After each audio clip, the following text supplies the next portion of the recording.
brothers and sisters and friends. Welcome to this video. May the peace and blessings of Allah be upon every single one of you. In this video, I'm going to be summarizing the linguistic and literary miraculous nature, or the linguistic and literary inimitability of the Quran's shortest chapter, Al-Kawthar, the abundance. Here is a challenge. Take 10 words in any language, formulated into 3 lines or verses, and add any proposition or linguistic particle you see fit. Produce at least 27 rhetorical devices and literary features. At the same time, ensure it has a unique structure, is timelessly meaningful, and relates to themes within a book that it is part of, the size of which is over 70,000 words. Make sure 4 of its words are unique and never used again in the book. Ensure each line or verse ends with a rhyme created by words with the most optimal meanings. Make sure that these words are used only once in the 3 lines and not used anywhere else in the book. Ensure that the 3 lines concisely and eloquently semantically mirror the chapter before it, and they must formulate a profound response to an unplanned set of circumstances. You must use 10 letters in each line, and you can use them many times, but only 10 letters. And you must only use 10 letters once in the entire 3 lines. Throughout the whole piece, make sure you produce a semantically orientated rhythm without sacrificing any meaning. Do all of the above publicly in one attempt without revision or amendment, in absence of any formal training in eloquence and rhetoric. Impossible as this may seem, this is exactly what the Quran miraculously achieved in its shortest chapter, Al-Kawthar, the abundance, and it was expressed through Muhammad sallallahu alaihi wasallam, who was not known to have composed any poetry nor cultivated any special rhetorical gifts. For more detail and references. Peace, everybody. That was Hamza from Sapien Institute. He was showing something in regards to Surah Al-Kawthar, chapter 110, I believe. It's the shortest chapter. It's using so much literally tools, or like tools that are being employed to show its precision in regards to how it employs the Arabic language to produce all of these things in such a short time, or such a short narrative. It's almost humanly impossible. It is humanly impossible. And 108. Yes, you're right. It is 108. And what is shown to you here, it's like the argument, and this is, I was having this conversation with my good brother Marqas, where he was asking in regards to a thing that I was telling to a disbeliever last week, or a rejecter, in regards to how the Quran, it uses the Arabic language in a way that it's not humanly possible. It's not something that is easy for somebody to do so. Guys, give me 1 second. I do have to take care of something real quick. I'll be right back. I do want to wash up a little bit. Give me 1 second. Peace. Here. You guys, she can entertain you until I come back.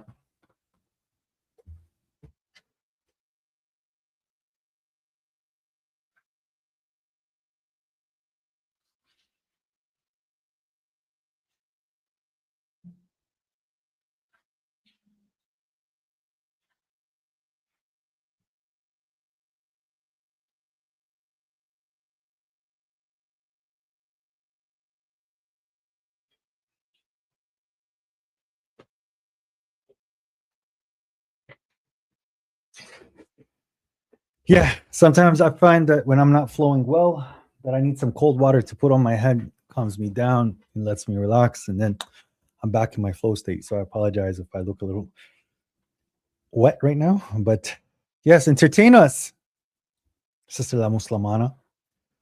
I appreciate everybody coming by. But yeah, so that verse, that chapter, it clearly shows us some precision and some proficiency in Arabic that it's not possible for a human to reproduce. Definitely not easy, especially with the grand scheme of things. When it comes down to the full Quranic narrative, that chapter is very exemplary in a way to show that whoever is producing the Quran. It's someone who is extremely proficient in communication, in the Arabic language, and in the way things are coming together. But there is a caveat. This book was 1400 years ago, and this level of Arabic has yet to be surpassed even 1400 years after the fact. It's become a very clear standard in regards to Arabic language, Arabic grammar, and the way that people can speak and communicate in Arabic. And that didn't happen up until after the Quran piece. There's a camera delay. You guys, is there still a camera delay? It doesn't show on my end. No, it isn't. Peace, everybody. Is there still a camera delay? No, it's fine. All right. All praise to God.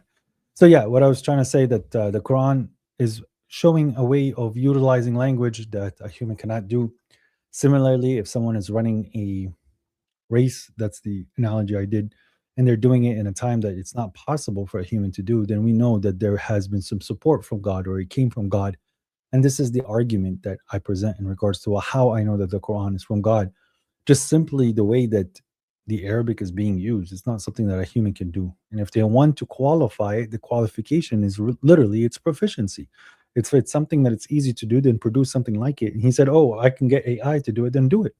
There isn't enough tokens for AI to generate one document to that size with that proficiency, not sound like the Quran. So it's like not, it's the challenge is not to like, hey, let me make text that sounds like the Quran. I mean, then you're just copying the Quran. It's like produce a new material and say that it's from God. Rhyme the way that you want to rhyme. You don't even have to include rhymes, but the Quran chose to be a rhyme, like, and it's to employ such literacy tools. But we'll see. Give me 1 second, guys.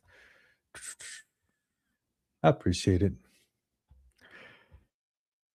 Anyways, so today we're going to show you how the Quran, it does not have a static exegesis as time goes on. And let me talk about really quickly about the question here. This, God does not outright say that hijab is mandatory, right? He doesn't say that you have to cover your hair. There's a verse about khimar, but the khimar was being used by both men and women. So it's not something that just women were wearing. It was in the desert 1400 years ago. God states very clearly, and the command is for them to cover their bosoms or their chests. That's the command. But if somebody wants to get closer by covering more and covering their hair, this is one tool to get more blessings from God, but you're not sinning if you don't do it. That's the argument that is presented, I believe, and that is what makes more sense. Because if you have to cover your hair and hijab is mandatory, then at that point, God has put many women in a circumstance where they're just automatically sinning, because we don't know what age that requirement is set, because God does not clarify or qualify that. But he is talking about women in general. And then the other thing is, there was no clear-cut explicit command saying that you have to wear hijab, just like how there's no clear-cut explicit verse saying that men have to grow beards. Certain things like that, there is some wisdom behind it, and it brings you closer to God, but it's not something that is necessary. So let me just start the TikTok stream. Pop up. Today's, I believe, is an important topic. People overlook it. Us as people who believe in the Quran understand it, but it's important for us to discuss it, because there's even some things in the history, in the verses, where people might not be aware of, but it has to do with also the beautiful things in regards to how the Quran presents itself in the Arabic language. Peace.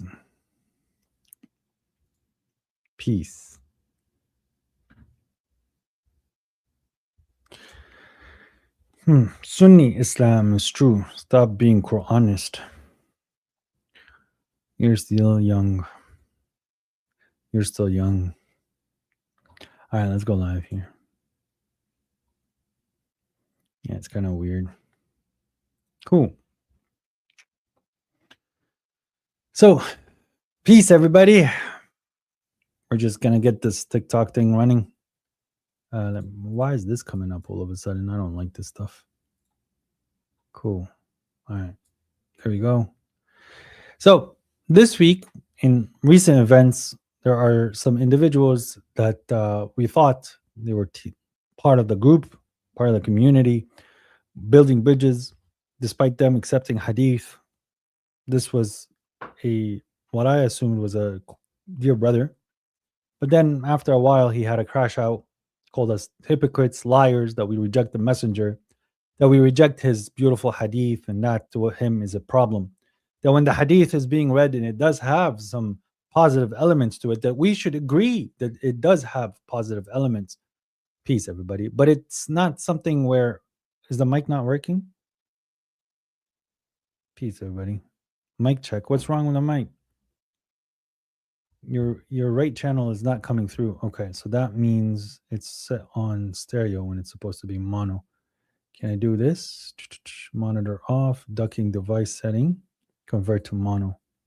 Is that better, guys? It should work now. It should be working better now. All right, cool. So yes, it should be good.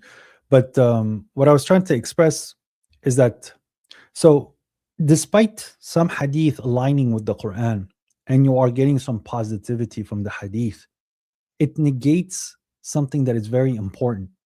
That God states in the Quran, low mic. Are you guys still saying that my mic is low? I can turn it up on TikTok. Let me do this then. Is that better? It should be much better now. Pop, pop, pop.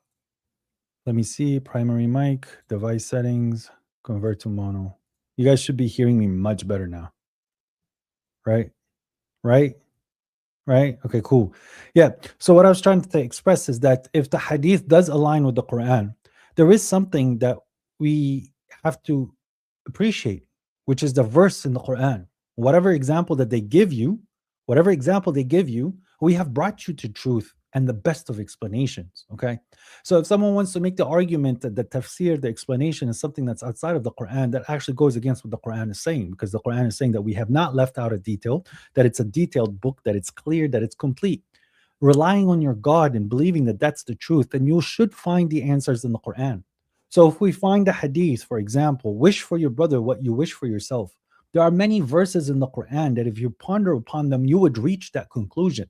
So yes, the hadith in that case does coincide with what the Quran. Did it add to anything that the Quran stated? No. Did it clarify anything for you? No. The person simply, whoever did write that hadith or did say that hadith, they employed their human reasoning and reached a positive conclusion to what God has shown. Okay. But to say that the prophet or the messenger said this, that's a lie. You can't prove that, nor can you stand on that ground on the day of judgment and say that that's what the messenger told me. I have Chinese proverbs that align with the Quran. I have scientific discoveries that align with the Quran. I have programming principles that align with the Quran. I have psychological advancements that align with the Quran. I have political scientists that say things that align with the Quran. That's how the truth works. So the truth is the truth no matter where you find it. Even the devil has the capability of saying the truth. If the devil says La ilaha illallah, does not mean now that the devil is upon the truth. He's just saying the truth.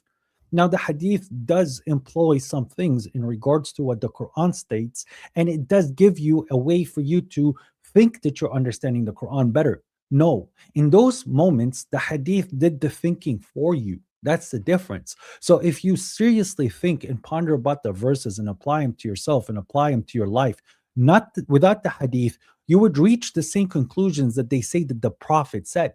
Wish for your brother what you wish for yourself. That intentions is what truly you have to be recognizing and what you're working for. That if one of you hurts, everybody is hurting. These are certain things that you could reach in that conclusion from reading the Quran alone. And that's why the Quran is the truth. That's why it's the criterion. For you to know if the hadith is true or not, you have to measure it up to the Quran. So the Quran at the end of the day is the master, the judge, and the one that's sitting in the position as the criterion. If the hadith and the Quran said it, then the Quran said it better. You cannot sit here and tell me, no, the hadith is saying something better than what the Quran said.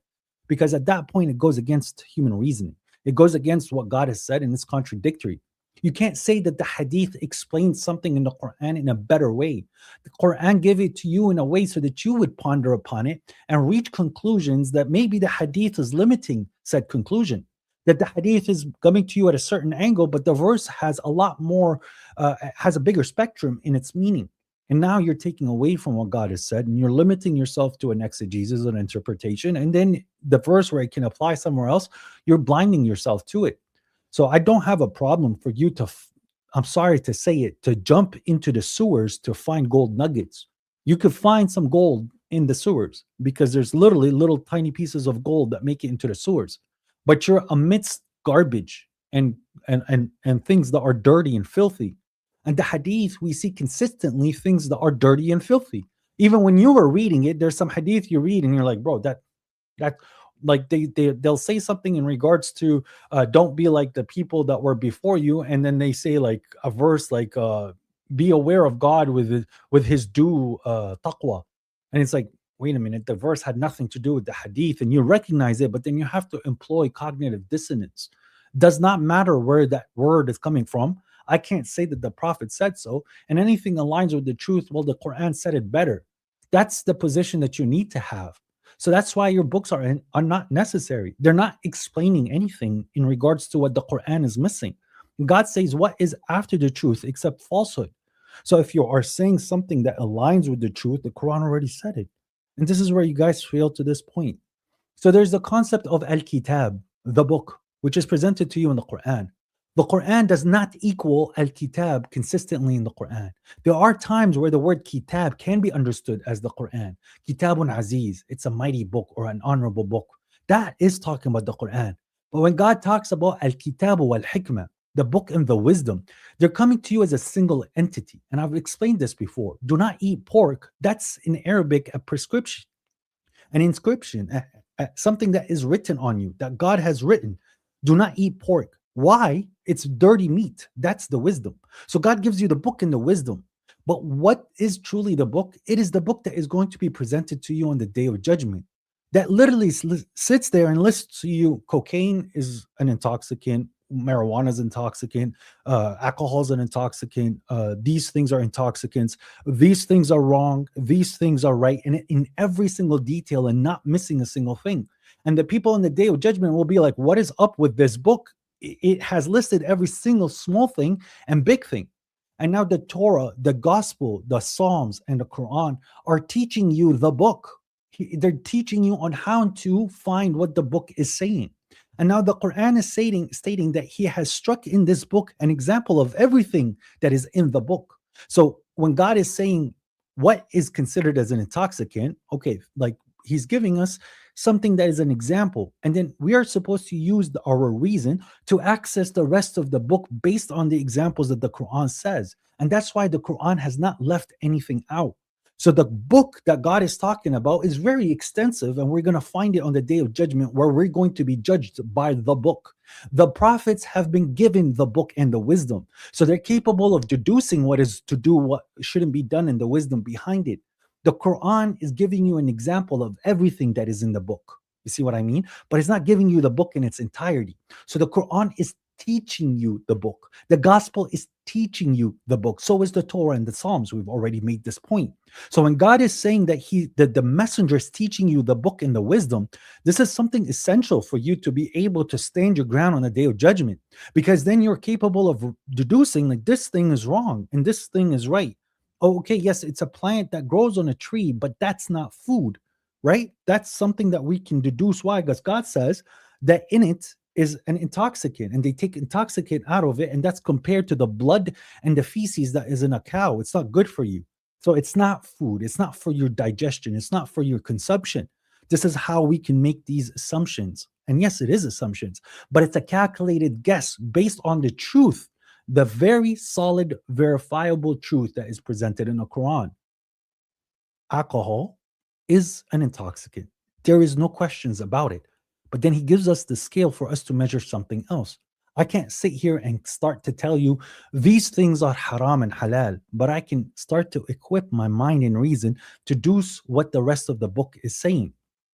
And this is where these people have these issues that when we're telling them that the Quran is sufficient, they start to cry. No, these books are explaining the clear book. That's a crazy thought. This book is also giving you benefits on the character of the blessed prophet. if you're going to start to practice selective hearing, if you start to practice cognitive dissonance, because we have hadith where the prophet is an excellent example, and then we have hadith where the prophet is not an excellent example, and they're both presented to you at the same time. So they start to conceal some truth with the falsehood, and you start to have to accept the falsehood for you to start to take the truth as what it is, truth according to you. There's a hadith in Bukhari, and I want to bring this up. So you guys, let's read this Bukhari hadith together, okay? And guys, let's see how much truth is being said to you, okay? Peace, everybody. Peace, sister. Listen to this hadith. This is in Sahih Bukhari. Okay, guys? And remember, we're judging by what the Quran states. This is in Sahih Bukhari, narrated by Umar bin al-Khattab. During the lifetime of the Prophet, there was a man named Abdullah, whose nickname was Himar, donkey. Okay, so there was a man alive during the time of the blessed Prophet, and his nickname was donkey. That's one verse already contradicted. Okay, we're already at one verse being contradicted. And he used to make Allah's messenger laugh, right? The Prophet used to lash him because of drinking. Second contradiction in the Quran. There is no punishment for drinking. There is no lashing for drinking. So there's two now contradictions, okay? And one day he was brought to the Prophet on the same charge and was lashed again, okay? So we are giving here a punishment for drinking, which is lashing. It doesn't tell us how many lashes. And it says, on that, a man among the people said, God curse him, or Allah curse him, curse Himar or Abdullah, okay? And how often is he brought or punished for drinking? And the Prophet said, do not curse him, for by Allah, I know for a fact that he loves Allah and his messenger. Okay, so the man is being lashed for drinking, punishment that's not in the Quran. The man's nickname is Himar, donkey, which God tells us do not employ such names on individuals.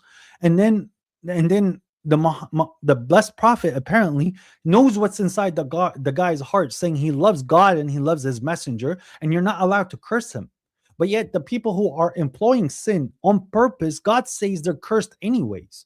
So he's saying don't curse them, but yet God has already cursed them for rejecting and just committing sin purposely. We have now a punishment that is being issued by the Prophet when there's absolutely no justification for it in the word of God. And then the punishment itself in this hadith is not clarified. How many lashes did he get? Did he get 10 lashes, 20 lashes, a lash for every shot? What is it? And furthermore, there's absolutely nothing here talking about the man being a believer or not a believer. So if he's a believer and he's drinking and the Prophet is saying don't curse him, so what does that mean to the people who sit there and engage in such activities? Should we not curse them? Are they not cursed? So why is there a verse in your hadith books? I don't like calling them. Why is there a narration in your hadith books where the Prophet allegedly said, cursed is the one who sells alcohol, who squeezes the grape, who transports the grape, who serves the grape, and the one who drinks it. So he's already cursed. You see, these are the contradictions where it's like, it makes no benefit. It makes no sense. It's nonsensical. It is something where your mind has to turn off and you have to be a zombie and just say the Prophet said it, so it's right no matter what. The Prophet said it. You guys can't argue. The Prophet said it. Bukhari has proven that the Prophet said it. That's it. You are a kafir for rejecting this. Don't talk. Don't talk. You're a kafir. You're a kafir. Bro, engage with the material. No. The Prophet said it. Who are you compared to Bukhari? And then they start to employ these craziness. See what I'm saying? It's just, it doesn't make sense. It absolutely makes no sense. And then we have people like this Juan Miguel saying, tell me about Al-Zut man in the desert. He thinks that we believe in such nonsense and such crap, that they think that this is what the Prophet went through. It's just because for people like them to stay away from the religion. That is why these books exist, is to make it difficult for the people who want to enter the religion and stay in the religion, to confuse them, to subvert them, to make them follow lies, just like how stupid Christians that want to follow Paul the apostate, and the smart Christians understand that God is one. And secondary, the people who got interested because of the Quran start to read these start of narrations and they say, I want nothing to do with this religion because it doesn't sound moral. And this is exactly what they've been put in.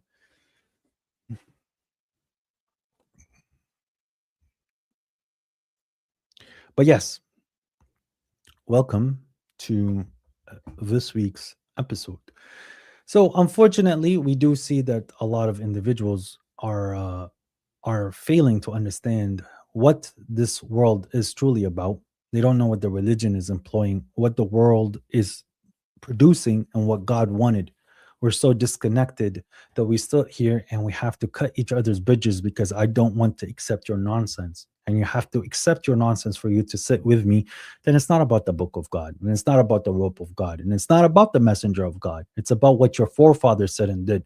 And this is why this topic today is the evolution of the exegesis. And this is in regards to the Quran and what the Quran is, what is the Quran doing? Juan, we don't believe in that story, bro. Like, this is not written by the prophet nor the companions of the prophet. That story was written 250 years after the prophet. If you believe that nonsense, then it makes sense why you're a Trinitarian, bro. Or an atheist, one or the other.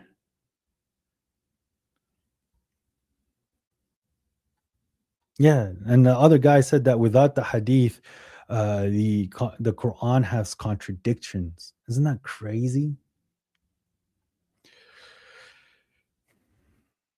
Okay, so today we're going to be speaking about a topic that is presented to us in the Quran, and it's in regards to the evolution of the exegesis. When I'm talking about the exegesis, it's about the exegesis of the Quran. But let's start off how we usually start. I seek refuge to God from the accursed devil.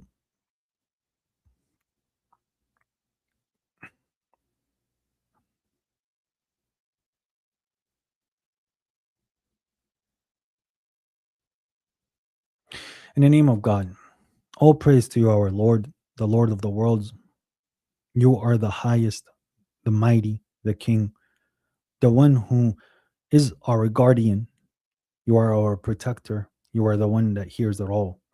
You're the one who knows what's in the chest, and you're the one who guides whom he wills, and you delude whom you want. Our Lord, we ask you for your blessings and your mercy on this day when we gather today to reflect upon your book and to find its true meaning. For our Lord, we ask you to guide us to its true meaning and for you to forgive us our sins and our transgressions and our mistakes and our errors. Exalted are you, God, above what they ascribe to you and what they associate to you. You are truly the King. You are worthy of everyone to surrender to you and to your will. For they will surrender to you, and they will prostrate to you, and they will bow down to you. For you are the God, you are the truth, you are the reality. On the day that you have promised us, our Lord, we ask you to save us from the humiliation, and to save us from the hellfire, and to allow us to go into your mercy, and to allow us to go into your protection. For our Lord, you are our guardian, you are our protector, you are our ally. Without you, we truly have nothing, and there's absolutely nothing that can stand against you. So, God, please do not make us among those who are enemies to you, and make us among of those who are believers and are righteous and want to follow the path that leads to you. Let our let our faces be in glee, and let us be hopeful on the day when you promised us to meet you. Let us be in your presence. And please, God, do not forget us like those who forgot you.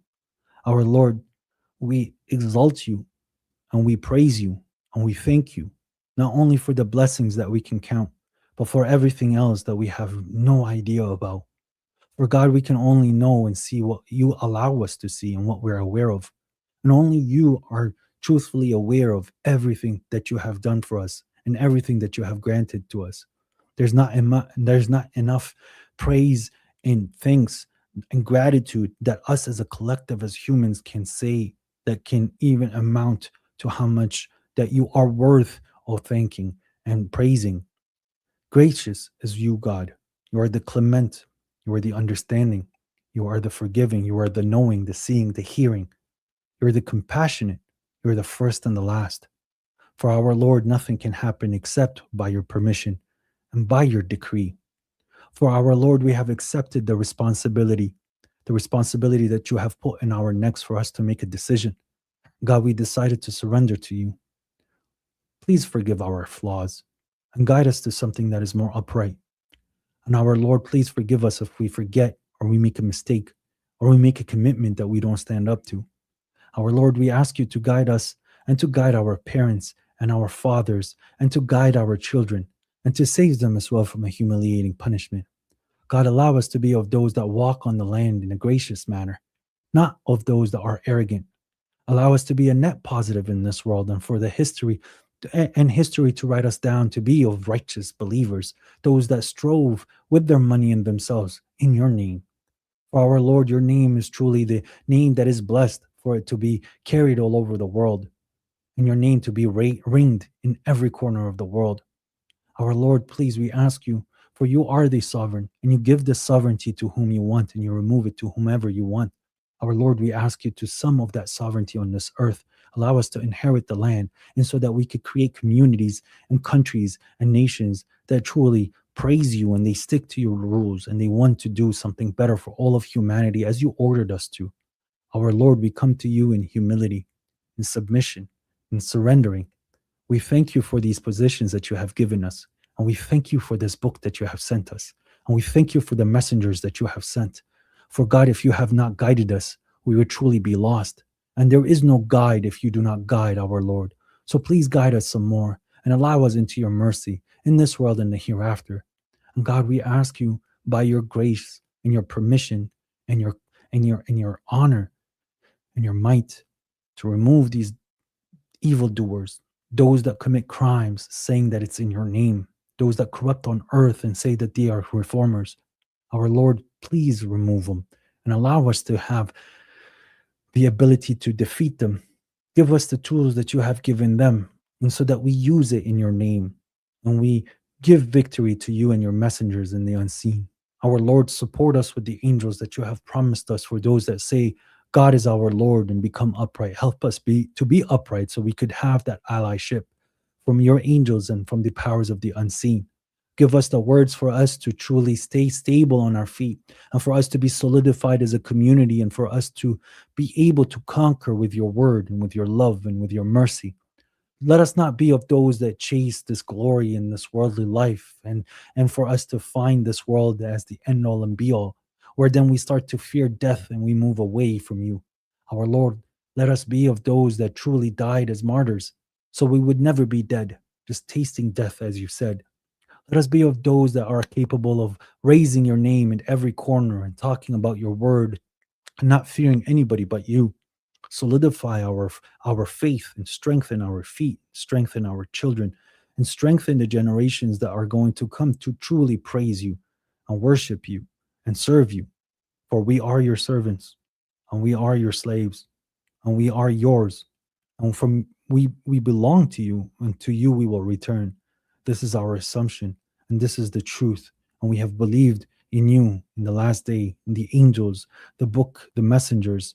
And our Lord, we do not distinguish between the messengers. Please, God, give us the opportunity to spread this religion all over the world. One more opportunity for the humans to hear what is necessary, and so that they would see how much love you have given us, and for them to truly start to fear you, and so that they won't hurt each other, and for them to raise children that are loving and caring and want to make this world a better place. Our God, you have given them so much, and so that they would delude each other in this world and only raise children that are arrogant and insolent and do not care about you, nor do they care about their parents, nor do they care about each other. Our God, please give us the opportunity to change the course of history just momentarily, to see if more people are willing to come into your heaven, into your words, into your will, and truly surrender and see this love that you have shown us for those who did believe. And our Lord, please forgive those that transgress against us and trespass against us while they say they believe in God, just because they don't see the truth in the words that you say, that they are a good people, but yet they're so blinded by their programming. For our Lord, please forgive them as we choose to forgive them. And God, if they are your servants, whatever you want to do with them, for they are yours. Help us first, guide us to the straight path and allow us to be a tool for others to also be guided to you, and so that we are truly at your mercy and we are truly within your hands, and you are the one who's in control, our Lord, our Master, our King. All praise to you, the Lord of the worlds. Peace, everybody. Brothers and sisters, today's topic is a very, very important topic, and it's the evolution of the exegesis. Unfortunately, when we're given this book, when we inherited this book that God has given us, we are told that this book is a historical book, talking about events that happened in history. And these verses were made and brought in to address the events that were occurring in history. And anyone who wants to go off this exegesis that has been presented to them by people who they assume are authority, then these people are deemed as heretics and liars, deluders, people who wanted to reinterpret the text to fit the situation that we're going on today. This is something where we have to do for us to truly use the book the way that it was intended. The life of the blessed Prophet Muhammad, the messenger that was sent with this clear book, his life was going through an evolution where the verses was guiding him to what is upright. It was fixing the way that he would deal with certain situations, and it was helping him understand his emotions and what he was going through, and so that he would make the right decisions. This is clearly what the book was sent for, where God is expressing to the messenger on what he's going to find, on how the people are, and how the conclusion is going to be. And therefore, do not be sad, for God is with you. Do not feel despair, because God's victory is coming. Do not worry about the hardship, because the ease is on its way. Do not worry about death, because forever is coming. These are concepts that are consistently presented to you in the Quran for you to truly find this ground for you to stand on as a certain believer that God is here and the hope is true. But in this day and age, these verses, the way they're presented to us, we're not going to be able to live them letter by letter and word for word, but rather we take the example of what is being presented to us and we apply it with the truth that was said to the blessed Prophet Muhammad. I want to start with a very granular example where the same verse can be read in two different ways, yet even in the historical context, it's absolutely true in both ways that it can be read. This is in chapter 30, in the first few verses, where the verses talk about the Romans being defeated. And then after a few years after their defeat, they will be victorious. On that day, that the believers will rejoice, saying what usually is said in the exegesis, that the day that the Romans will conquer again, that the believers will also rejoice because they too will get the ability to conquer. This is now where somebody is giving their interpretation based on the history. Why would the expansion or the defeat or the victory of the Trinitarians, the pagan Romans, be something that is a joy for the believers? Well, because they're tying it to a historical event when the Persians were defeating the Romans, and the Romans were defeated for quite some time. And then after a few years, which is about 9 years, the Romans have defeated the Persians again, and they were victorious over the Persians. And in the same year, or in the same time period, that's when the believers also gained their victory against the disbelievers. So this is something that where people in the history were capable of matching the verses to what it was said, and they present it to you as an exegesis. That is the common reading of those verses. But in the history, there are people, even Ali bin Abi Talib, which is a companion, these people we were told that they would read it a little differently. And I want to present it to you on the screen here, where the historians will tell you that these verses were sometimes read in a different manner. Let me share this tab, both on this screen and on the other screen right here.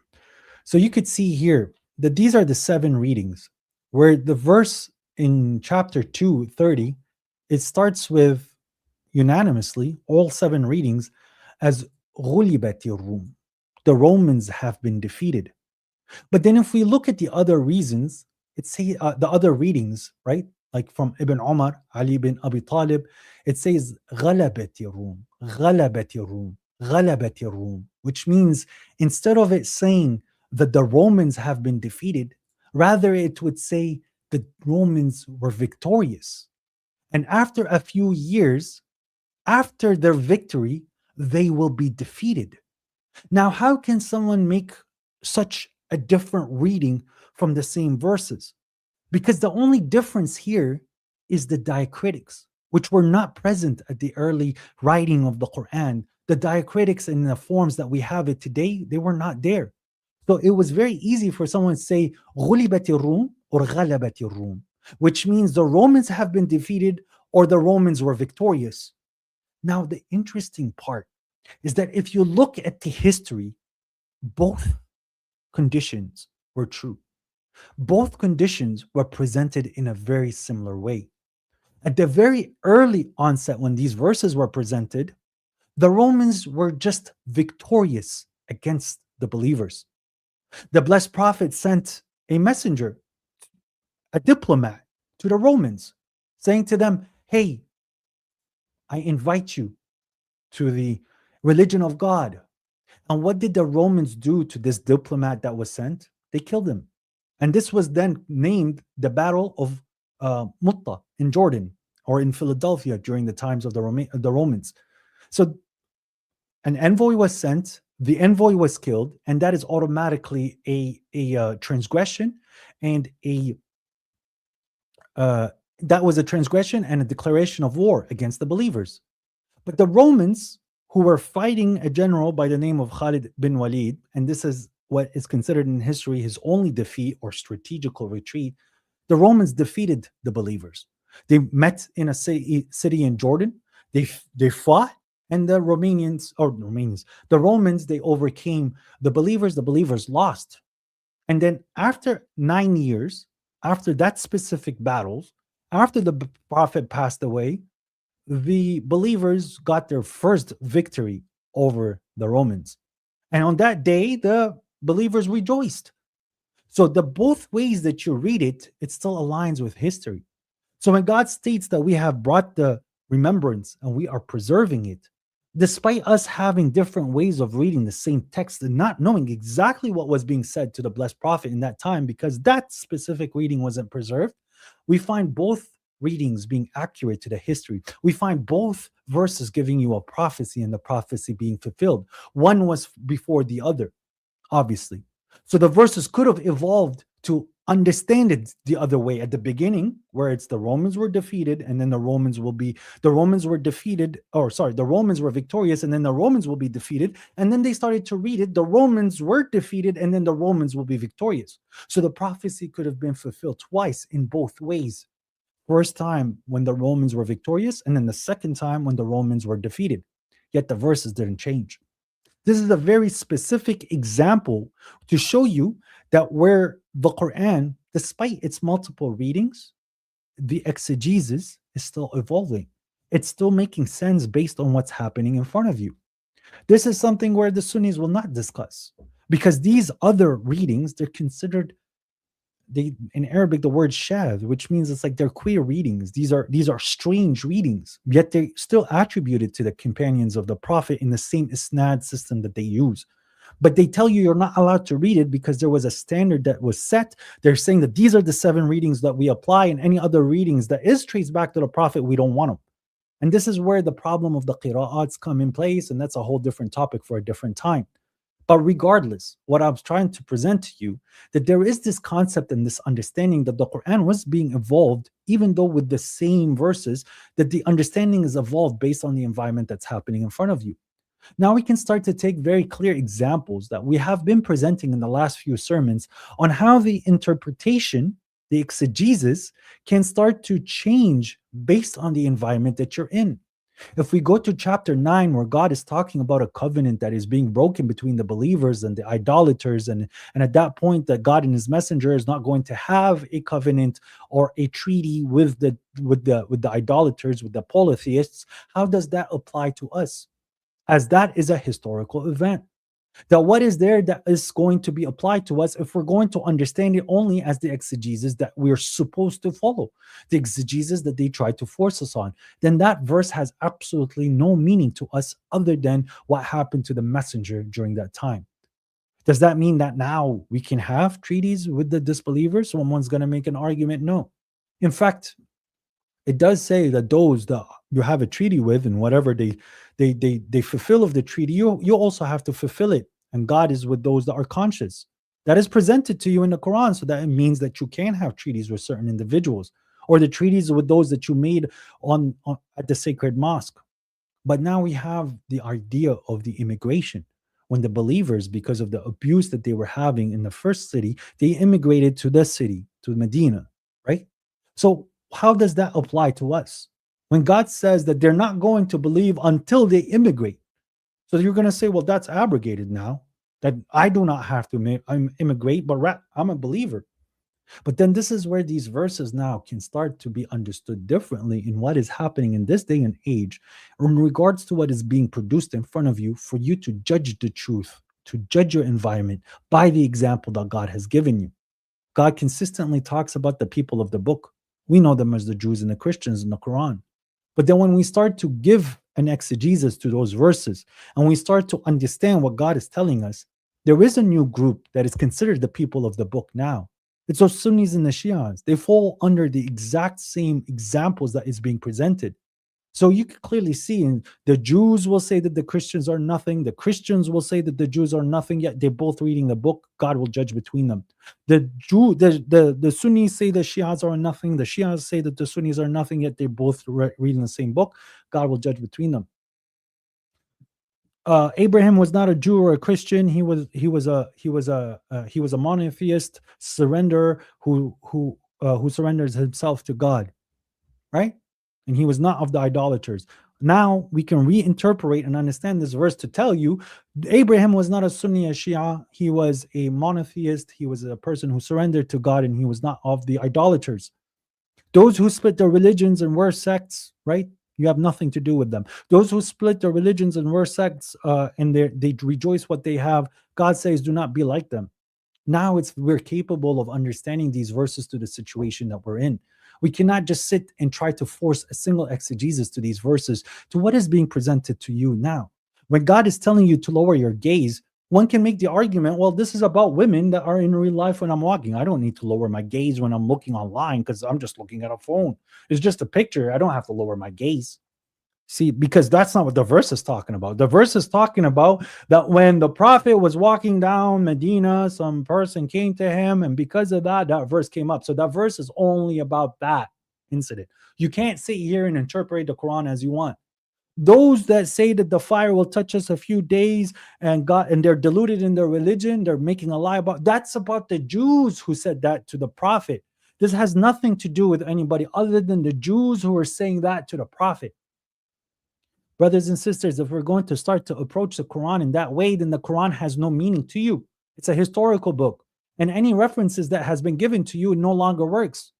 But we see them utilizing this same methodology in certain things in their politics, and then they fail to understand that this also applies to many other verses. God states, do not take the Jews and the Christians as allies, as they are allies of one another, and whoever allies them, for they are from them. Now we see the people that want to criticize certain governments in the Middle East, MBS and MBZ, respectively the Saudi crown prince and the Emirati crown prince. They will start calling them a Zionist because they want to align with the Zionists, the Jewish Zionists. So at that point, they do apply that verse and they reinterpret it to fit that example to the people they hate. But then when we do the same thing in regards to other verses on how they want to employ their stuff, they tell you that this is not allowed, that you are supposed to stick to their exegesis. So this double standard, what they present, is not a healthy way of approaching the Quran. What does that mean to us as believers of the Quran in its entirety? And that the Quran is an example to us. Now we need to sit and try to interpret the Quran to what we see in this day and age. I'm not telling you to redefine words. I'm not telling you that there's secrets in the Quran that the Quran is producing because the language is lost, or because the history is so diluted and the history is written by the victors. Therefore, the Quran is telling you a much different story than what kind of happened in history.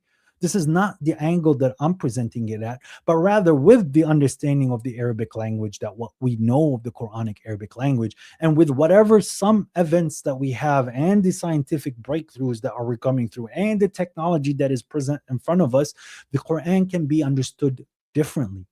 And the Quran can start to be approached in a different, more logical manner. We have become extremely logical because we are forced to learn logic in the way that we live, the way that data is being presented to us, the way that we start to approach intellectual discussions, especially in the West. It is based on a form of philosophy and logic that is ingrained in the truth. People did not used to be like that. Even if you're talking to your grandparents out in the East, they don't employ such tactics. They don't employ such strategy, and it's all like "trust me, bro" source. And you just have to respect them and accept what they saying and follow what you found your forefathers on. There isn't that much resistance and there isn't that much push. But now we are people who are capable of applying and utilizing such ways of thinking in regards to what the Quranic verses say, so that we could use them, as in the Arabic word, as a hujjah against our opponents that do not want peace and want corruption in the land. We can use it as a argument, as a final proof and support to those that say they believe in God, yet they are not acting in a way that proves their faith in God, but rather it shows their hypocrisy. When we present the verses to you in the new understanding of what the world is presenting, we see that the Quran is being consistent to these discoveries in the evolution of the mind, but rather we find your exegesis to be backward and stuck in a time, while the Quran is timeless. Of course, there is the verse that is very controversial where it states very clearly, very, very clearly, that God is going to produce a moving creature from earth that will be speaking to them. That's when the word is fulfilled. That verse can be reinterpreted in so many ways, that it's the TV. The TV was that. Oh, it's the computers. The computer is that. Oh, it's the internet. The internet is that. Now it's AI. The AI is that. Well, but we slowly see an evolution for it to truly be produced in front of us. And at the end of the day, you're going to see a robot walking by, answering you, talking to you, doing all your work and saying, "You programmed me. Who programmed this world?" Oh, you want to talk about God? I think the Quran is the most concise book about the Quran, about God. It's already telling you that. I think the Quran, especially the Quran alone, you can set up a constitution and a community that does work. And if I am going to be a believer in God, which I have no conscience, I would choose the Quran because the Quran makes the most sense. And this is a computer talking to you, using mathematical equations and decision trees and regressive formulas and decision making and forest maps and all other things that we've discovered in mathematics. It's deciding that the most highest probable thing for it, in what would be the correct answer in the way that it's trained, that the Quran is the answer. You don't need anything after that. But how would we know this if we do not use the verses of God in a way that would give meaning to the life that we're living now? And in 20 years, in 30 years, 20 years, 50 years, 100 years, the way that they would look at the Quran based on their environment would be much different. And we might not even be in agreement to how they would view the Quran. But it's still a way for them to surrender and submit to God in the system and the environment and the programming that they've had to incur, they had to incur, but yet they still found the truth within it. And this is all by the permission of God. Of course, people who lived 1,000 years ago would look at the Quran much differently because they had a much different mentality than us. And they would approach the Quran in a way that is maybe a lot more harsher than us. They would be a little bit more stubborn than us in the way that they would see the Quran. But we cannot take that type of understanding and try to apply it in this day and age, because now we're a lot more politically correct. Now we engage with a lot more diplomacy. Now we engage in things in regards to adaptability. There's no compromise in religion, but now I have to learn how to speak to my enemy in a way where it is understood as I'm not the one transgressing with my words. Back then, I don't think they cared in that way. For us, the concept of reputation and the concept of shame and the concept of regret, it's not something that is so prevalent in our day and age. Now we have absolutely no problem with someone insulting somebody in public, and someone who's much older than them, they sit and they make fun of them in an interview and they go at each other. This is shocking to somebody who lived 100 years ago. Wait a minute, this man is crossing all limits, and he would be deemed as a disbeliever, because that is not how you're supposed to sit in the eyes of God and behave. But in this day and age, because of all this desensitization, it's become the norm. It's become something that we're okay with. Would we get judged because of our programming in the same way that those that were told that it's wrong and they went ahead and did it? I think there's a little bit more compassion and more mercy from God, because the people are slowly losing that fabric that God has given us in the first place. But why would I blame the child when the child did not have the chance as the parent, where the parent had a better chance and a more positive outlook to life than the child himself? And this is all in the book of God, and it's all accounted by God. But then it brings us back to our topic. We need to start to judge the Quran and approach the Quran, judge people with the Quran and approach the Quran in a way that it makes sense to our society. The book is a timeless book. The book applies to every generation. The book applies to every society. The book applies to every human. This is not going to change. But what is changing is the human understanding. That is evolving. Our social structures, that is evolving. Our political parties, those are evolving. Our technology, that is evolving. The way that we're thinking, that is also evolving. The human body, in a way that us as a collective, we're also evolving. Nowadays, in this world, we have the concept where the whole world can feel sad because of some news that is spread very quickly and going viral. And we have this collective feeling almost. When things like some celebrity or some animal is cruelly killed and this message gets passed around the whole world, there's this collective energy that we're capable of feeling. Do you know there's verses in the Quran in regards to that? How there is this collective feeling that can actually hurt each other or please each other. The concept of the morale and rihakum, this is in chapter 8, which we just recently covered in my other series. It's called the Quranic Remedies, where God is talking about the morale of the believers, that one person can pull the morale of someone else. That if there's hypocrites within you, that will hurt everyone else. But this is also not just their words, but the morale itself. If the messenger saw them a lot in his dream, the next day he would have been defeated. But God has made them look little in his dream, so that the prophet can keep his high morale.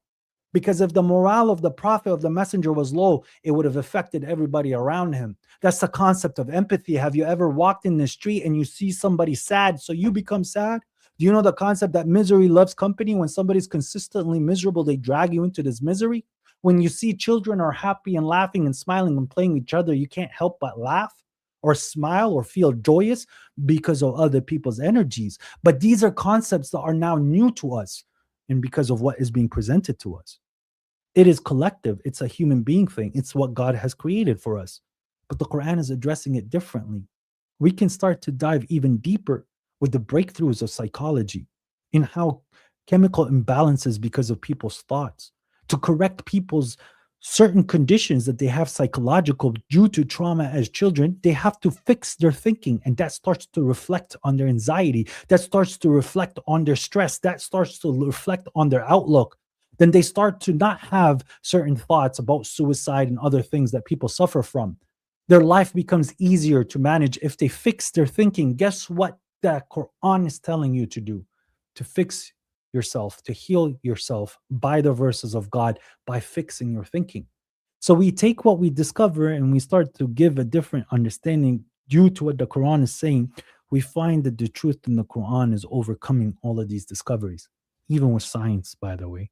Even with what people want to deny in regards to evolution and the Big Bang Theory and atoms and how the quantum entanglement and how AI and all the other crazy discoveries that we're finding by the permission of God, this is all somewhat mentioned in the Quran for us to truly ponder upon. Let me put it this way. We've recognized now that there's atoms, and these atoms are making up elements. I understand my body needs calcium. Okay. Calcium can be found in a river flowing, just a piece of little tiny calcium. Okay. The element calcium. Your body is made out of calcium. Cool. Now let's imagine this together, brothers and sisters. My bones, I die. I go into the ground. I get buried.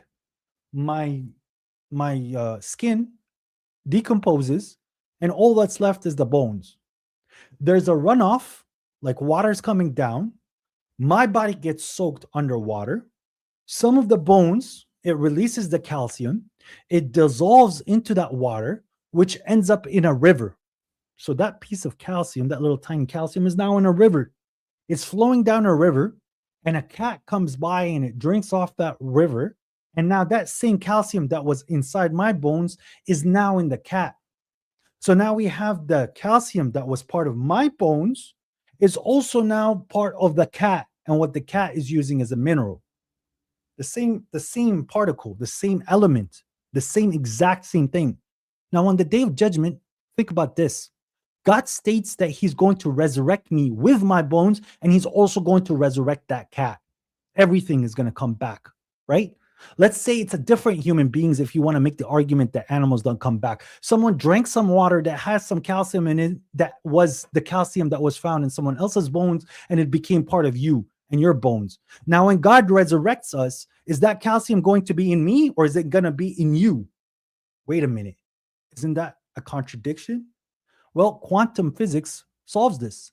The quantum entanglement and what quantum mechanics is showing you, it tells you that an atom can technically be at both places at the same time. On the day of judgment, you're going to see that. The same calcium element that is within me, it's going to be with someone else and someone else and someone else. And it's going to be present in many places, yet it affected me, and it's part of my body as much as it's by someone else. Not only that, the majority of my minerals were with someone else, but yet God is going to resurrect me and every other human that used the exact same ground that I did, that ate the same minerals that I'm eating, because the world is a cycle. So this right now, when you look at the Quran, when God is saying that he's going to resurrect everybody, we recognize that people are having minerals. We saw the story of the donkey being resurrected with his bones and his skin, and now we're understanding the concept of quantum physics and quantum entanglement. Then we say, yeah, what God is saying is truth. He's already doing that somehow. But you see how like deep that conversation can be, and yet the Quran is solving it so easily. Quran is just presenting to you the idea before the person who had to sit there and ponder about it for hours and years and time and write books for them to reach a conclusion, just because simply they didn't think that God is going to resurrect literally the same bone twice in two different people. Because if someone's saying to that someone to 1,000 years ago, hey, do you know like the same bone can be present in two places, like the same atom can be present in two places? Guy goes, yeah, God is going to resurrect us with all the same things. That is the end of it. But you see what I mean, brothers and sisters? You see what I mean, right? Like the Quran can be reinterpreted in a way that is extremely amazing. Even when we get to the concepts of geology and rock structures and how the rock is and what we're discovering here in sedimentary rocks and the way that volcano works and what's coming out from underneath the earth, there's verses that discuss that. When we start to understand what plate tectonics and how the mountains are because of these plates, and these mountains actually stabilize this so the land doesn't shake, and God is calling the mountain pegs. That's what you need to see, and you need to reflect. When God is talking about certain rain that is acidic, this is also presented to you. When the wind becomes yellow, this is presented to you in ways that we could reinterpret it to still fit the verses, and it applies to us. There's much corruption that's in the land and the water because of what people produced. Guys, this is extremely understandable now. Someone's going to go, oh no, that's about the wars that was happening around the blessed Prophet Muhammad. No, it's about the pollution that you guys keep putting in the water, the pollution that you keep putting in the oceans, the microplastics that we keep eating, and for you to keep selling us things that are obsolete by nature. A light bulb that can last 100 years, you wanted to make it for 5 years so that you keep getting money. That's what God said that you will do. That's what we find. So we can clearly see that. We can understand that because God told us that that's what's going to happen. But look at what these criminals, and I apologize for these words, and may God forgive me. Look at what these criminals want to do to our book. Look at what these criminals want to do to our book. The book that was sent to us as a truth to all time. They want to gatekeep it. They want to close it. And they're telling you you cannot use it to explain the world around you. They want to close all doors of the truth in that book and say to you, you are not allowed to use this book to explain what is going around you, because this book is about the blessed prophet and only about the blessed prophet. Isn't that a sad approach? Isn't that a crime against humanity? Isn't that a crime against the messenger? Isn't that diminishing and limiting God and the word of God? Isn't that blocking from the way of God? How many people in this world do you think that were not influenced by no traditionalist, where they were not under the pressure of no sectarian, where they were not introduced to the Quran with all this extra baggage, where they opened the book and they read it and they started to cry because they could see what was happening to them and what was happening around them with the verses of God. And they're saying, this book is speaking to me. This book understands me. This book is expressing the pain that I feel. This book is healing me. Only for some loser to come around and say, you're not allowed to understand the Quran like that. That you have no right to interpret the Quran for your healing, for your own well-being. The Quran is only understood by a certain set group of people 1400 years ago, and you are not allowed to go off that. My brothers and sisters, we really need to open this book, and we need to look around us and see how the Sunnat Allah, the tradition of God, is literally being brought to our front door. It is literally right here. When we go to somebody and we see him abusing, I don't talk about it, but I will say it directly. When I see a Sunni insulting another Sunni, and you tell them, hey, the book of God tells you not to do that, and they tell you, shut up, Quranist. That is the Sunnat Allah in front of you. That is the tradition of God in front of you. That is where these people fail to use the book for what it is. This is where the fear of God no longer exists. This is where God is not given his due respect. This is when the people are now becoming deaf, dumb, and blind. This is when there's going to be hate against the believers. This is when the people start to cross lines. This is when they want to kill you, remove you, exile you, and ignore you like you're a dog barking at them. Because to them, that's truly what the Quran became, a musical note. It became a background effect. It became something where they just want to express emotions, but nothing of sincerity. It's so ridiculous on what they do. Unfortunately, in this day, when you start to scroll on TikTok, especially if you're a content producer for Islam and the Quran, or for surrendering to God, they want to put the Quranic narration or the Quranic recitation, and they put an autotuner on it, and they slow it down, and they make it sound like, bro, what are you doing? You're trying to tap into somebody's his emotions, while meanwhile butchering what the Quran is saying. And you're playing with all this reverb and all this thing as if like the guy is supposed to connect to you musically, emotionally, in regards to nothing that is being said. And you think that this is what the book has become. Now they want to grade the reciters and sit there and show themselves crying on the camera, yet they have absolutely no idea the verse is literally talking against them on what they're doing. This is crazy. This is crazy. This is now the tradition of God being put on you. Now it's being fulfilled on you, losers. And you are losers. I have had a conversation yesterday with a man that claims that he's the Messiah and that Muhammad is not the messenger and Jesus is not the crazy. I understand. We got to this point where the man on the camera is taking a weed, he's smoking his marijuana, and then talking about religion, and he's saying insults and whatnot. But literally, when he's reading the Quran while being high as a kite, he starts to laugh when the verse he's reading it in Arabic. Yes, that's just an example of one person. But that's just the levels we're getting to. We have now all of this stuff is just simply because they've failed to understand what the Quran is saying. They failed to reflect on the verses. They failed to see that the Quran is talking against them. They hate the book of God. So don't be like them. Do not hate the book of God. All praise to God. Us as believers, we're not attached. We're not sold to a single exegesis. We're not sitting there thinking that this is exactly what the verse has to mean. We see the verses can be reinterpreted in many ways based on the environment that we're in. When God says to be kind to your parents at their old age, we're automatically understanding that applies to step parents as well. Those who took care of us as kids. They might not have birthed us, but they were doing exactly what our parents should have done because our parents were either non-existent or our parents went off with someone else and forgot about us.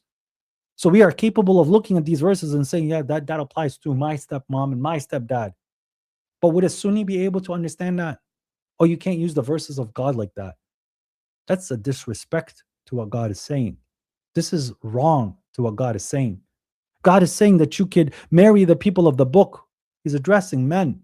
Why isn't it that that does not apply to women? Oh, you're a feminist. You're talking about feminism and how we should empower women. Duh. There is Islamic feminism. There's Western feminism, which has a lot of misandry and the hate towards men and things of that nature. But that's not what Islamic feminism is. Feminism in the Quran is where a girl can strive with herself, can strive with her money in the name of God. And that's in chapter 3, where God says that he's not going to let a single deed from both men and women go to waste. Do you understand that a woman has her rights that the other books do not give or the other nations do not give? Her demanding her right, that is feminism. That is where she's saying that I, as a female, I have my ability. I have my rights. I have my individuality. I am not an object. This is what Islamic feminism is. To many people, that's a problem because they're no longer capable of interpreting to the Quran to what is happening today. A woman cannot go to school. The Quran says, God increase me in knowledge. A woman cannot run a business. God says that they can strive with their money. How are they going to make money? A woman cannot go to the mosque. O children of Adam, go to the mosque. So all of these concepts, this is Islamic feminism when she tells you to go to hell for what you're saying that is incorrect. But we are now at the age of ignorance where the exegesis cannot be applied. We're showing you in this day and age that the word فَضْرُبُهُنَّ, strike them, is not the way that you understand it. Because God has allowed us to mature in our understanding to see what God is saying against what you wanted to believe. What your own sunnah is telling you is wrong. But because you want to stick to a mentality where it was okay for people to strike their women, thinking that God is giving them permission to do so. But we can conclusively say that this is not the straight path. That if I'm fearing dissension from my woman, if I'm fearing that she's going to do things that is incorrect, for me to go and abuse her or strike her and not leave a mark, that is not what the verse is telling you, my good brother. Because that's not how you make islah with your wife. That's how you make her live in fear. That's how you abuse her. That's how you make her worry about her mental health, her well-being, until she breaks down, closes down, and she becomes a robot, scared of you and scared of her shadow. Because she knows that if she steps out of the line and you only assume that she did wrong, she's getting slapped that night. Because you think that that's what makes you a man. Because you believe that that's how people were raised before. And that's what the Prophet apparently told people to do. But then when you look at the Quran and what the Quran is telling you, you could clearly make a conclusion that it says to renounce them. But to you, no, that's a big problem. Well, welcome to the world where we've recognized that beating your women is not the way. That is something that the West, the East, and the majority of the world started to understand, that beating your women is not going to work for you. And the people who continuously want to beat their women thinking that they have a right to do so, those are the situations and those are the communities and the nations that you do not strive in, that you have a lot of problems, that they are backwards because they think that the woman does not have a place in society other than to make a baby or to sit at home and for you to worry about her on how she's dressed and what she's doing. So yes, the Quran can be interpreted in a way to fit the environment of what's going on, where women want their rights, where women do want to work, where women are allowed to have independence, where women want to strive.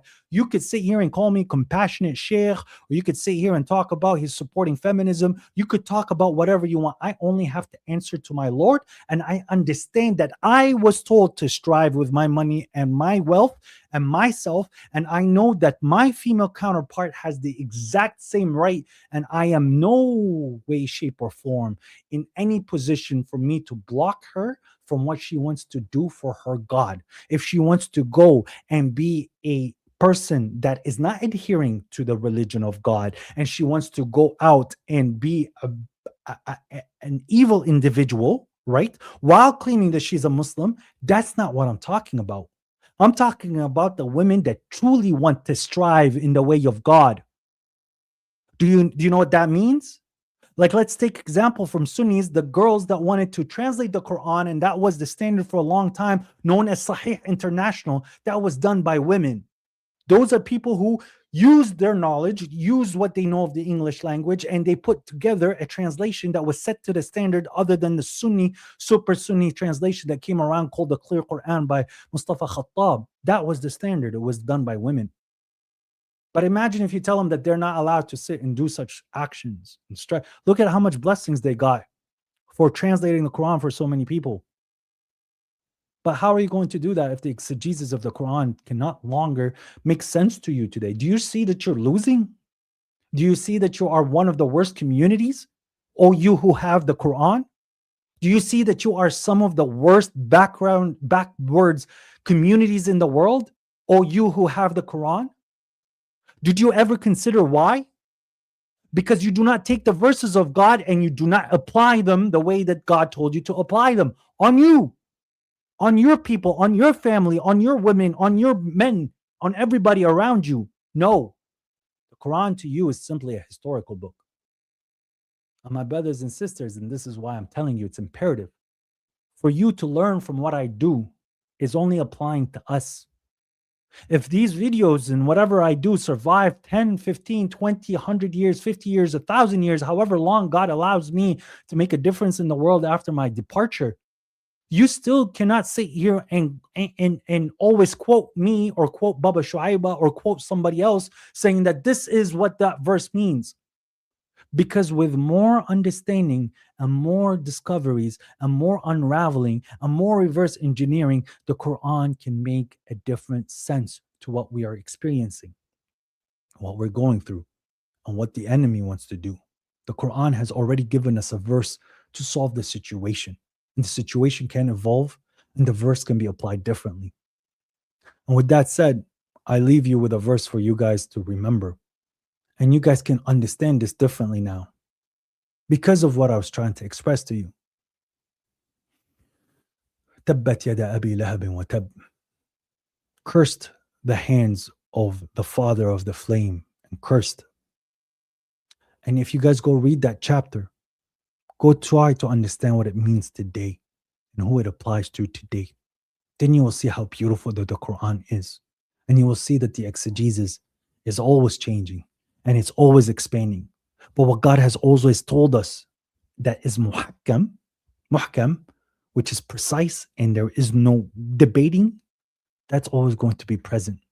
And with that said, all praise to God, the Lord of the worlds. Peace be upon you. I apologize. Today was a little longer sermon, but yeah, it's like I see some stuff this week. It's just it's crazy what people do, man. It's truly crazy what people are doing. Okay. Peace, brother. Much respect. Just this week, it's getting worse, Kristen. It's getting worse. What about lies in the name of science? What about NASA? What about transhumanism? Okay, but that's the problems with science. Those are where the Quran is telling them that that's wrong. You can't change the creation of God. But there is, just like how there's like Islamic way of approaching, or there is like a God conscious way of approaching feminism, there's a God conscious way of approaching science as well. So there's that concept. God bless you too. Sorry, Anthony, I can't read that. For me, that means renounce, because it's not a 3-step program, but rather 3 at the same time. And God bless you, UK. Nice seeing you, my good brother. Hussein, fatal peace. All right, let me see if there's any callers. I understand, but do you believe everything it says about Muhammad is a lie? I say that the hadith is unnecessary for salvation or for you to understand Islam. I don't know what would be the lie or what wouldn't be the lie. Let's start this.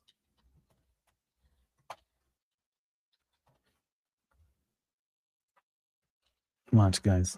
Now we're going to trigger some people. Boom. Hadith is not part of Islam. That's what these people think. Right. No, you're right. It doesn't.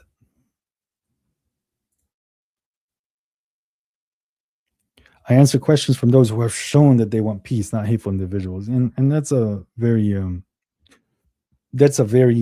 good way of approaching it. In my private time, when I'm getting questions from certain people, I could see those that just want to argue and sit there and call me and blah blah blah blah blah. They would go for hours, and I could see the person who's sincere and who's asking a question to learn. So it's like on my own time, if it's not like live for people to benefit, then I'm not interested to having this question. But if someone comes to me with honesty and he really wants to learn, then I don't have a problem, man. I'll talk to them.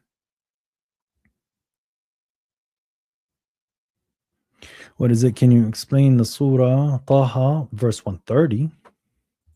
Taha verse 130. Maybe you're talking 20, 130. I think I understand which verse you're talking about. 20. Yeah. So be patient over what they say and glorify with praise, right? It's not saying salah. It's not saying stand a prayer. Here it's talking about glorify with your praise before the rising of the sun, right? So this is the verse in Taha. Why is it not showing? There we go. Taha verse 130. Okay, 20, 130. So be patient over what they say and glorify with praise of your Lord before the rising of the sun and before its setting evening, and in the night, thus glorify at the sides, the ends, which is 3 or more of the daytime, perhaps you will be pleased. I want to show you something, okay? So this is the verse that you're showing. Guys, this is something in regards to glorification. Okay, this verse here, it's talking about glorify. It's not talking about prayer. And I want to show you something, and I think some people have seen this, but I would need to use this. I need to use the best tool that engineers have came up with, MS Paint. Okay? This tool has helped many, many, many, many people in the world, and it's going to help us today. So let's assume that there is right here, this is sunrise, okay? And this is sunset. Cool. You see that? This is sunrise and this is sunset. So right here, this right here is nighttime. Boom, boom, boom, boom, boom. And right here, this right here is daytime. Okay? This we're going to assume is at, like, obviously it's very difficult to say that, but let's say that this is 7 a.m. and then this is 5 p.m. Okay? 7 a.m. and 5 p.m. Sunrise, sunset, nighttime, dawn. Okay? That's how artists work. Now let's go back to the verse. This verse right here. God is saying, be patient over what they say and do glorification. Glorify with the praise of your Lord before the rising of the sun. So now we have here glorification. Let's go here and we'll put with the green, dark green here, glorification right here. Boom. Glorification. You see that? Cool. And then the next part is before it's setting, right? So before the setting of the sun, which right here, glorification. All right. Right. And during the night, then boom, the third one's right here, during the night, right? And then he goes, glorify at the sides. But the thing in the Arabic here, it says atraf in nahar. The word tarafay, or two sides of the day, it would mean two. But here it says atraf, which means 3 or more. Now, if we go back to my beautiful masterpiece here, we said glorify before the rising of the sun, before the setting of the sun, during the night. Now we have 3 times, minimum 3 times. And he said the ends of the day or the corners of the day. Now, God also says in a different verse, right? He says to perform the prayer at the ends of the day, right? He says to perform the prayers at the 2 ends of the day. But the problem is we don't know which end of the day does he want. So here we clearly see at the sunrise and the sunset, this part here, there's going to be a merging where the blue and the night is merging together. Same thing here. There's going to be a merging.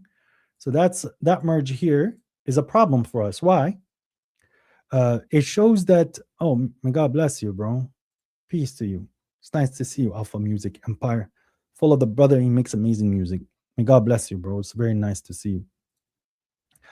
So what I was trying to say is that there's a merging here between the night and the day. And God says to perform the prayer at the 2 ends of the day. So does that mean that we're talking about the internal end here? These 2 internal ends? Or are we talking about the external ends with the merging, right? So God starts to clarify it for us. He says in regards to the prayer, to do the prayer from the declining of the sun to the twilight of the night. So we know that this is a prayer right here, which is after the sunset. And then God says the dawn is another side, right? So these are the 2 sides that God is talking about, the external sides. So the time of the glorification here is lining up with it. But now let's go back to the verse. So now we know that technically this is one side, as God showed us. This is one side here, and this is one side here. And then this is another side here, and this is another side here, right? So these are the 2 sides that are capable of the day. So if we go here and it's telling us there's plural, so we learned now that there has to be 3. We've already deduced that this is one side of the day. So we can go here and put the green. Where's the green? Right there. We put green right here. That's the other side. We know that after sunrise is another side, and we're left with 1, which would be the azimuth or the top. So we have 6 times of glorification, and we have 3 times of prayer, because God says, and from the night as well, there's the prayer. And we could see that there's 3 times where the glorification is aligning. Let me put right here. The glorification is aligning with the prayer. That's not good. Go like this. So yeah, the glorification is aligning with the prayer at these 3 times. And then there's 3 times of glorification. Now, this is what the Sunnis do. The Sunnis made this one optional. They made this one mandatory. And then they made this one mandatory. And they upgraded them to prayers. But they're silent in congregation in this one. They're silent in congregation in this one. And they're silent in congregation as this one. Why? Because God never called it a time of prayer. So that's why like Fajr for them, they say it out loud, right? The Maghrib for them, they say it out loud. And the Isha, they say it out loud, aligning with what the Quran is saying. But then the other 3, they don't say it out loud because it's not a prayer. And this is what is being presented to you. And the reason why they made this one after the rising of the sun optional is because they wanted to call it a prayer. And if they say that there's 6 times of prayer, then they no longer have a middle prayer. So they said one of them is optional, and then the other ones are prayer, and then the noon is the middle prayer. You see that? That's how is the issue. That's what the issue is in regards to what these people don't understand. But that's how the history has shown it. And obviously, after time, because of tradition, they just calling it salah, salah, salah. But if you look at their hadith books as well, there's places where allegedly the Prophet says a salah al-maktuba, the written salah, and then the concept of just a salah, which would be glorification or dua as well. Okay, so he's talking about a salah al-maktuba, which would be the 3. And that's what they just don't have the time to hear it, bro. When I tried to explain this concept to them, they just don't have the time to hear it. So those verses are not really in regards to salah. It's in regards to glorification, but 3 of those times it aligns with the salah. So part of your salah you have to glorify. Easy. I have a feeling that you are. I'm not bringing people up from Gaza. I'm sorry. So the total is 3 salah and 6 tasbih, 6 glorifications. 3 times of the tasbih is the same time here. Yeah, you can ask me something. I don't know. It's right there in front of you, bro. I appreciate you, bro. Thank you, Akas.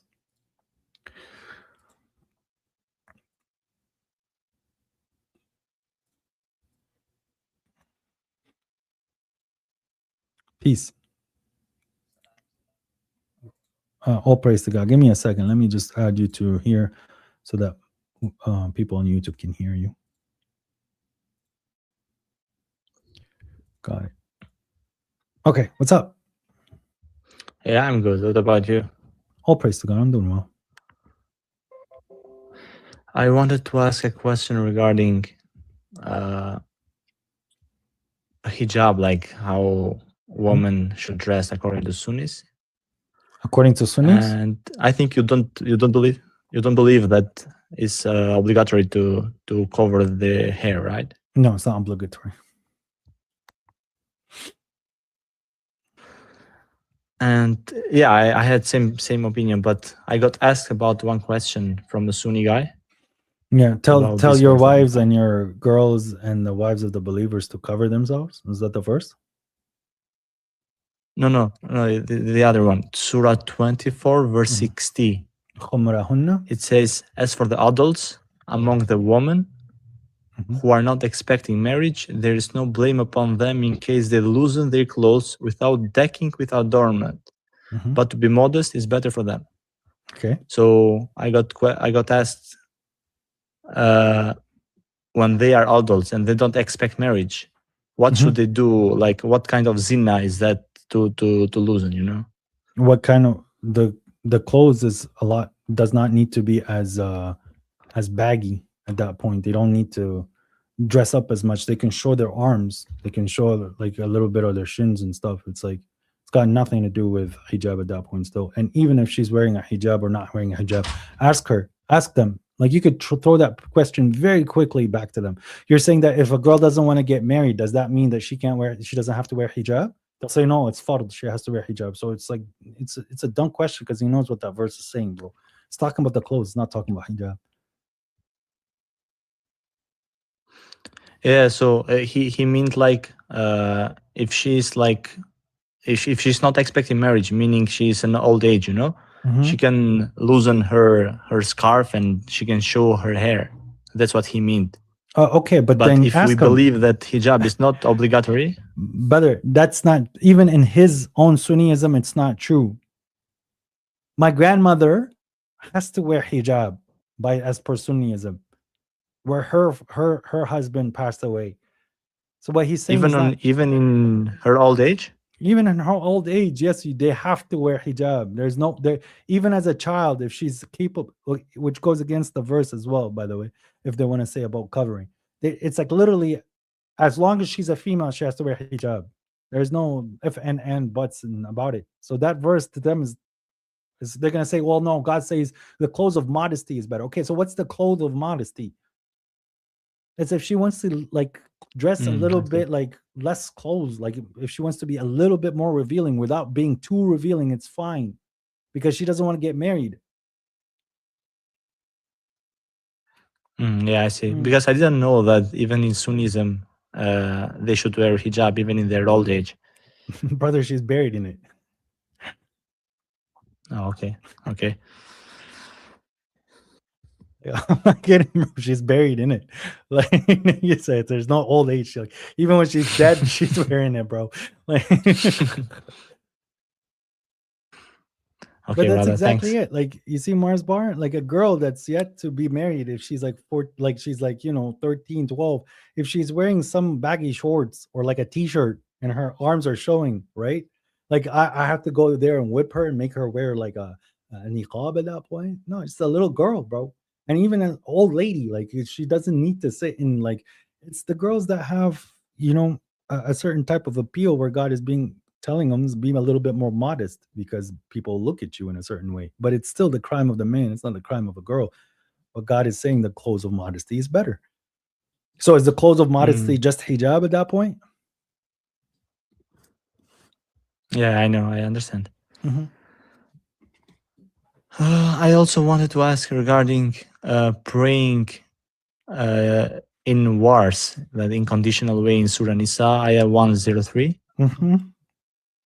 And even if it's in hard conditions, Mm-hmm. we still have to pray, even in wars. But we have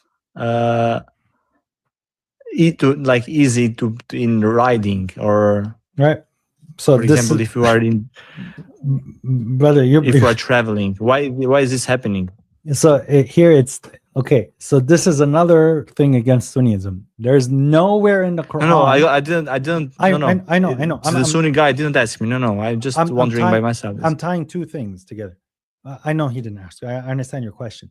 So God gives us the exception to shorten our prayers if we fear that the disbelievers are going to engage with us, or that if we're in a war, then only half of us or some of us pray and then another people pray, so that one of us is on duty protecting the other people. Those are the two conditions of exceptions when it comes down to the prayer, really. One, during the war, only a portion of us is praying, the other side is protecting us.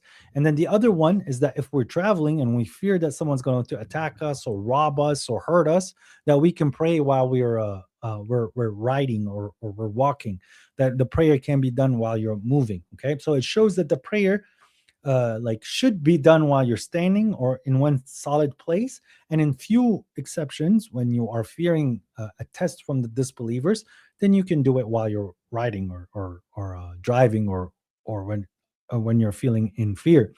So these are the only times where you can shorten your prayer. And as for Sunnis, they tell you that you can shorten your prayers as long as you're traveling. If you're going to travel an hour away, then you can just start combining salat when there's no proof of that.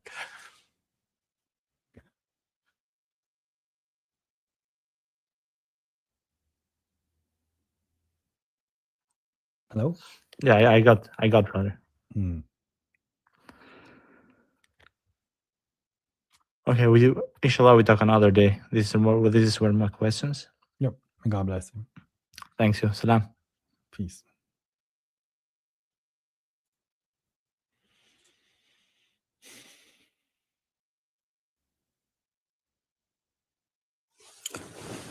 Assalamu alaikum wa rahmatullahi wa barakatuh. Walaikum assalam wa rahmatullah. What's going on?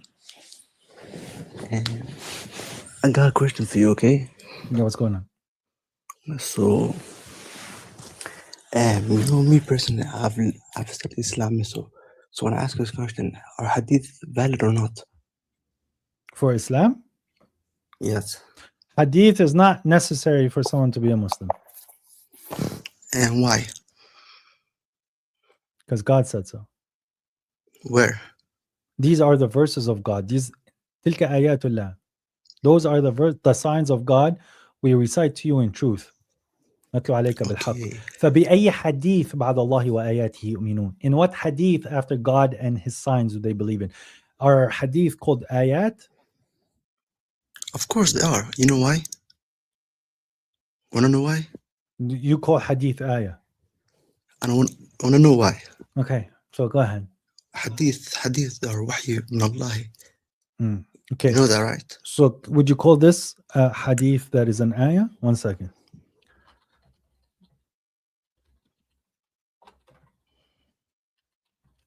Do you think this is wahy at this point? 1 second. Let me put this one out. Read it in Arabic, okay? You want me to read it in Arabic? Can I make it worse? Yeah. At least in English they filter. No. Okay, I will. I'll read it in Arabic for you. Okay, 1 second. Let me find it. I can't believe I have to hear this one. All right.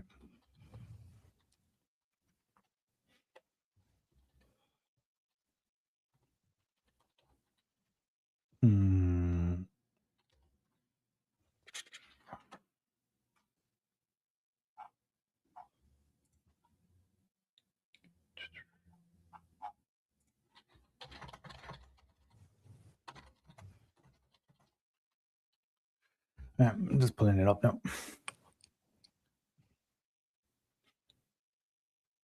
Come on.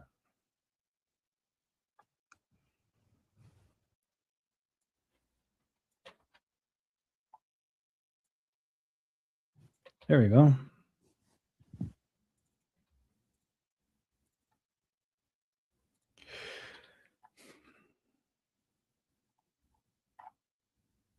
What the heck?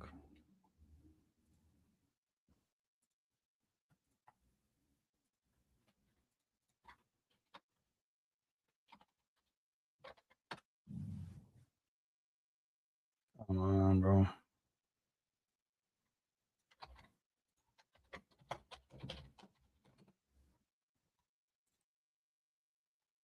Okay, here we go. Okay.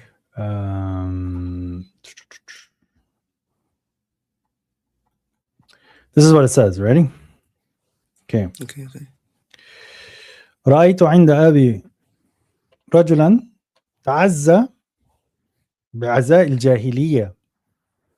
Okay. Let's start from the Rawi, okay? What do you mean?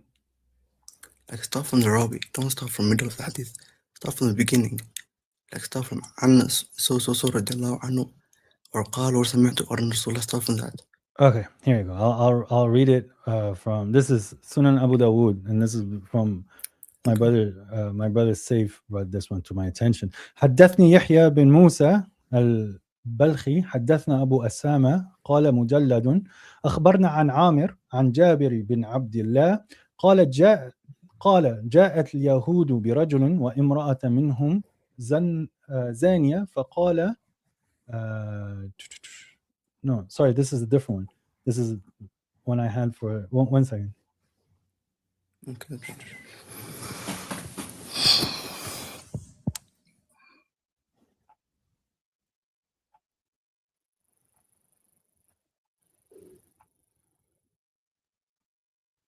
Hold on, I sent it to you, Muslimana. I want the one where it says Sahih on it, because it came up, but not the one with Sahih. I want the one that Albani made Sahih. I mean, So you don't say that's Sahih. I mean, like some hadith, they go to da'if or makruh, so that some hadith. I know, but this one is Sahih. That's why I'm sending this one for sure. I don't want to make a mistake and you guys tell me, oh no, this is not Sahih, this is whatever, and all of this stuff. Okay. So I want to make sure that we're on the right path. Yeah, there it is. So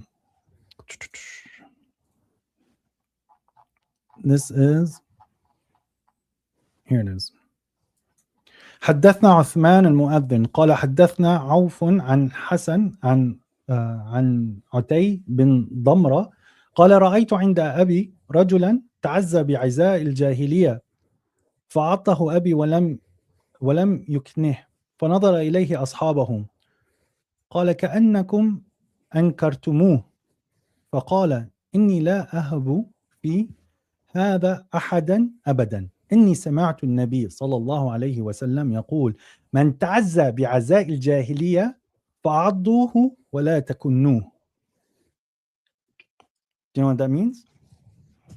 Translate it now. Sure. So it says that Utay bin Damura said, I saw with Ubay a man who was attributing himself in lineage with an attribution of Jahiliyyah. So Ubay told him to bite his father's male organ and do not speak figuratively, like eat your dad's, So his companions looked at him. He said, it appears that you disapprove of him. Then he said, I will never show apprehension to anyone with regards to this. Verily, I heard the Prophet, may Allah bless him and grant him peace, say, whomever attributes himself in lineage with an attribution of Jahiliyyah, then tell him to go bite his father's male organ and do not speak figuratively, like be explicit, like eat your dad's. That's wahi. Okay. Is that wahi from Allah? Where did you get the hadith from? This one is in Musnad Ibn Ahmad and Al-Adab Al-Mufrad 963, and Al-Albani said that this is sahih. Is this revelation from God? Is this an ayah? So if someone says, if someone says like, hey, I'm from the descendants of the Prophet, you have to listen to me. I should go eat your daddy's. Wait. Yeah, no, that one's a struggle. I know it's a struggle, bro.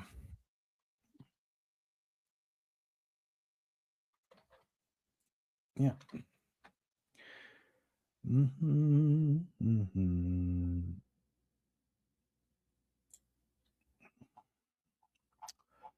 Yeah, it's very sad that we're getting to these places.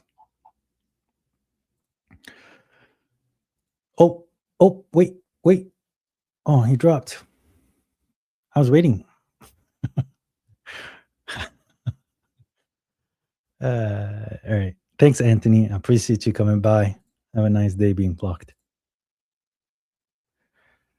Yeah, that's Safe's favorite. That's why I brought it up. That's gross, bro. I didn't disconnect you. You can go come back and fight. Inkobar, what's going on? Salaam alaikum, Muhammad from God. Wa alaikum assalam, my brother from God. How are you? Oh, praise to God. How are you? I'm good, thank you. Sorry for my English, I'm not so good, but I have a question. There's a lot of background noise, but yeah, go ahead. With the Quran, how I can know how much rakah I must make in the prayer? The prayer is not about the rak'ah.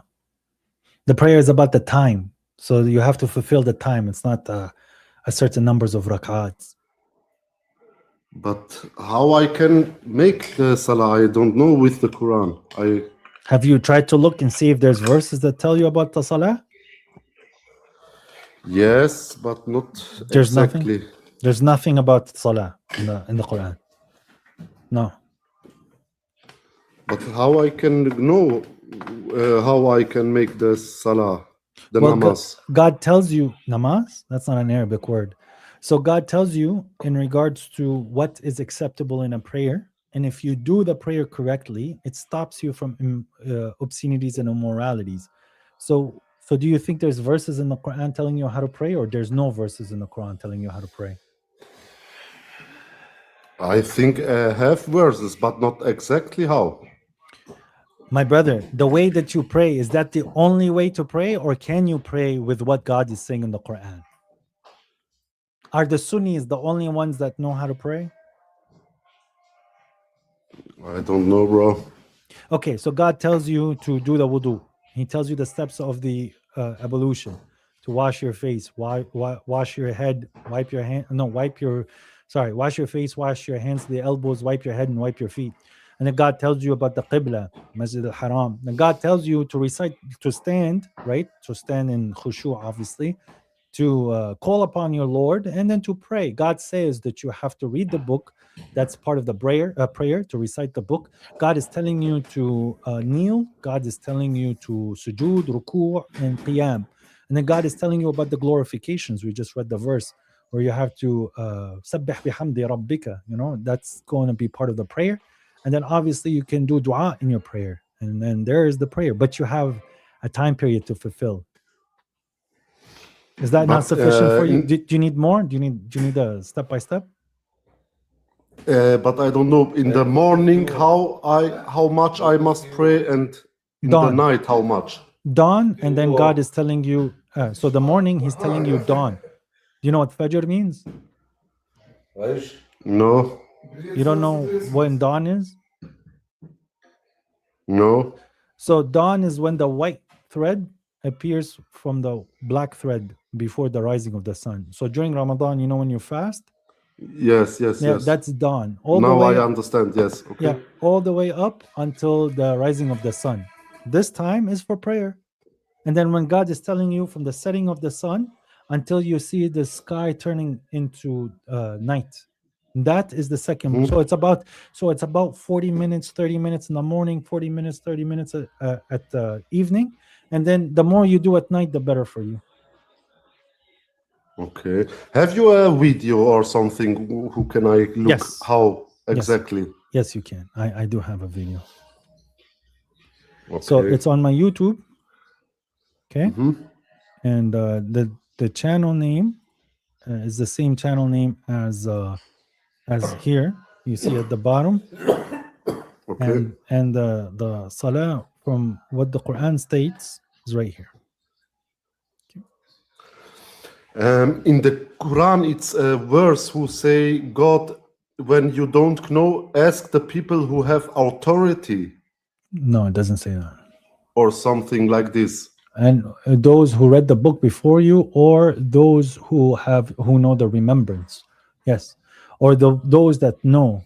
So here you go. So this is it's on my YouTube. It's right there. How do you pray? Pray according to Quran without any other hadith books. I show you the verses.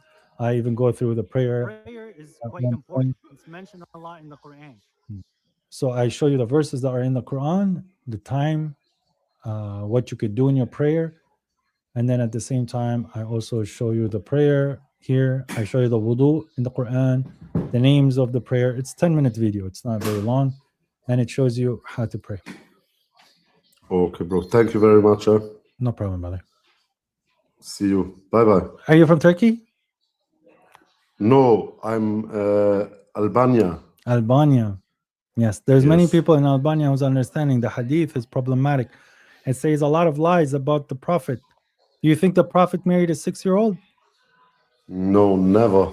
Exactly. Now you're a good man. And they want to say that he did, but it's against the Quran. Yeah, I saw this video who you make with mathematics. How old was Aisha? May God bless you. 18, I think. Yes. 18, 19. It cannot be 6 or 9. That's haram. Yes, I think so. Right. Okay, God bro. bless you. Salaam alaikum. Thank Walaikum you. salam. Too. Bye-bye. Bye-bye.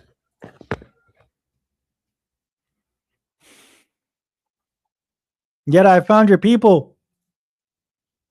Sherlooni, I found your people. A lot of people in Albania are waking up because they're tired of Arabism. They want the religion. So same in Turkey, same in Kosovo, same in Bosnia. Creed of Abraham, I found your people. All praise to God. Abu Talib al-Ansari. Abu Talib Ansari. Assalamu alaikum wa rahmatullahi wa barakatuh. Wa alaikum assalam wa rahmatullahi wa barakatuh. What's going on? Hope you're in good health, inshallah. Alhamdulillah. And yourself? I was listening to you and I was also listening to the brother. Can you hear me properly? It's a little difficult to hear you, bro. It's a little difficult. No? Sounds far. Better? It still sounds. I'm sitting in Holland. You're in Holland. Yeah. I see. So excuse me if my English is not on the right level. Okay. No, it's okay. It's not about the English. It's just a little difficult to hear. But what's up? What's going on? So yeah, a friend of mine, he's also a Quranist. He rejects the narrations. And I had long discussions with that friend also. And the problem I face in this ideology that only Quran is enough is like when we open the Quran, it's Arabic. So the first thing we face as non-Arabs, we are depending on language translation. Right. And even if you look at the translation, for example, in English or in Urdu, original language I speak, you find different translations. You see, so even those who are masters in the language, they cannot achieve similar meaning. So they have difficulties with it. So, and if you look at the Quran itself, it has mutashabih. It has verses which are muhkam. Muhkam are clear. You know, you read it and you know what it is. Mutashabih are those verses which very differ in opinion, and so it's like believing that Quran as a book is enough. It contains the whole constitution, the complete law to rule a country. My brother, I don't mean to interrupt you, but I don't think you understand our position. When we say that the Quran is sufficient or the Quran alone is enough, this is in regards to religion and guidance from God. That's the argument that God makes. So this is not a book that is sufficient for a social constitution. This is not a book that's sufficient for knowledge in literature. It's not a book that is sufficient for biology or chemistry or history. It's a book where that it comes down to salvation and the religion of God. You do not need any other book. You do need to learn the language to access the book. You do need to explore what the definitions of the book is saying. Yes, and that's where you need to look at an atlas to find where Egypt is, for example, or where Mecca is. That's not the sufficiency that we claim. We claim that the Quran as a religious book, it is it's complete, and you would not need a secondary religion book or a second religious authority for you to be able to comprehend the verses of the Quran. So your argument, unfortunately, it falls short from our position. It's what's called a straw man fallacy. When we don't say that the Quran is sufficient, therefore it's a social constitution, or it's a diplomatic paper, or it's a knowledge-based claim, but rather it's a claim of guidance and religion. So you think the Quran, the knowledge from Quran is only limited to spirituality? You don't think it's also To religion? Covering it's also covering the worldly matters? No, the religion. So God is telling you, in regards to religion, it's the law that is going to allow you to be able to be saved on the day of judgment. So on the day of judgment, you're going to be judged by God. God is giving you the criterion on how he's going to judge you. God is telling us his tradition on the people who disbelieved and the people who believed in the Quran. And God is giving us enough so that we would be able to set up a discipline, personal. God is giving us enough so that we could set up a social constitution in a community. And God is giving us enough and so that where we could start to explore in science, mathematics, and technology for us to excel with how God wants us to be. But when it comes down to halal and haram and what God is expecting from us, the Quran is sufficient. That is the argument. Okay, so when it comes to halal and haram, you say the Quran is sufficient. Yet we find that the scholars, they are using ijtihad, so out of the boundaries of hadith, and the things, the problems for which they cannot find the solution in Quran and even in hadith, they use ijtihad. Yes, So but it doesn't they give become fatwa. halal and haram. They give a fatwa based on their ijtihad, but I cannot say that now eating certain types of fish or lobster is haram or that kind of religious takes. I can tell you what we believe God has assigned as food and not food, right? That is ijtihad. And that's not something that is decreed by religion. That is decreed by opinion. This is reason, which is normal. But to say that gold is haram to wear for a male, this is something that is found outside of the book of God, which is not true, which is against the book of God. To say that you have to lash a person that drinks alcohol because it's a religious duty to do so, this is not found in the book of God and it's rejected. These are just opinions. Okay, so for example, we have in Norway, you have like 6 months of day, 6 months of night, for example. So how do you then see the prayer timings over there? What do you mean? In you regards want to pray, for example. If you want to pray, for example, in Norway, for example. So how do you decide when it's Fajr, when it's Dhuhr, Asr, etc.? Well, the way that I would approach the matter is that I would sustain some type of discipline in regards to how the verses were appearing, that you do have 2 times a day that you should pray. I could make the argument that you should be praying the majority of the time that when it's night, and the times when it's completely day for 6 months a day, which is not the case in all of the Norway, then it would be a little different the way that I would approach the prayer, because God says the prayer is important for you to sustain your connection with God. You're giving me something that's called the outlier, where it's not where the general population is, and the Quran is talking generally for somebody to make healthy conclusions.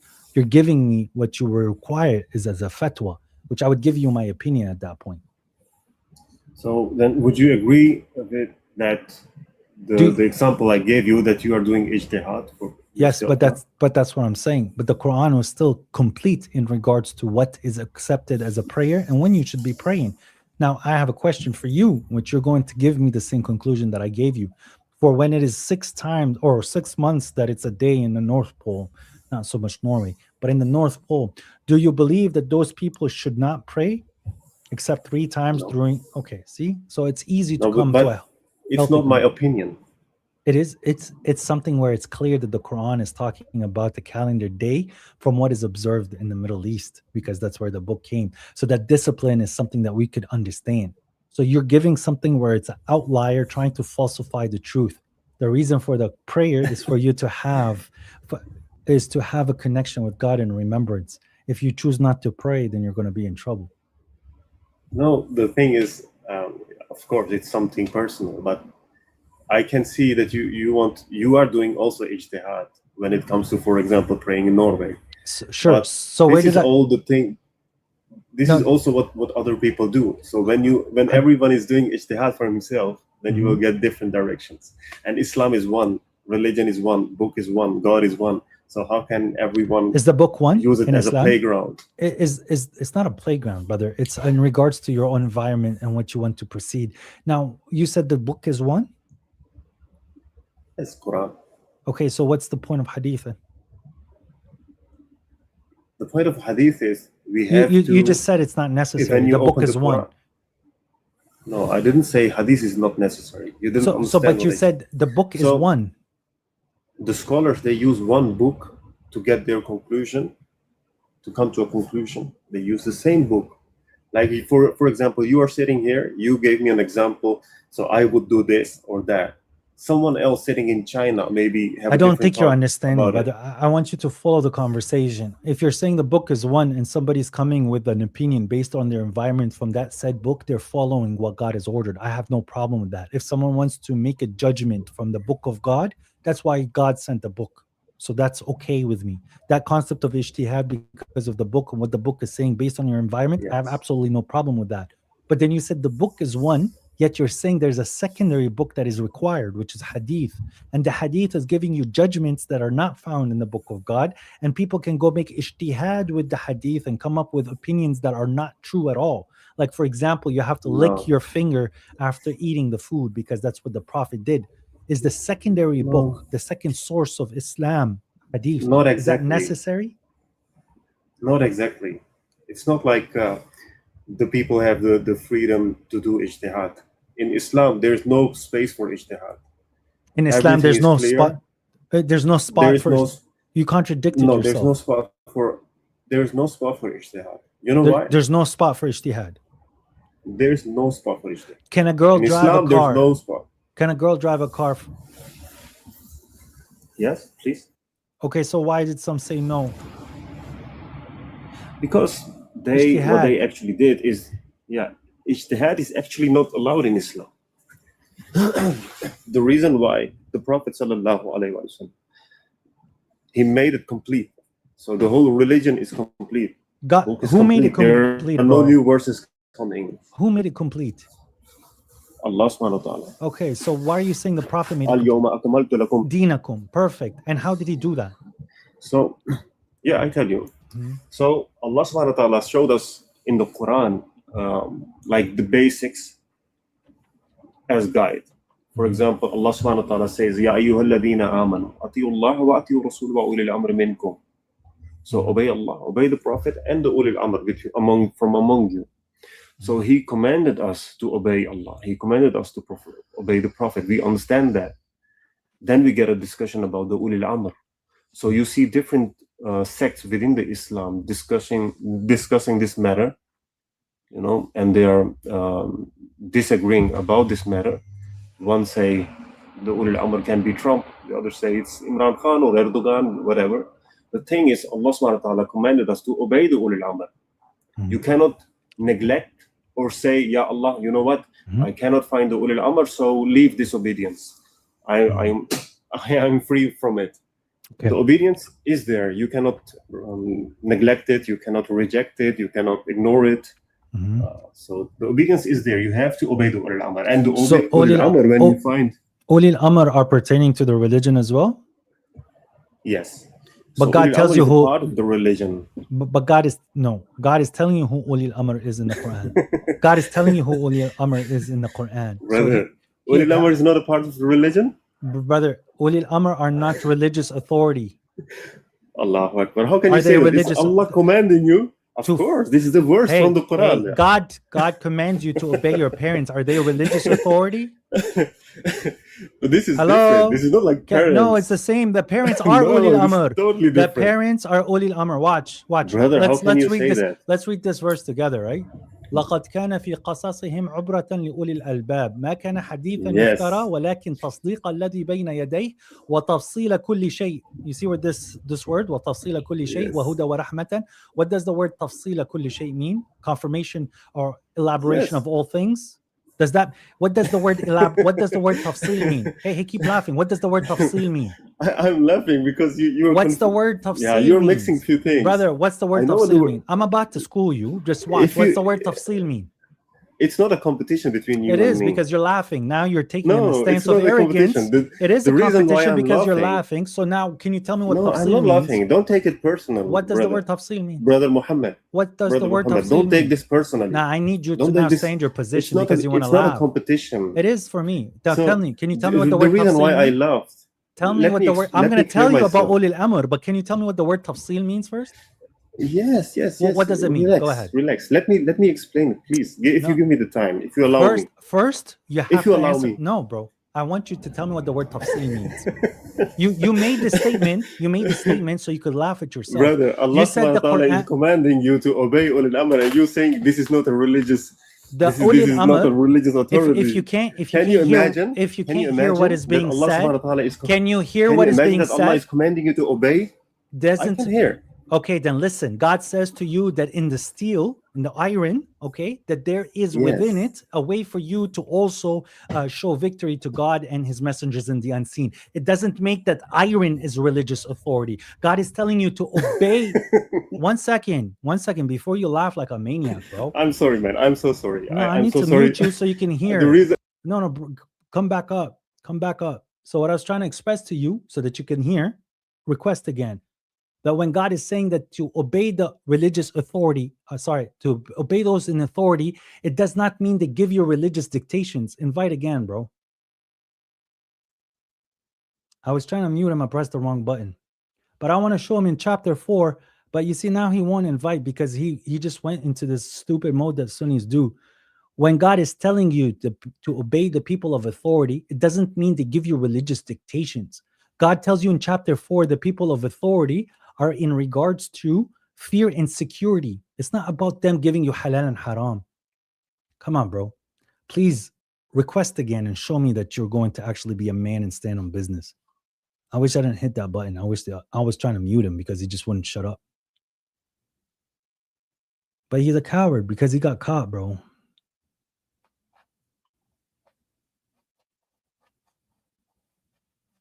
Request, bro. Request, bro. All of a sudden he's quiet.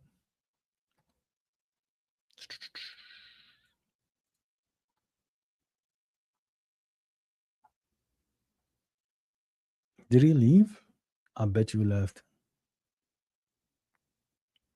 As God is my witness, I didn't mean to press that button. Yeah, he left. He left the chat. I pressed the wrong button. I was in regards to trying to mute him and I just hit the disconnect button. But that's how they do, bro. Like, I'm trying to ask him, what does the word tafsil mean? So when God is saying that it's elaboration to all things, he goes, no, it's just general statements. And watch how this general book destroys your position. So God states that if you dispute amongst the matter, he said to return it back to God and his messenger. He didn't say to return it back to God and his messenger and the people of authority, because I could dispute with the people in authority and say, hey, God didn't say that, so we shouldn't do what you do. But this guy, anyways, man, like, these guys are dumb, bro. They don't know how to have a conversation.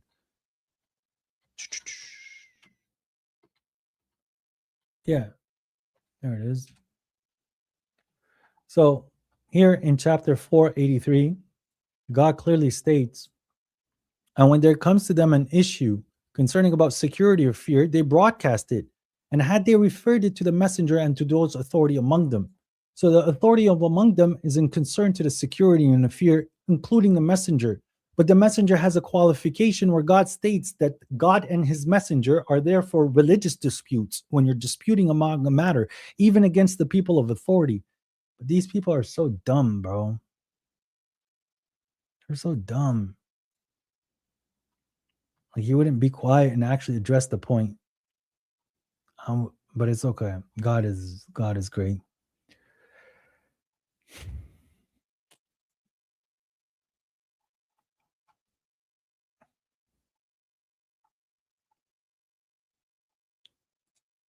You just don't understand what religious authority means.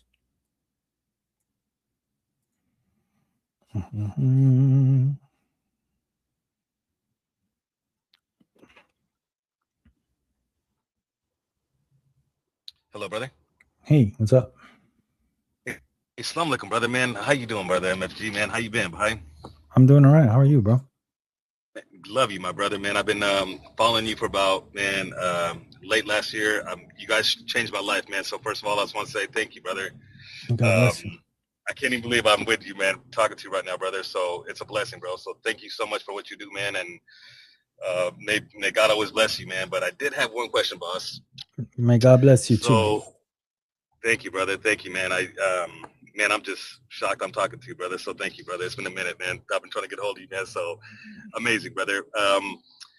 So I've been, man, how do I start, man? So late last year, brother, when I first saw your video against, I think it was Shamsi, and I was like, man, I couldn't believe that you can actually debate with the Quran only. I thought Sunnis and Quran only was one. I never knew there was a difference, brother, my whole life.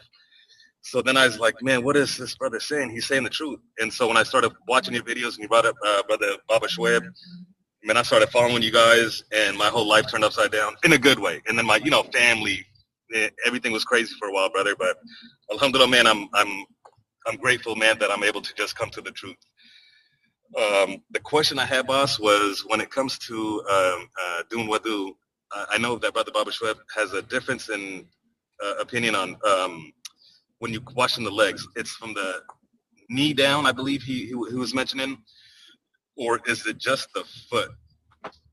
Because it says qadama, and when I was asking him about it, he says, yeah, qadam is feet, but God used a different verse, a word for wiping your feet, and it's supposed to be from the whole leg. It was the whole leg down to your feet, I believe, and I don't want to be mistaken, brother, but I believe that was what I wanted to kind of see if that's something that you were aware of, or aware that was his opinion, or if that's am I right? Or so I don't think he says to wash your legs to your heels. I believe the joints. I think he says wipe.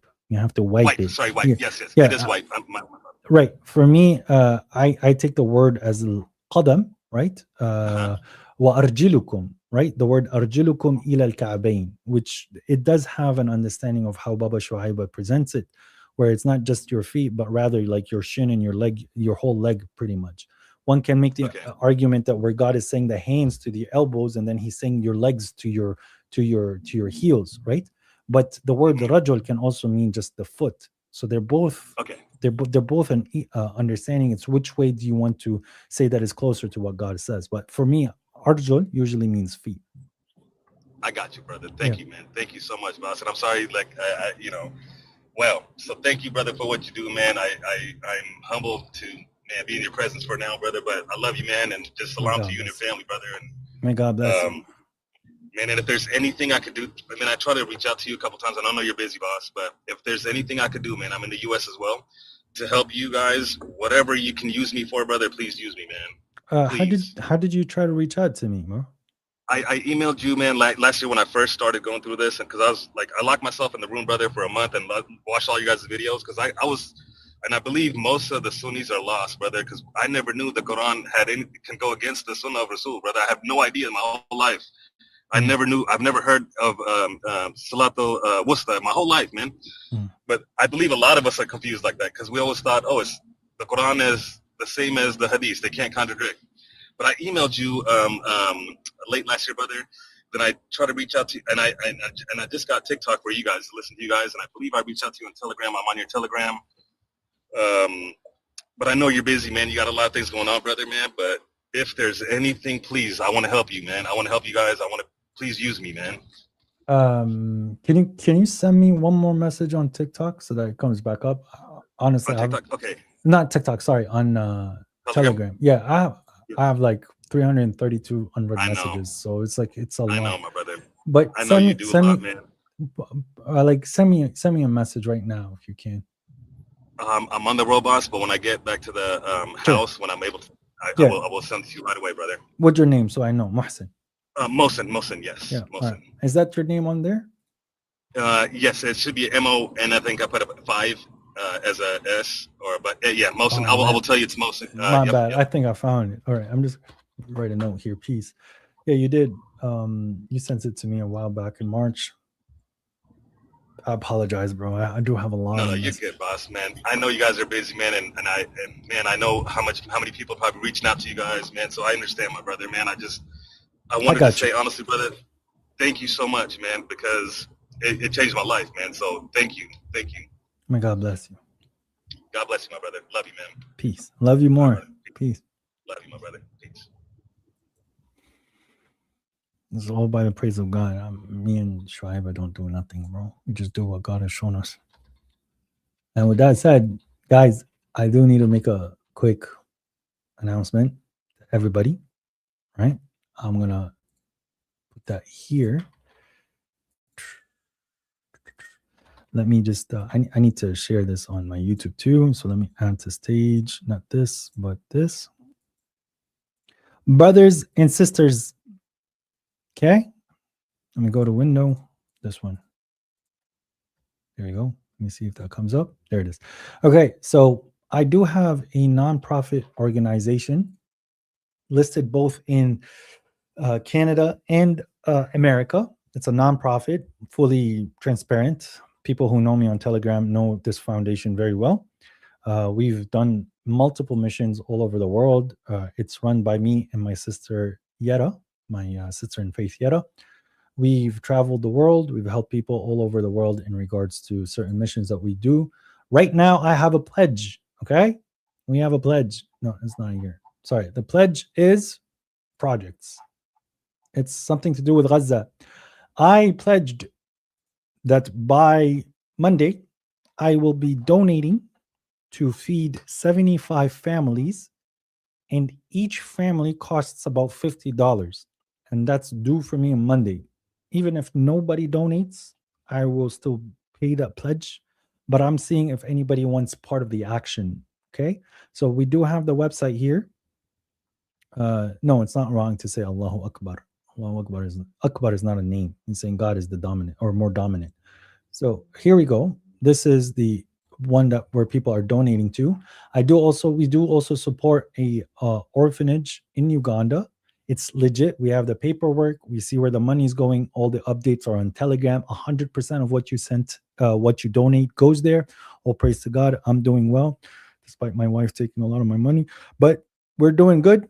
And she likes to spend it. That's what I'm saying. So, but when it comes down to these missions, we give 100% of what we're donated with full transparency. We don't have anything that we don't have anything that goes to our pocket. If we need to have any overhead, some bank fees, some transfer fees, yes, that's kind of something that we can't really like sit in. But I still cover much of it. The bank fees, which is like $4, $3 here and there, and transferring certain some amount of money.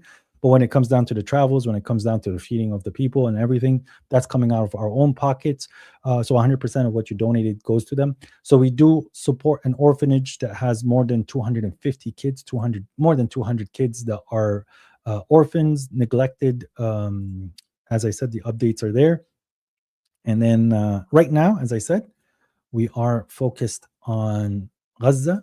This is within a year. So far, less than a year, we've raised that number and even more because people are capable of donating through crypto. But I'm not putting the donation. Those did not get reflected in that number.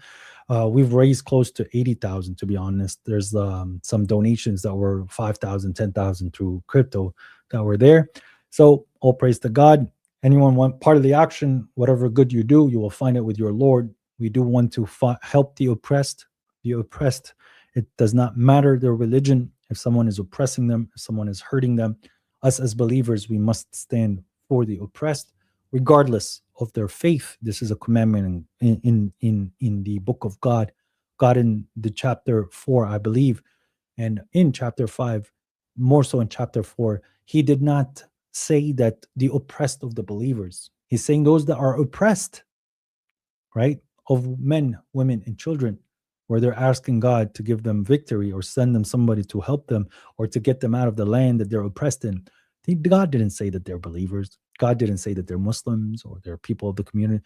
They were just human beings that were oppressed. So we clearly see the oppression that is happening in this specific place. You can donate using Stripe. So Stripe is the platform that I'm using. Again, you get updates in regards to where the money is going. I post on my Telegram group, and at the same time, you are capable of seeing how much people are donating and in the name that they want to give. You can calculate every cent, and then at the same time, I will show you every cent where it was gone. We have other people, independent people that come verify the money, where it's coming and where it's going. I have my good brother Mehdi. He went through the paperwork. He went through the trails. He went through the transfers, and he goes through the videos. He makes sure that the money is going to where it's gone. There's other people that came and they audited where these efforts are going. So all praise to God. If you guys want part of the action, again, it's believersfoundation.net. Believersfoundation.net. Merci beaucoup. May God bless you guys.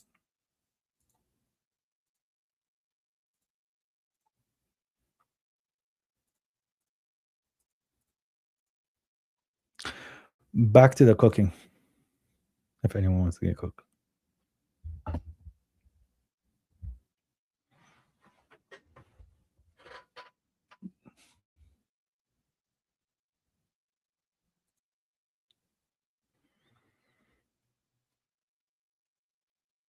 Peace. And God bless you, George.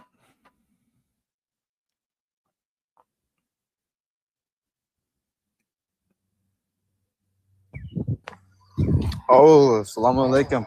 My Hey, name hold is up, Leroy. Leroy Jenkins. No, it's my neighbor. I'm making garden beds and the saw broke and it's his. And we're gonna try to fix it. And then because the live went mute, the live stopped, and I thought you ended it, and then I was like, wait, is it my turn? It's your turn. Oh man. Yo, so I'm from California, right? And I've been on this long journey for a long time. Like the first time I picked up a Quran was about 6 years ago. And it resonated heavy with me because I grew up around a lot of Christians and Catholics and different types of Christians. Like it's so different here that every church you go to, they all kind of believe different things, right? Mm-hmm. So like it always resonated with me that Jesus had a God and that he was never God himself. So when I picked up the Quran, I was like, finally, we have a clear word of God. And then it made me also believe that, Muhammad is not who they teach us who he is. You know, they demonize him. They say all these things about Islam.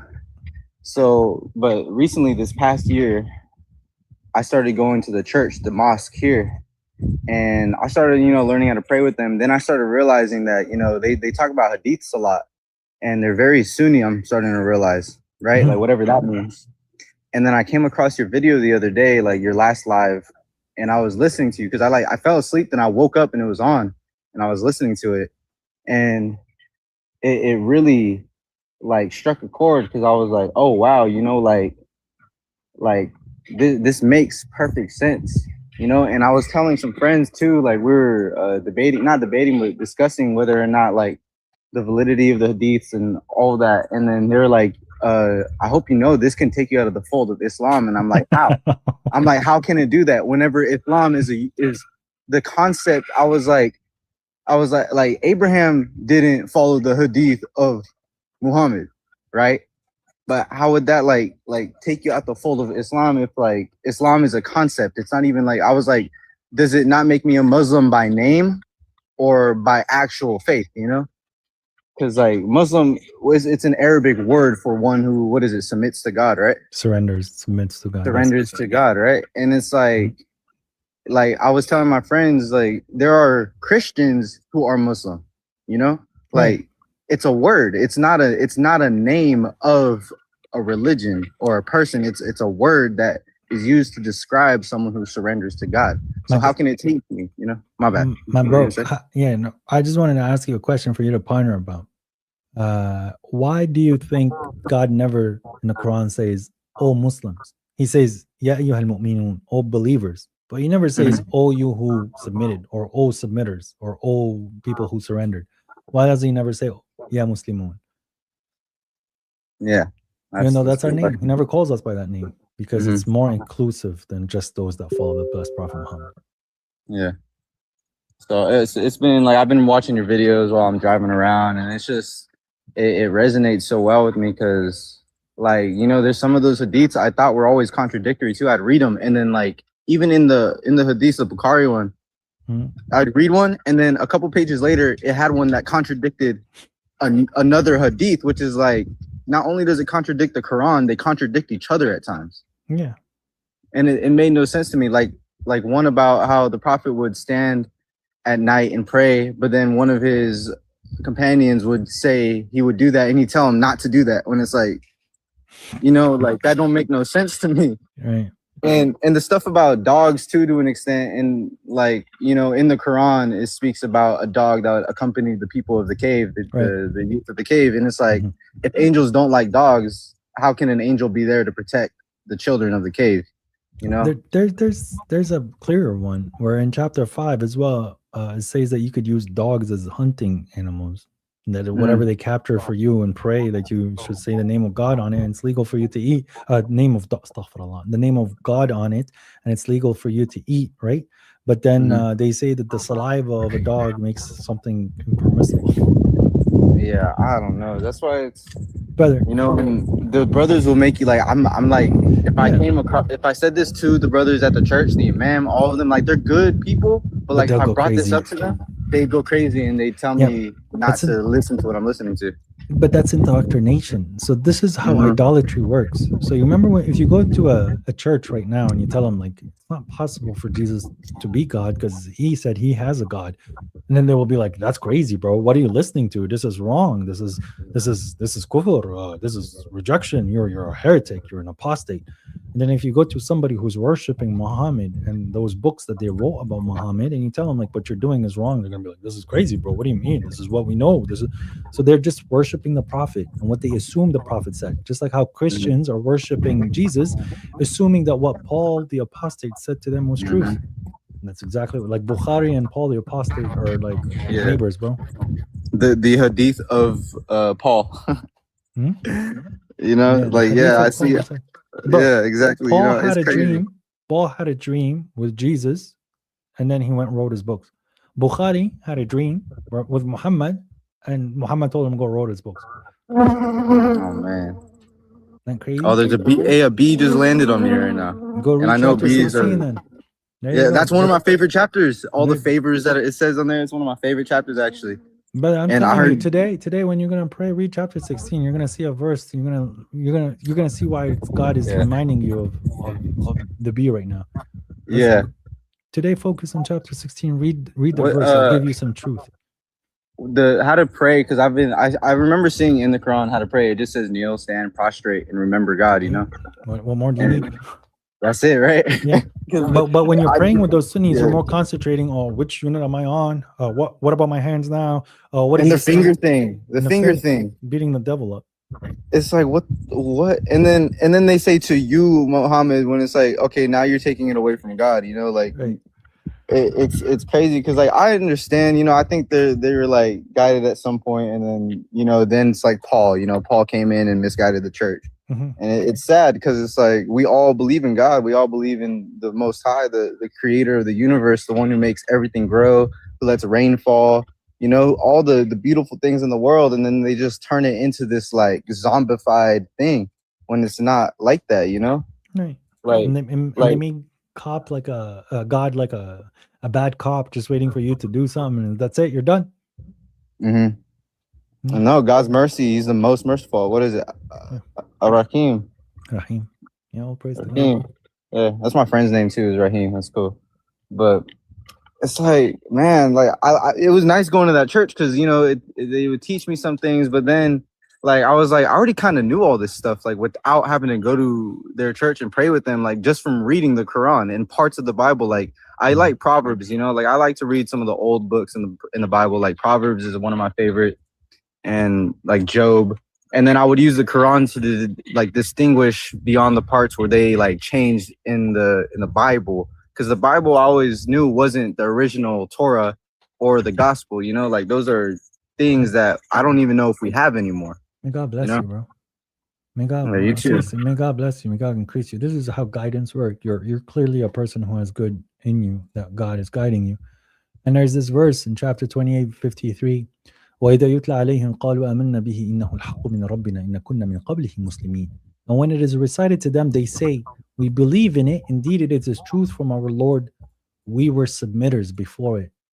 So you were already someone who knew like the importance of God and what submission to God is, and the Quran just expressed it to you for you to recognize. It's like I already knew this stuff, and this is the truth from God. So, yeah, man, God bless you, bro. I'm glad I came across you, because it kind of just like reopened my eyes again, because I did feel myself getting zombified again, like with this, because I never was like a Christian. So I never got down that rabbit hole with, you know, going to church, and like my friend goes to mass and stuff like that. And like all praise to him, because he's also in the right place, like with his heart. Like me and him have conversations, because he's a Catholic and I'm Muslim to him, right? So it's like I told him yesterday, I was like, you're a Muslim too. You just don't know. Have more exaggeration on this prophet than others do, you know?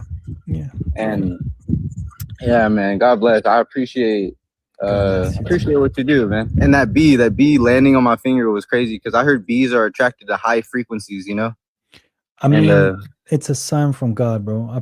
Trust me, there's times when I'm walking and I'm having like something, or I'm thinking of something, and then it's like a spider will literally come and like land on me a little bit, and then it'll go away. I don't kill spiders, but then it's just because I saw the spider and I know chapter 29 is there. I go read chapter 29, and then there's like a verse that like helps me understand something, you know. So it's like here you were talking about idolatry, something in regards to idolatry, and then the bee came to you. So chapter 16 is what you should go focus on.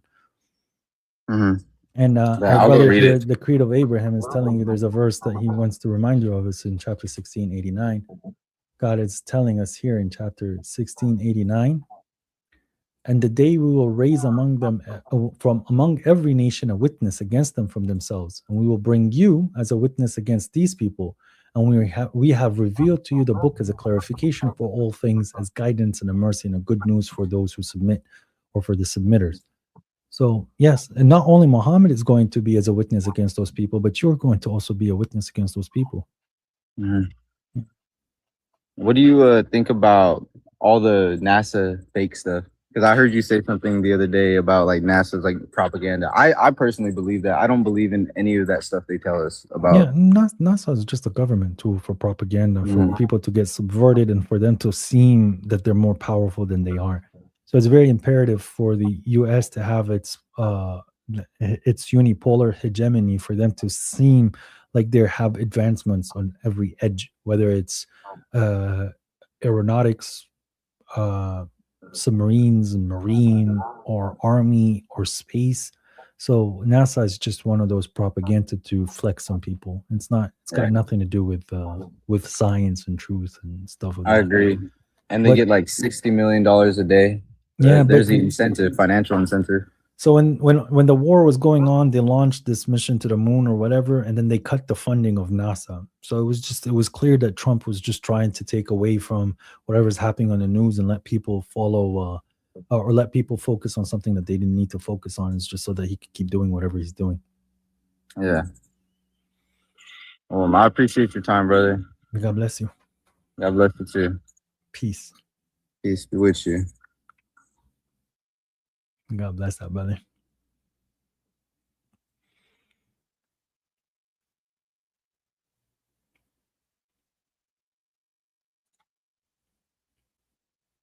Yeah, yesterday some guy came up on Baba Shuaiba's channel thinking he brings him in chapter 14, and he goes to him. The verse says like, that God will send a messenger to their people with their tongue to clarify to them. And the guy goes, I'm from Nigeria, so who's my messenger? Who's my messenger? Answer. Who's my messenger? Who's my messenger? Baba Shaiba, answer. Who's my messenger? Baba Shaiba goes, chapter. Answer. Who's my messenger? Who's my messenger? He kept going on and on and on and on. Who's my messenger? Who's my messenger, Baba Shaiba? So after the guy gets dropped on his head like he deserves to, I just go up on Shaiba's platform. I was like, how are you, Baba Shaiba? Answer. How are you? How are you, Baba Shaiba? How are you, Baba Shaiba? How are you? Answer me. Shaiba, how are you? Answer me, Baba Shaiba. How are you? What's up, Mark? How are you, Mark? How's it going, Mark?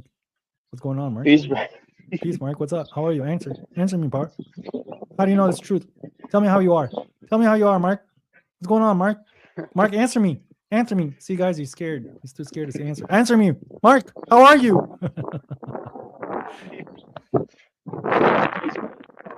Jeez, bro. Can you hear me? I can't hear you. I hear wind. Oh yeah, I'm outside. I'm just walking right now. Can you hear me better? I think the wind stopped. Yeah, I can hear you better. Here, let me take out my headphones real quick. How are you, Mark? Hello, can you hear me now? Yeah, that's better. You hear me better? Yes. All right. Basically, I have a question more on how to deal with this type of like thing. Basically, like I've grown up in a Arab Christian household. Mhm. They're very, very interesting, strict folks, and obviously I've been studying, working. I know my faith. I'm pretty confident in my faith, but am I cutting out? No. Am I cutting out or not? No, you're good. I'm good. Okay, because it's showing me like connection's low or something like that. No, I can't hear you. All right, but basically, now you can't. I can. Go ahead. Here, I'll come back another time. No, you're good, bro. Oh, okay. Okay, I got you. So it's kind of like Islamophobic, you would say. You hear what they say. It's like, how am I gonna? I'm not trying to change their, like, convert them or something, but even to understand your position, this is like something really, really hard. Because, brother, like these people, like especially from the villages where I'm from the Middle East, they know more about Islam than their own religion. Like, I'm not gonna go into crazy details, but I remember I was talking to one of my family members, and we're talking about like Islam, and I bring up Musa, and they're like, "Who's that?" I'm like, Moses, like, split the sea, and they're like, no idea, but they know about the suckling hadith. I'm like, what? Like, how do you know about this? You don't know your own book. Like, I don't think these people, they know more about Islam than They know more their about own books. Sunnism. Yeah, they know more Yeah, they about do. Sunnism. Yeah. So, but this is what happened in the Middle East. Is that there's a lot of hate in the Middle East. If people think they know what racism is, they haven't talked to an Arab. An Arab will start by the color of your skin, and he'll end up with your parents, and then he will also curse your grandparents all in one sentence. Because it's like over there, they're very polarized. So when it came down to the concept of religion, they will insult you, insult your religion, insult your prophet, and insult the book that you're praying, even if you're a Christian. They don't care. They have no limits. So for them, they needed some material to hurt each other. So they would go with these crazy hadiths and they attacked each other. And this is where the Islamophobia came. You're right. In the villages, the guy doesn't even know who Paul is, yet alone Jesus properly. And he will still sit and insult Omar from running away from battle because he heard the Shi'i guy insulting Omar. You see what I mean? And this is what these people are doing. And unfortunately, these individuals, you have to remind them of what the morals of religion is. You don't even have to tell them that you're a Muslim or you're understanding what Islam is or the Quran. And you just be like, I don't think God likes it when we talk like this. I don't think we're gonna find success. And always, if you can relate it back to money somehow, how you're not successful or your money's going away, or look at you, you're broke, it's because God is not happy with you. Then they'll be like, yeah, you're right, I should be doing better. Just relate it to No, money, yeah. and then they'll be good, bro. Yeah, but yeah, that basically answered my question. I was just gonna ask, like, when you deal like with the stubbornness and No, I hard-headedness, don't. like, I don't let them a lot. Like they don't. They can't. They can't. How can I tell you, bro? Like I get it. All right. What's up? Thank you, Abu. Habibi. because I remember when you went up with that one Arab Christian, Mhm. and he was trying to talk about the stepson. Oh, that was a big blunder got on caught. his part. And it's like, and yeah, like the I was in one of Fareed's live, like Fareed Response, and I was basically asking, because the stuff I was hearing my family and like relatives were saying, I've never heard before, like their arguments against Islam. So I remember asking him, like, do these Arab Christians, do they have arguments that should be like talked about more? And he was basically saying they stick to more traditional stuff, and that Right. the newer things are more like, It's dumb to like, them. yeah. Yeah. So They stick like, to really like nuanced things. okay. Yeah. So that's like but yeah, that's basically what I was like wondering. The biggest so one you're you're saying, the biggest one you're gonna Yeah. say is like you're gonna see them talk about is the slavery and sex with slaves. That's the one where they will always bring up. They don't even know the Aisha age thing. The majority of them, by the way. but yeah, that was basically it, brother. Thank you so much. But like knowing now where you're from, bro, that country, they're just Yeah, yeah. it's evolving. I don't know, up, down, left, right. So Are you closer to the south or are you closer to the north in regards to the village? Like the capital or the second capital? We're close to Homs. We're from you. Homs, okay. So it's Wadi al Homsley. Nasr. Yeah. My uncle, they speak. My family hates when he starts talking. They don't understand a word he's saying. I see. Yeah, like Tel Khala area, like over there. Mhm. But those people do not like Muslims At all. and it's like like you can't blame them because this is what they grew up with. Right. But like now in a day and age, having ignorance when you could just simply open up your phone and look something up, it's like, come on, man. Yeah. Let me put it this way: in the capital and the second capital from the country you're from, people would rather it's a Sunni majority, like by far, but they would go to a Christian hospital or send their kids to a Catholic school or a Christian Orthodox school because it's better than the Sunnis, because the other ones cannot be trusted. You know what I'm talking about? Like the hospitals where the nuns run them. Yeah. Those are the best hospitals that you'll find in that area. Yeah. And then they hate Christians. Make it make sense, bro. Yeah. God bless you. God bless you, brother. Take care. Peace. Good brother. He's an amazing brother.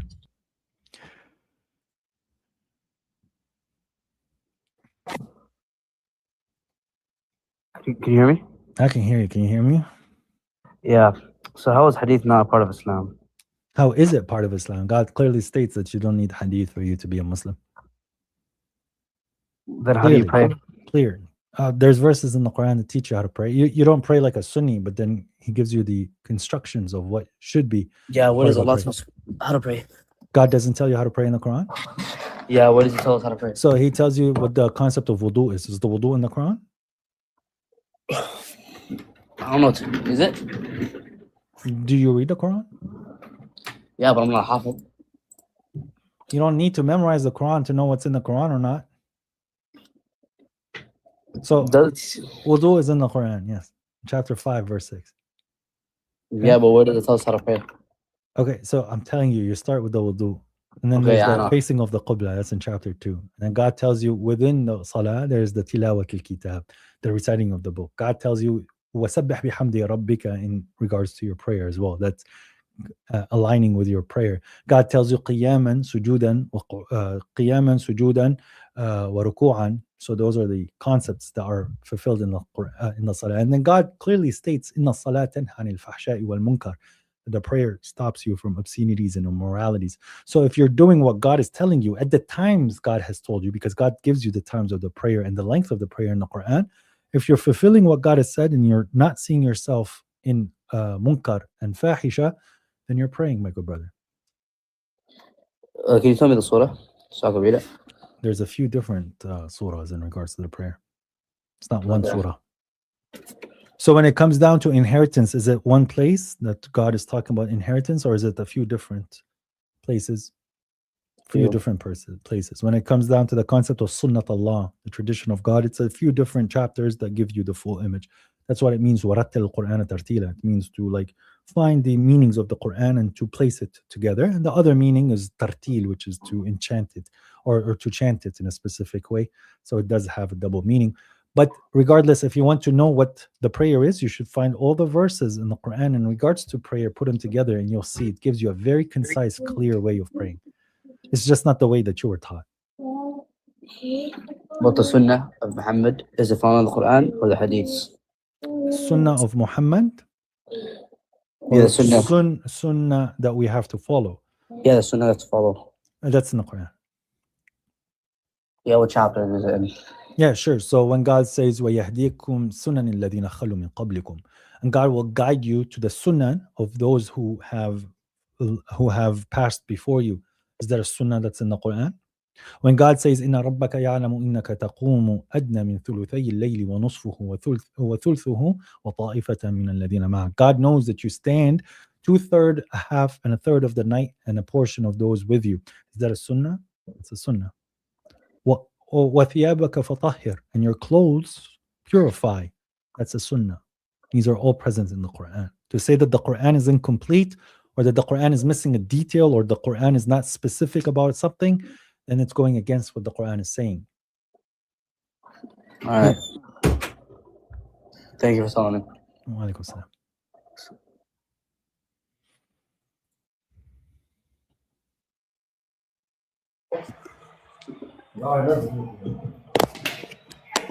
Hello, assalamu alaikum. Walaikum salam. I have again one question, bro. Go ahead, my good brother. I have millions of questions, but I start with 2 or 3. Start with the 1. Okay, bro. With Allahu Akbar, it's not mentioned in the Quran. Yes, it is. Not in the way that we understand. Akbar doesn't mean the name of God. It says, وَرَبُّكَ فَكَبِّرْ, and your Lord magnify, okay? Or your Lord make him bigger. So however you think God is amazing and big, God is even bigger than that. And that's what it means when someone says Allahu Akbar. So how infinite is God in your mind, and how controlling and how domineering and how amazing and how big of a king he is. He's even more than that. You just cannot comprehend it. That's why Allahu Akbar does make sense. But it's not the name of God. Akbar is not a name. Akbar is a comparative statement. So whatever you're thinking about God, or who God is even bigger than that. But how is that possible? In all Muslims pray with azan, Allahu Akbar, Allahu Akbar. Yeah, But how can it be possible? What do you mean? It's literally, it's saying God is bigger. God is bigger. God is bigger. God is more dominating. God is more dominating. That's what it means, Allahu Akbar. But it's not correct when I say this, or what? It is. I can say Allahu Al-Kabir, God is the biggest. Al-Kabir is one of his names. When I say Allahu Akbar, God is more bigger, which means that whatever is going on, God is even bigger than that. God is more magnified than that. So that the term Allahu Akbar is valid.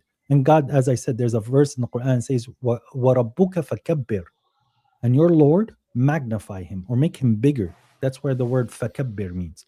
So وَرَبُّكَ فَكَبِّرْ, I would say Allahu Akbar. But it's okay when I say Allahu Akbar. It's not something. It's not wrong. No, it's not wrong. Okay. But if someone says Akbar is the name of God, that's wrong. It's not a name. Okay. And another question: in the Quran, can we know how it's the earth? It's flat or round? No, that's not something that's directly spoken in the Quran. The Quran is talking from something that's called phenomenological. So he's talking from our perspective. God has made the flat world for you flat. Don't you see how God has flattened the world for you? So that's how God is approaching the Quran, because the shape of the earth has nothing to do with you and the day of judgment. From the data that I have been given and shown, and from the data that I've tracked personally, okay, it's not NASA, I have concluded that the world is a globe. I believe that the blessed prophet in his time when he was alive, he would have assumed and believed that the world was flat, because he didn't have much data to show him of the contrary at that point yet. So it's not something in regards to heaven or hell. Whether you think the world is a globe, whether you think the world is a flat, it's not going to change anything in what needs to be done. If you say that God is telling you the world is flat and the shape of the earth is flat in the Quran, and you don't believe that and therefore you're a kafir, then you're in trouble. I don't say that if you say that the world is flat that you're going to hell. But if someone says that if I say the world is a globe that I'm going to hell, then that's a problem. Okay. I have so many questions. I don't know what I can ask now. Ask one more, bro, because I do have to. The name Hawa, it's not mentioned in the Quran. Hawa, no. The wife of Adam, no. Yes, but can I think this was the name or not? You can use that name, but it's a historical reference. It's not something that God has given us. Divine time is next, then you, Walid. Sorry. And in the Quran, we Muslims make the sunnat, this, how you say in English? Tradition? Or the prayer? The traditions. No, on the cock you make sunnat, this. I don't understand. How you say? The mans make something by the dick, this short thing. Oh, circumcision. Sunnat. Yes. Yes, this is not in the Quran. It's not in the Quran, brother. No, you don't have to make your PP short. Okay. Not circumcision, my good brother. Yes. But why make all the Muslims this? This is from hadith. They're copying from a Jewish tradition. The Jews were ordered to do so in their book, and they want to pass the tradition, which is in the hadith, into that. I don't think it's the case. I don't think God has told us to do that. So. Are you sad? It's just a little tiny bit, bro. It's not... Okay, bro. Thank you again. May God bless you, bro. Salam. Bye-bye.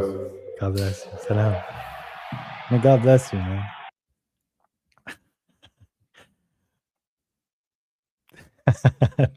I'm sorry. It's just because he goes, oh shit. It's true. We were never. You know what's worse? What they do to the women. Circumcising, which you don't circumcise a girl, but they do that in certain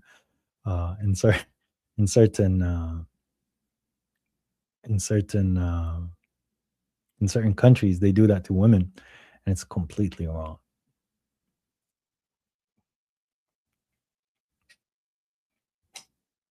Assalamu alaikum, brother. Walaikum salam, Divine. What's up? You just destroyed the whole worldview of this brother. Yeah, I felt bad. Man. 1 inch less now. What the hell? No, I don't think they don't move an inch.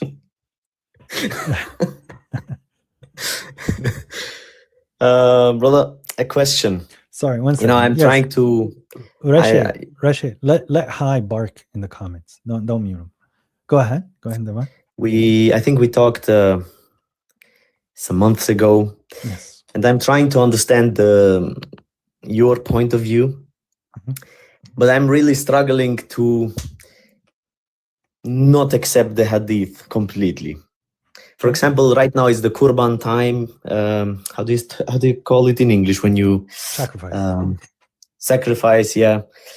So it is mentioned in the Quran, in the Kawthar especially, is the most.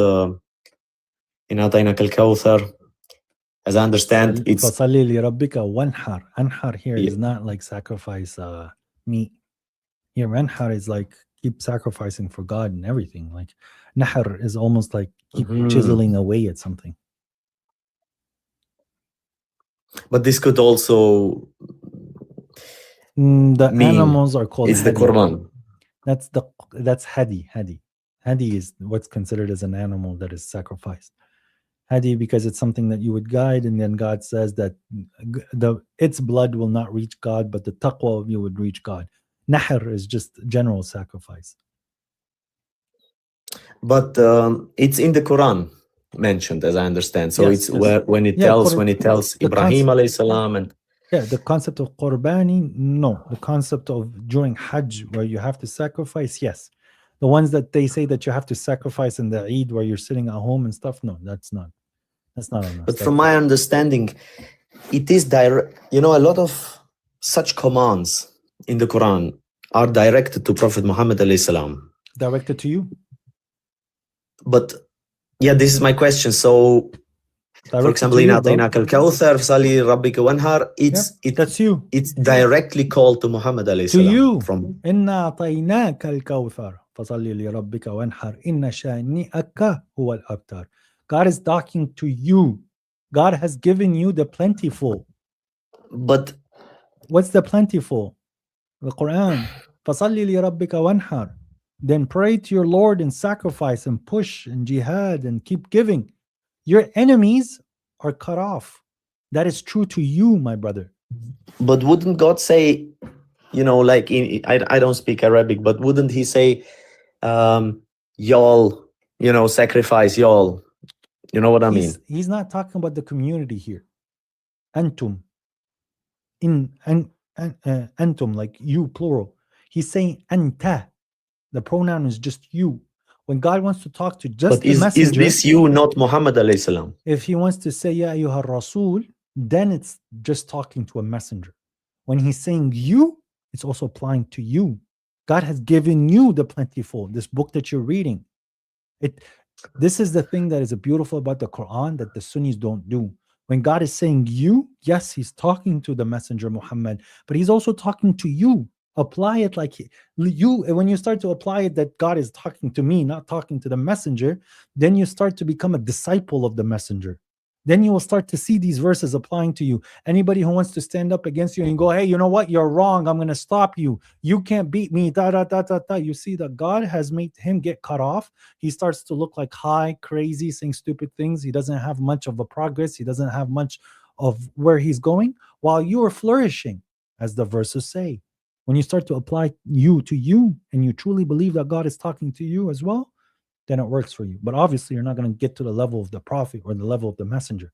But the more you start to make it about you when God is telling you, the more it works for you, brother. Okay.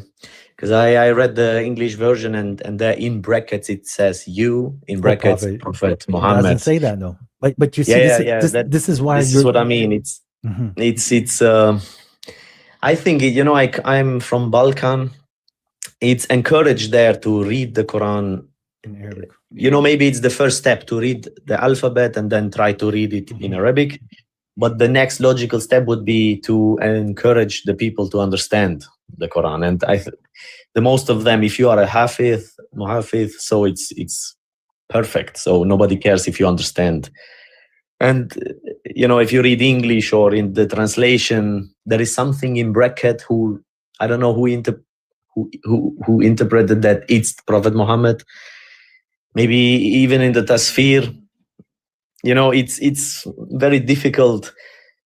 I see when people come to talk to you, it's a lost game. You know, you have the Quran. You know what I mean? You cannot deny what they're not beating me. You know what I mean? I God. can come with you, and then if you come with to me and then refute me with the Quran, I mean, I would be a kafir if I wouldn't accept this. You know what I mean? But it's out of love of Prophet Muhammad. I think I understand also the other side. For example, me, it's, for example, also the prayer. It is in the Quran, but there are a lot of hadith who explain that Muhammad alayhi salam prayed differently in multiple occasions. Okay. I understand. You know what I mean? It's my brother. Look, I'll make it easy for you. What I'm doing is I'm proving to you that whatever other information that you have, it is not necessary for you to find salvation. Is it an easy path? You have to dedicate a lot to God. I'm giving you the answers after a lot of pain and going through and trial and learning from my mistakes. I'm just telling you the conclusions that I've reached. So is Baba Shuaib. Is the hadith, does it have some elements of truth, some elements of applications that you can learn? Sure, nobody's stopping you. But is it something that it's religious at this point? No, because the religion is just in the Quran. Now, you've presented something where you're saying that you could understand the other side. It's the love of the Prophet is that what allows them to believe in the books. But at the same is the same flip of the coin. It is because of the love towards my messenger, the love towards my Prophet, and to respect the book that he has given me, I dislike and hate the other books. Because he himself, I believe, if he was alive today, he would not appreciate the other book. If I built a giant building in Dubai, okay? I built a very giant building in Dubai. Burj, whatever, Khalifa, right? I want to be remembered in history that I brought this magnificent, huge tower. I spent my whole life building this huge tower. I don't want to be remembered for this tower and this crack house down the street. Stop associating me to the crack house. I have nothing to do with the crack house. I gave you this big building. The other people are saying that I lived in that area a long time ago, so that's my house as well. It's not. So there's this amazing monolith of the Quran, which is amazing piece of literature in history that is attributed to the blessed Prophet Muhammad, given to him by God. And then there's the crack house. So to put them side by side and then say that this is Muhammad, if I was in that position, I would say, no, man, get this garbage away from me. This is why this is my message here. This is what I gave you. This stuff here, I have nothing to do with. So it's out of the love for my Prophet. I don't associate him with the garbage. But wouldn't you? You know, you say garbage, and it just telling what it hurts a bit, because I saw a lot of hadith which clearly it's good cannot be Muhammad alayhi salam. They throw him under the bus with this hadith. You know, it's clearly degenerating the honor of our Prophet.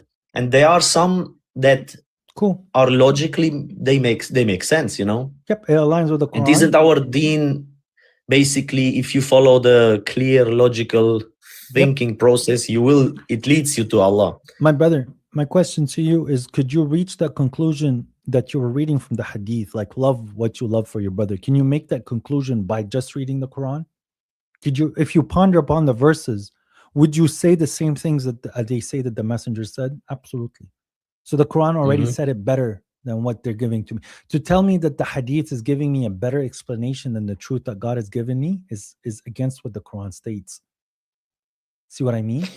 So there's nothing that the Quran, the hadith is providing me where the Quran has already not said. And that's why God says in the Quran, whatever example they give you, we have brought you the truth and the best of explanation. So in the Prophet, it's sunnah to smile, and the Prophet was always smiling and he's always joyful, and he had the patience of a lot of people. Yes, that's Quranic principle. It's not telling you directly to smile, but it's telling you that God is always with you and that you're a winner and that God has rescued you and there's salvation for you and mercy and God is on your side. And look at all these signs. You automatically have to be in a positive state. You're not going to be a depressed person and a sad person while believing in God. So what he's saying, if to you this is truth, yes, because the Quran is expressing that. See what I mean? But he might be smiling. And my on the problem outside. is, and I for me, I am reading. You know, my problem is I have not enough. Like I think all the people that come here, not enough. Even they don't even read the Quran and understood it fully. They are preoccupied with hadith first, and I think this is the biggest problem right now. Right, and this is what I'm proving to you. It's not necessary. Yeah, no. I am, but just to be honest, I am something deep inside me struggle to let go. It feels like I would throw away Prophet Muhammad I don't know. It feels like, but maybe it's the process. Allah will guide me. You know what I mean? Allah guides. So it's the process. So But inshallah, if you we throw find away the right path. If you throw away the Quran, then you throw away the Prophet. Yeah, that's true, bro. That's true. That's it. So, and another question. Yeah. Go ahead. Another question regarding reciting during the Salah. Mm-hmm. You know, at the beginning of the Quran, it talks about the Bani Israel, how they betrayed God, and then Harut and Marut. You know, just I don't understand why would I because you don't I don't understand the Quran in Arabic. When I read it, it sounds beautiful, but if you understand what you are reading, how or is that what is the rule here to recite? Because you know I don't understand why would I recite how Bani Israel betrayed God instead of a more beautiful hadith who glorifies God. More beautiful ayah who glorifies God. You know what I mean? Is there a rule to recite? No, there's no rule. So this is what's the beautiful part about the Quran. Let's say I'm talking about the deceptions of the children of Israel and how people are buying magic and how people are disbelieving in the messenger. While I'm reading these verses and reciting to it and pondering about it, I can reflect to the people in the society around me. And then God is giving me certain answers after those verses, where God says that it makes your skin like crawl from fear or guilt, right? And then it soothes you to the reminder of God. So you start to walk around and you start to hate the sin even more, because you were just reading about how people were blessed by God and they turned from God. Now, when I walk into the West and I see where one man wants to play with another man in a way that is not appropriate, I dislike it. It's disgusting. It's like God has given you an amazing way, but you think that this is what God has given you, and you're saying that this is what we found our parents upon, and God has ordered us in it because it's love. And why would God be against love? And you hear older things, but then when you're reading the Quran, it's making you feel easier in regards to what they do because God is in control of them. So those verses, they do have their places in your life as well. It's still the glory of God when you're reading the history that God has told you to read. And if Allah says recite from the Quran, would you understand it recite in Arabic or recite in the language you understand? In the language, because God says for you to pray, you have to know what you're saying. Do not approach your prayer until you know what you're saying. If you're reading in Arabic and you're reciting in Arabic and you have no idea what is being said, how are you learning? How are you praying? Have you heard my explanation of what the word salah in Arabic means to me? Maybe I didn't come across this YouTube video. I don't think I have. Is there one? Yes. So the word salah for me is divine communication. So God says, فَدَعَ إِلَى رَبِّهِ فَصَلَّى. He called upon his Lord, and so that he did salah. So he called upon his Lord and then he prayed per se. But then we see that God does prayer. Astaghfirullah. God does salah. And humans are doing salah. So there's a concept where a human is doing salah to God and God is doing salah on the human. So to and on. So we see one is higher and one is lower. Now, when he's calling upon his Lord, he's connecting to his Lord. That's the dua for yad'i. That's the part of calling. And then the communication, the transfer of information, that is salah. When I'm communicating to God, that's salah ilallah. And when God is speaking to me or communicating to me, that's salah min Allah. Okay? Where God is doing salah on me. So that transfer of information is salah. When I read the Quran, God is talking on me, which is taking me from the darknesses and into the light. As God says, he's the one who does salah on the believers with the angels, and so that he would take them from the darknesses and into the light. And that's what happens when I read the Quran. God is talking to me, right? And then it's the same thing when I pray to God, right? That me communicating to God is salah. For me, salah is divine communication, and it's a two-way street. So that's why it's important for me to read the book, because God is talking to me at that point. It's not me talking to God when I'm reciting the Quran. But this is what I mean again, this, this Bani Israel part, for example. do you like in the I'm Sunni and in the Sunni version of praying we pray with Quran and everything, and at the end we pray our personal whatever When do you do that? I mean, when do you have the person? I mean, just no. We raise our hands and pray that Allah helps us solve some issues, help us. But after the Inna Atayna and all this, Allahumma salli ala mubarak ala, just maybe you know this. As I understood, you were Sunni also, and but in the way you pray, you read the Quran, and is there a part where you share your personal doubts and problems with Allah, or how do you? Sometimes I start off by that. I do my wudu, and then I say, you ever see the start of my sermon, how I make a dua and I'm talking to God? First, I start with his exaltation. I glorify my Lord. I praise my God. I exalt him. And then I ask him, and then I talk to him, and I ask him questions, and I ask him for guidance, for him to save me from the hellfire, to increase me in knowledge, to persevere me, to help me with kids and everything that I want to pray for. And then I would reflect on the book, and I read the book, and then I would prostrate. I can do some dua, or I can do glorifications. I could keep repeating that. And at the end, I usually have like a specific prayer that I like to repeat. So one of my favorite things that I do to glorify my Lord, you know Surah Al-Kursi? Yes. You know how it's talking about God in the third person, and that God is the wasi'a kursiya. It's in third. It's interesting writing, yeah. Right. It's not. I do it where I'm talking to God directly. I say it to him. Yeah. But sorry, do you want me to stop? Just I do have to keep going. Or maybe because I don't know how when I will reach you. If one last question, is that okay? After Prophet Muhammad died, as I understood from the history point of view, around 700 years later, the first books like hadith books like we know came.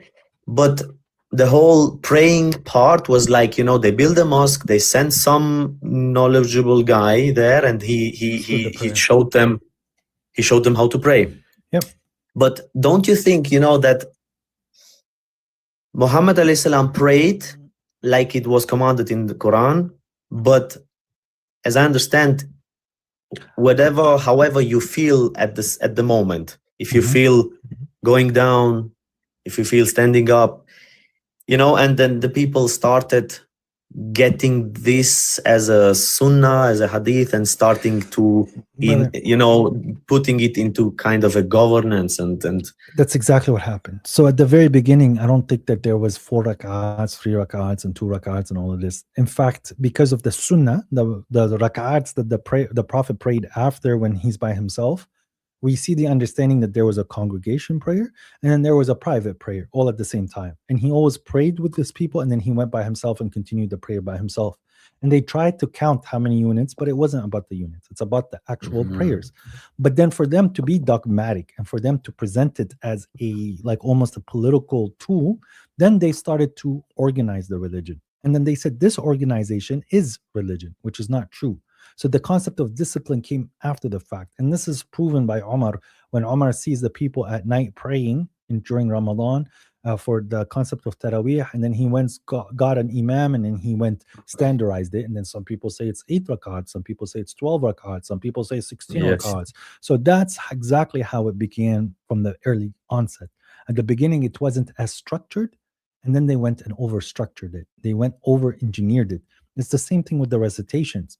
You could see at the very beginning, people were free to read it as how they were seeing the text. And then they had too many qira'ats, and then they went standardized it. At the very beginning, people were writing the Quran in many different orders until they said, we need to standardize it. But then it becomes overly standardized, and they say that that's the only way. And that's the exact same with Salah. And then fast forward to today, now people like me still have this thing in the Doubts. heart to yeah. I And God understand. says, and those who inherited the book after them are in doubt of it. Why? Because when you're inviting them to stay as a single religion, they don't want to. That's in chapter Shura. That's But the then legislation of religion. And those who inherited the books yes. after them are in doubt. But my nia is not to have, Nia is not important, bro. You will destroy me That- again with the ayah, I know. That hadith about Nia has absolutely no but, truth in it. But do you understand that I am not trying to, harmfully try to just follow hadith? You know what I mean? No, I get it. You're I doing learned it like that. And my brother, what you're doing is called Quranic centric. Okay, Quran centric, where you take the Quran and then you filter the hadith. I don't have a problem with that. I say this many times. I just don't think that position is strong, because you still have to sit with conjecture, and if it makes it easier because then someone else is making decisions for you. It still is like, as long as you believe in God and do righteous deeds and you stand a prayer and you give from what God has given you and you're a servant of God wholeheartedly, you're good, bro. You're just trying to get closer to God. Position from your side. Maybe you should mention this a bit often, because I just made a video about it. Oh, sorry. I cannot keep up with your videos, man. I know, man. I appreciate you. No, inshallah, God will guide us all and unite us in Jannah. Thank you for your time, brother. God bless you. It's very late here. I don't know where you are, Canada, I think, or North America. Let's just go there. Yeah, but yeah. Thank you very much, brother. Assalamu alaikum. Wa alaikum salam. Peace. May God bless him. All right, Waleed, as I promised you, you're next, and then I believe it's Nada, and then it's Emoji Dude, and then Kitab, and then Variable. Assalamu alaikum. Wa alaikum salam, Waleed. What's going on? Nothing much. How about you? All praise to God. Good. Does the Quran, I do believe the way you are from the Quran, but I keep asking people, where in the Quran it say Dajjal? Oh, it's right there, bro. You didn't see it? It's in chapter 115, verse 6. 150. So it does talk about a Messiah Dajjal that's coming? No, bro. There's only 114 chapters. Okay. I'm my bad, man. That's okay. So the Messiah Dajjal is just a hadith, right? Yeah, it's concepts that are not in the Quran. If the only thing that we're going to take the literal meaning of what Dajjal means, it means a person who deceives with the truth. That would apply to Iblis. And Iblis is going to be around till the day of judgment. No one's going to kill Iblis.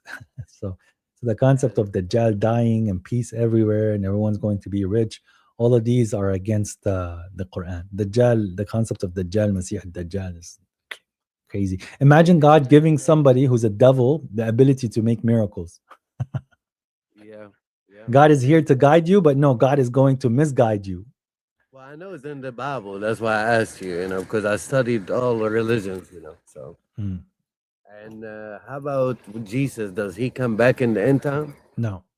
Jesus is not, what is he going to come back and do? This is not a Quranic principle. And the verses that they quote, they don't align with what the Quran is saying. Quran is saying that God has put him to death and raised them to him. And then the next time we see Jesus speaking is on the day of judgment. Why didn't he free himself on earth? Why did God question him on the day of judgment? Oh, Jesus, why did you tell them to take you and your mother as gods? And he says, no, I didn't. He could have done that when he came back. Why did he wait until the day of judgment? Yep, exactly. All right. Right. So And you really think that they're going to have a fight in the sky? Jesus against the Dajjal, like it's an Avengers movie and people still not believing? Be in the earth, of course, but Yeah, I think what they did is take it from the Bible and they made it was our religion for us to fight each other. The Jews told the Christians that the Messiah is coming back because they rejected the Messiah and they want to build their own Messiah. And then they see that the Quran came and talked about the Messiah being Jesus. So in the hadith, they told them Messiah is coming back so that they could also believe. This is the early roots of what Zionism is, where the Jews want to produce their own Messiah outside of what God has sent. So they had to sit and try to subvert the other religions, and this is where the idea that the Jews are building their Messiah came from, and that's what Zionism is. That's like Zionism 1400 years ago, bro. So basically, we're not going to be following anybody. The people who's of the Quran they're not gonna be following Jesus and all that, you know. Bro, what's Jesus gonna come do, man? Today I have completed for you your religion. So what is Jesus gonna come? Tell him to fight? Bro, I tell him to come fight every day, they don't fight. I'm not Jesus. So what's Jesus gonna do? Convince them?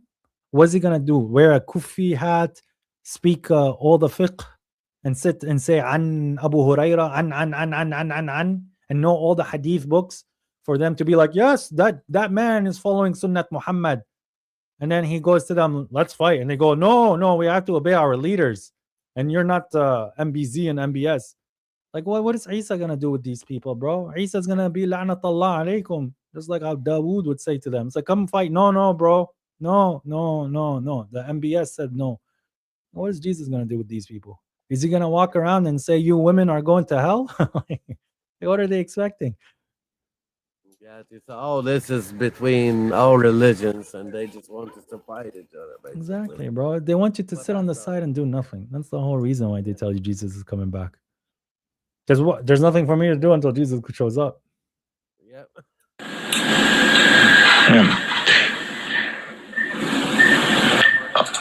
There's a lot of feedback, bro. You're muted.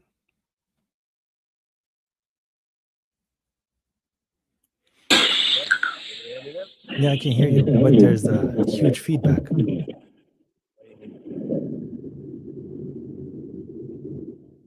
Like muted or what? That's better. Well, thank you, buddy. You answered my question. Well, God bless you, Ali. Thank you for coming up.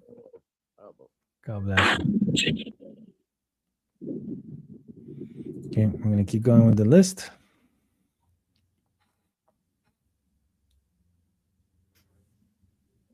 Assalamu alaikum. Alaikum salam, Nada. I just wanted to ask something. I can speak Arabic, by the way, but I'm going to speak in English for you followers. I just wanted to ask you. I understand. Yeah.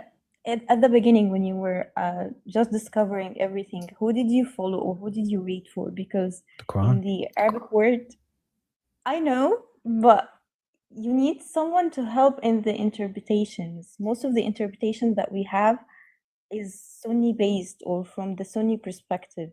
Right. But I left it to God. So in my life, in my environment, in my circumstances, I felt that the Quran was responding to me, especially the more that I dealt with Sunnis. So when I see a verse and the verse is explaining to me a situation that I went in, I started to understand more so of what the Quran is doing. So I'm a computer programmer and I approach things very logically in regards to Boolean logic. I saw that the Quran is presenting itself in that way. If this, then this, else this. So for example, there's a verse where God talks about Yusuf, alayhi salam, and he says to Joseph that when he reached his maturity, we gave him wisdom and knowledge. And that is how we reward the muhsinin, the righteous, okay, or those who do good. So now I have an equation in my head. If you do good, then automatically God is going to give you wisdom and knowledge. And that's how I started to approach the Quran. So I don't need nobody's exegesis if I'm a man who's going to be as honest as I am to myself and read the text that's in front of me. I never needed I never ran to an exegesis or a tafsir book or anything. I do truly 100% believe that the Quran is very clear in what it's presenting. And that's by the permission of God, of course. Right, but great. But I feel like it's hard for other people because we were raised that you have to follow someone who's more educated than you. Like I didn't study fiqh or I didn't study. You don't need that stuff. I didn't go to the Azhar or any of these places. So I will always feel that I am not qualified enough to do this. Okay, sister, give me a number between 32 and 52. Pick a number. 50. 50? Okay, we'll go to 50. Okay. And it says right here, this is in chapter 50. Qaf. وَالْقُرْآنِ الْمَجِيدِ. The glorious Quran. القرآن المجيد. بل عجبوا أن جاءهم منذر منهم فقال الكافرون هذا شيء عجيب. أإذا متنا وكنا ترابا ذلك رجع بعيد. قد علمنا ما تنقص الأرض منهم وعندنا كتاب حفيظ. بل كذبوا بالحق لما جاءهم فهم في أمر مريج. Was there anything there that you needed help with? Not really, no. The majority of the Quran is like this, where it's programming your brain to. So here for me, here I know God is swearing by the Quran, and he's calling the Quran something that is Majid, glorious. Okay, so it's very clear that the Quran is something Majid. And the people, they get like shocked. Like, God is sending a warner? Someone's telling me about this Quran? What do you mean? This is something crazy. And then we see these atheists saying that if I die and I become bones, that I'm going to come back. That's too far for me to believe. That's far-fetched. God is saying, we know what this earth is being, like what they're taking from this earth, and everything is recorded. Okay? And they denied the truth when it came to them. So they are in doubt. They are in confused state. But I see this. I see these people, when you ask them a question, they try to act intelligent, but they're dumb. They're really confused. Like, what's the purpose of life? Well, the purpose of life is for me to experience things. Okay, you're dumb. The purpose of life is for you to serve God and for you to do good in this world. Then you have a purpose that you're going to go meet your God. So the Quran, for me, I never had this issue. You're right. The Sunnis, they teach us that you can't approach the Quran. The Quran is so complicated. The Quran is so convoluted. You can't understand it on your own. Then why did God send this book to all of humanity and he didn't send it just to scholars? Why doesn't he make this verse that only the scholars will teach you the Quran? He'll teach you the Quran. Just read it and learn. The majority of the people in my chat, they all read the Quran on themselves and they reach very similar conclusions. Okay, you make a great point, by the way. As for, I wanted to ask about the Isra wal Mi'raj. Yes, there's Isra, there's no Mi'raj. Exactly, this is what I wanted to ask, because again, do you believe like we had like 50 prayers and it turned to 5, and that he wrote something that's Quranic and all of these things? This is nonsense, and it's kufr. So the hadith that you're talking about, where he goes up and God tells him 50 prayers. God, khalas, he issued the order. Prophet Muhammad is leaving. He sees Prophet Moses, and Prophet Moses tells Prophet Muhammad, your people cannot do this. Go back to God and tell him to decrease it. So Moses knew and God didn't know. And he goes back to God, and God says, فَأَخَذَ شَطْرَهُ, which means he took half of it. 50 divided by half is 25. And then Muhammad leaves. And then Moses says, no, this is too much. Go back up. And Muhammad goes back up. And then the hadith says, فَأَخَذَ شَطْرَهُ, which means he took half of it. 12.5 prayers. Okay? Comes back down. No, go back up. He goes back. فَأَخَذَ شَطْرَهُ, which is 6.25. And he goes, those are 5 prayers that I set on your people, and my words will not change. But he changed it 3 times, ya. Now you're telling me he doesn't change his words? And then as he's going down, Moses goes to him, hey, it's too much. And Prophet Muhammad goes, no, I've already asked too much of my Lord. But what do you mean? If Moses is telling you it's too much from the start, he's telling you it's too much now. Now you don't want to listen to Moses? So this whole thing has absolutely no basis.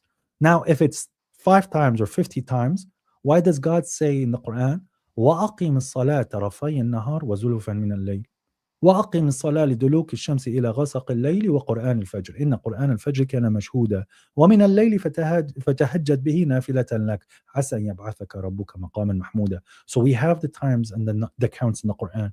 We didn't need him to go up and tell us 55, 10, 15, negotiate with God, play these games and then come back.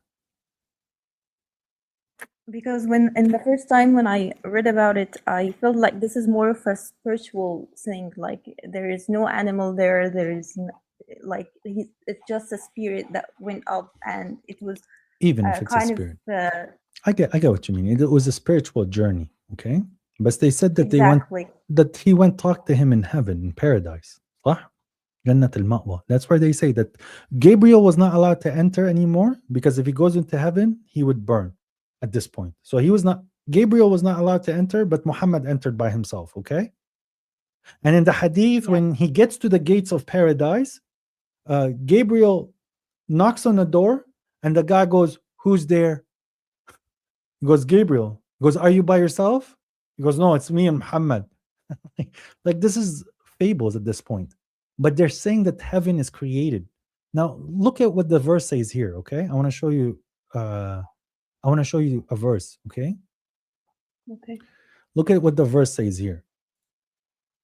This is in chapter 21, verse 104. Let's put it up on the screen for you. 104. يوم نطوي السماء كطي السجل للكتب كما بدأنا أول خلق نعيده وعدا علينا إن كنا فاعلين. Okay? So what does it say? كما بدأنا أول خلق نعيده. What does that mean to you?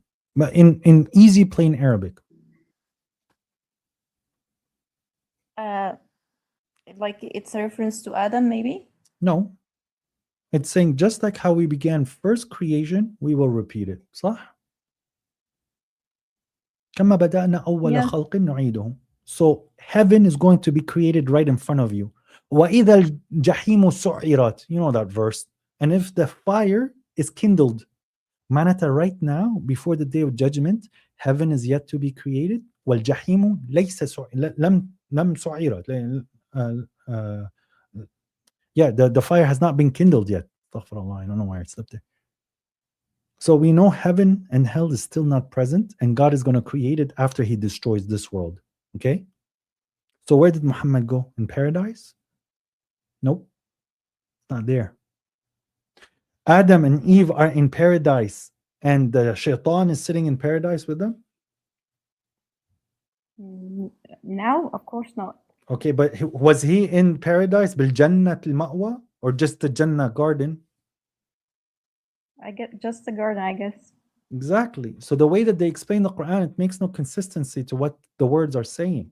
And they made these explanations where they want to make you worship the Prophet. And the Quran is a history book. وَقَالَ الرَّسُولُ إِنَّ قَوْمِ اتَّخَذُوا هَذَا الْقُرْآنَ مَهْجُورًا. You're a Sunni. I'm assuming you're from Egypt. How many times is divorce? How many times is divorce according to Sunniism? 3. Yeah, but the Quran says وَالطَّلَاقُ مَرَّتَيْنِ. What does that mean? Twice. Okay, so where'd they get the 3 from? Hadith. Like whenever we have a conversation about this stuff, it's usually between atheists and Sunni, and the debate is always about the hadith, never about the Quran. Like never about the Quran. Christians as well. They only target the hadith. My good sister, if I say to you, الرجال المستضعفين من الرجال والنساء والولدان, what does that translate to you? الضعفاء من الرجال والنساء والولدان. Okay. Okay, yeah. أطفال. So it's like the weekend of the men, women, and children, right? Yeah. And then in the verse, وَإِذَا طَلَّقْتُمُ النِّسَاء, would that include children? No. It's saying women. So can I marry a child then? Absolutely not. So Aisha wasn't 6. End of story. The Quran doesn't permit it. But to them, it's like you're a kafir if Aisha wasn't 6. And then the Christians sit there and say, what moral man is going to marry a 6-year-old? When no Sahabi after him did it. It's just him. On one hadith, and the man that narrated the hadith, he was living in Medina his whole life, has many students. None of his students narrated his hadith, and he narrated it when he was in Iraq in his old age, and people said he started to forget. And that's the only hadith where it says that Aisha was 6 and 9, and that's the hadith that has to be the truth when the Quran does not permit it. Do you have to give a mahr for me to get married? Do I have to give a bridal dowry? Yeah. Okay. So why does God tell me do not give fools your money, or do not give orphans their money until they become mature? So a 6-year-old, do I have to give her mahr then? What's she going to do with it? Buy toys? Or is she going to cook a meal for me? Obviously, it's not true. So that's the problem with the hadith. That's why the hadith is not, the concepts of fiqh and all of this stuff, they are taking opinions, but they're basing their opinions on what they consider as sunnah and tradition, but it's not what the Prophet said and what the Prophet didn't do. When we look at the Quran, me in my basic Arabic, I'm understanding the word of God and I'm capable of applying it and learning so much, and I'm having an amazing relationship with God. And God has blessed me from every angle in my life because of how much I'm capable of dedicating myself to God from the book of God. And then I see many verses they're applying on the Sunnis and the Shias. The Christians say the Jews are on nothing. And the Jews say that the Christians are nothing, and they're both reciting the books. The Sunnis say the Shias are nothing, the Shias will say the Sunnis are nothing, and they're both reciting the book. وَلَا تَكُونُوا مِنَ الْمُشْرِكِينَ الَّذِينَ فَرَّقُوا دِينَهُمْ وَكَانُوا شِيَعًا كُلُّ حِزْبٍ بِمَا لَدَيْهِمْ فَرِحُونَ. Do not be of the idolaters, those who segregated their religion and became sects. Every faction is happy with what they have. The Sunnis have so many sects, and the Shias have so many sects, and they all hate each other. So they're mushriks, as according to God. Like whenever I say just one of these ideas, I get called kafir or zindiqa.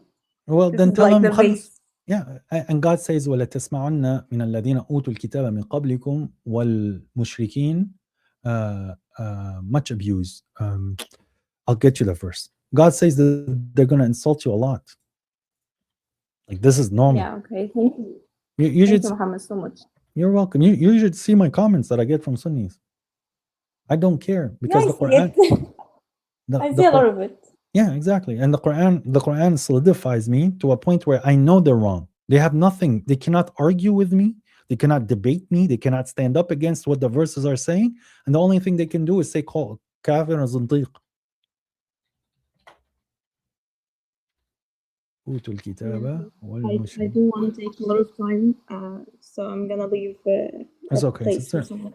Yeah, try reading the book in Arabic and you'll see it's very easy and straightforward. وَلِنَبْلُوَنَّكُمْ فِي أَمْوَالِكُمْ وَأَنفُسِكُمْ وَلِتَسْمَعُنَّ مِنَ الَّذِينَ أُوتُوا الْكِتَابَ مِنْ قَبْلِكُمْ وَمِنَ الَّذِينَ أَشْرَكُوا أَذًى كَثِيرًا. And that's what we hear. We just hear adha from them. But God says, وَإِن تَصْبِرُوا وَتَتَّقُوا فَإِنَّ ذَلِكَ مِنْ عَزْمِ الْأُمُورِ. If you be patient, if you like hold strongly, tasbiru, be steadfast, and you be aware of God, taqwa is awareness, right? Then that is the best of the matters. They can't hurt you. God bless you. Stay patient and keep fighting. All right, I said kitabun mufassalan was next, and then variable speed and TikTokster. Kitabun mufassalan. Assalamu alaikum. Wa alaikum salam. Yeah. My name is Mohammed too. I'm from France, so bear with me with the English. Bonjour, comment ça va? Bonjour, ça va très très bien. Alhamdulillah. Alhamdulillah. I mean, I gotta thank you, brother, because thanks to you and by the grace of Allah, I am free from these sects. You know, I was born a Sunni, and I didn't even know it because I'm originally from Senegal.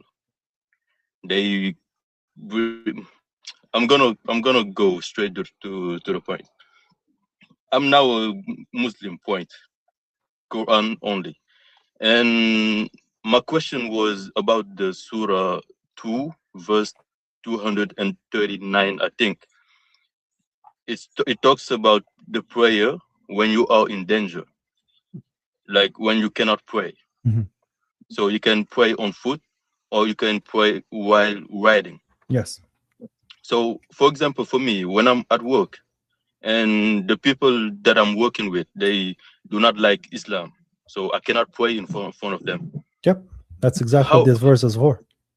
Exactly. So how can I pray in these conditions? If you can't isolate yourself, or if you think they're going to catch you and then give you a very tough time, you can literally sit in your position and just, in the name of God, the gracious, the merciful, praise be to God, Lord of the worlds, the gracious, the merciful, owner of the day of judgment. It is you who we worship, and upon you we call for help. Guide us to the straight path, the path of whom you have blessed, not of those whom there's anger, nor the misguided. And then I'll open up a chapter of the Quran and just read it to myself in that moment, and then I'll exalt my God. And then when I'm free, I'll go pray normally. God is very understanding, brother. And you're a man with reason. God will know if you're just trying to be lazy, and God knows if you know that those people will hurt you. And yes, in France, right now the situation is very dire against people who. I mean, they won't hurt me physically, but they'll hurt your opportunity. Exactly, and they are very judgmental. You know, I'm the only Muslim in the company, and my name is Muhammad, so they already point me out. You know, I know what you mean. Yes, this is a danger. This is a danger to your livelihood. If you're going to be ostracized, if they're gonna sit and abuse you in other ways, they get you kicked out. They start to show you. At that moment, it's permissible for you to take it in a way that it's going to conceal. You're allowed to conceal your faith in danger, bro. In France, I would say it's dangerous for them to associate you to Islam, bro. There's so much hate there. They hate everybody, even themselves now. Yeah. That's the thing, and it's very tough. But Alhamdulillah. So for example, like right now, I finished work, and it's 1 a.m. And the last prayer that I did was Asr. So what do I do in this case? Well, my brother, I don't. Again, I'm a person that believes in 3 prayers. I don't believe in the 5 prayers in the way that they presented. So it's more so the sunset and the sunrise. Those are the ones that are very imperative. Right before sunrise, the dawn prayer, that one's very important. I don't think you're at work at that point. That one you should concentrate on. If you're at work during the time when the sunset's happening into that half an hour, just in your break, sit and read the Quran a little bit and reflect upon the Quran and thank God. Try not to get caught. When you get back home, stand a prayer. Stand a good 20-minute, 30-minute prayer. As I said, God is very understanding, brother. When you say 20 minutes, what do you mean exactly? My prayer it's not the regular prayer. No, I don't do the Sunni prayer. So for me, I have to I try to read a full chapter of the Quran. Yesterday, I read chapter, I believe, 45 and 46. Ghafir, after Zumar, which is Ghafir and Fussilat. Those took me about 20 minutes, right? And that's like because I spent time reading a full. That's when people come up and debate me and stuff. My prayer always is like reading throughout the Quran, a whole chapter. So I'm so aware of what the Quran's saying and what's not saying because I've read it hundreds of times now. And I have it in my head and I know what the chapter is about. But the more that I read it, the more I'm learning from it, the more I'm reflecting about it. And that's why the salah is important, because then everybody has a relationship with the book, not just the people who read it. So God is telling you, here's an hour a day, every day, where you spend it with the book. So what you mean is the prayer is not a physical ritual, but it's reading the book, reflecting on it. No, the salah, it does have a physical aspect of the washing, the standing, the prostrating, the kneeling. But when you're reciting the book, that's you standing. And then when you're prostrating and you're exalting the Lord and you're calling upon your Lord, that's the physical concepts of the salah that is present. But in a moment of danger, then you could do it. Then you could do it while you're writing or where you're or where you're concealed. But by myself, bro, I'll wash, I'll face the Qibla, I will read the full chapter, I will reflect on the chapter, I will prostrate to my Lord, I will thank God, I will exalt my Lord, I will ask my God for guidance, I'll stand up, I'll read another chapter, do it again, and then that's the end of the prayer. Do you read it verbatim or like reading with the book? Oh, okay. I'll hold the book if I need to. Oh, so for me, I'm like Arabic is not my native language. Then read it in your language. Okay. You can read it in French. You can read it, because God says, "Do not approach the prayer while you're intoxicated until you know what you're saying." So there's no prayer, and you not knowing how are you praying to God if you don't know what you're saying to God, or what God is saying to you when you're reading a Quran. God is talking to you. So open it in a language you know and start reading and reflect. Then you start to read the truth, brother. Then you get closer to God. This makes so much sense, because how can you connect with your Lord if you like since I was born I was praying in Arabic, and I don't even apart from the Fatiha, I don't understand what I'm reading, brother. And this then is you didn't pray. What's the prayer? That's the thing, but the Sunnism, I'm very, very mad at them because I just realized that if I died in this state, brother, I might go to hell, because that's just pure idolatry, and they They made me believe in this verse, Inna Allaha wa malaikatahu yusallun. And even when I was in that, it didn't sit right with me, because God doesn't pray. God cannot pray on his creation. He communicates this. That's what the word salah means, divine communication.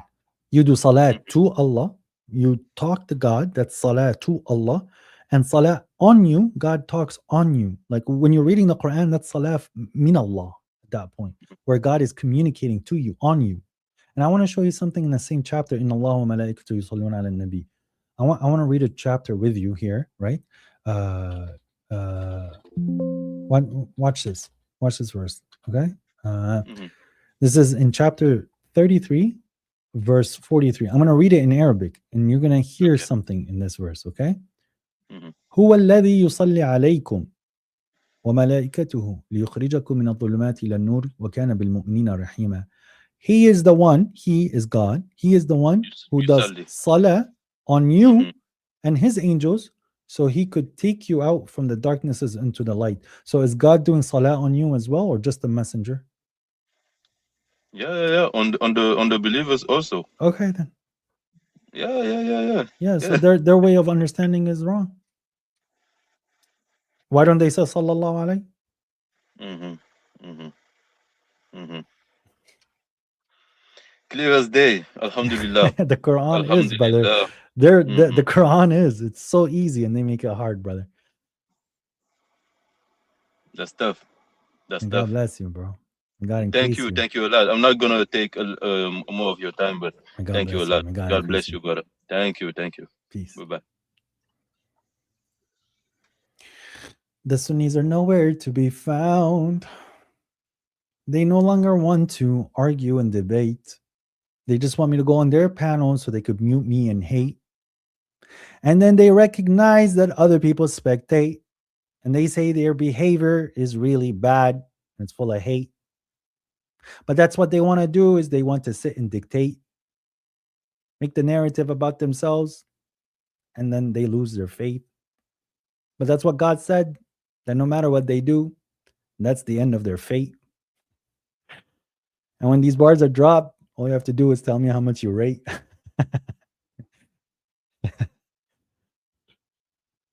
All right, let's go.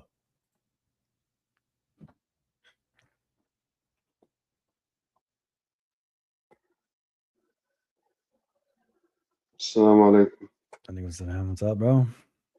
كيف حالك? Alhamdulillah, how are you? Very good, very good. I don't know where to take it off with you. I don't know where to start with you. It's like you've covered so much on this. And I had some questions, and then I had more popping questions from the previous conversations you had with other audience. But I honestly wanted to come prepare and organize for you, because I wanted to have a nice list of questions for you, but I just got out of work. I haven't ate anything, and I just happened to run into you. So just forgive me. I'm not trying to challenge you or anything. I'm honest questions. Whatever I ask you, it's honest. But we can go back, we can hop back on the Bismillah ar-Rahman ar-Rahim, Allah malaikatu yusalluna ala nabi, ya ayyuha alladhina amanu sallu alayhi wa sallam. So that sounds like an order. Yes. That sounds like a command. Yes. But do you think that means it's telling you to say Allahumma salli wa sallim ala nabi? Do you think that that's what the verse is telling you? So God is telling you to do How salah. did you indicate it in that previous ayah that you just explained to the brother? No. You had an ayah just now. I didn't talk about the command. I didn't say inna Allah fasallu alayhi wa sallimu taslima. No, the ayah. I didn't use that part. I said inna Allah wa malaikatahu yusalluna ala nabi. Okay? And I said inna Allah wa malaikatuhu huwa alladhi yusalli alaykum wa malaikatuhu liyukhrijakum min adh-dhulumati ila an-nur. So God does salah on the nabi, and God does salah on the believers. That's what my point is. So it's not, I don't have to say Allahumma salli ala Muhammad.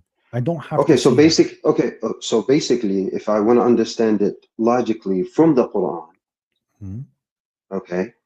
then Allah is mentioning that there is a salah taking place by Him and the Malaika upon us. Yes. In general. Okay, so and then that ayah comes in, and it has a command, it has an order in it. Well, okay, so I believe that Allah and the Malaika will make salah on us. Okay, but isn't He the unique one? Isn't He special among us? That's my question. Is He special? Does He deserve us to announce that, to declare? It's not telling you to declare anything. So do you think that you have to say salam in that verse? Is in that command a recognition of the unique status of Muhammad? With the conversation. Yes, he does have a unique he has a unique status, and it's not just Muhammad. It's saying the prophet. So the can we say Muhammad? It's not just Muhammad. It's any prophet. It's the prophet. If God says obey God and obey the king, anyone who's sitting in the position of the king, he has to be obeyed. When God says that Inna Allah wa malaikatu yusalluna ala nabi, that would be every prophet. It's not just the prophet Muhammad. And this is proven in chapter 3 when God says awla nasu bi Ibrahim alladhina taba'uhu wa hadha nabi, and this prophet.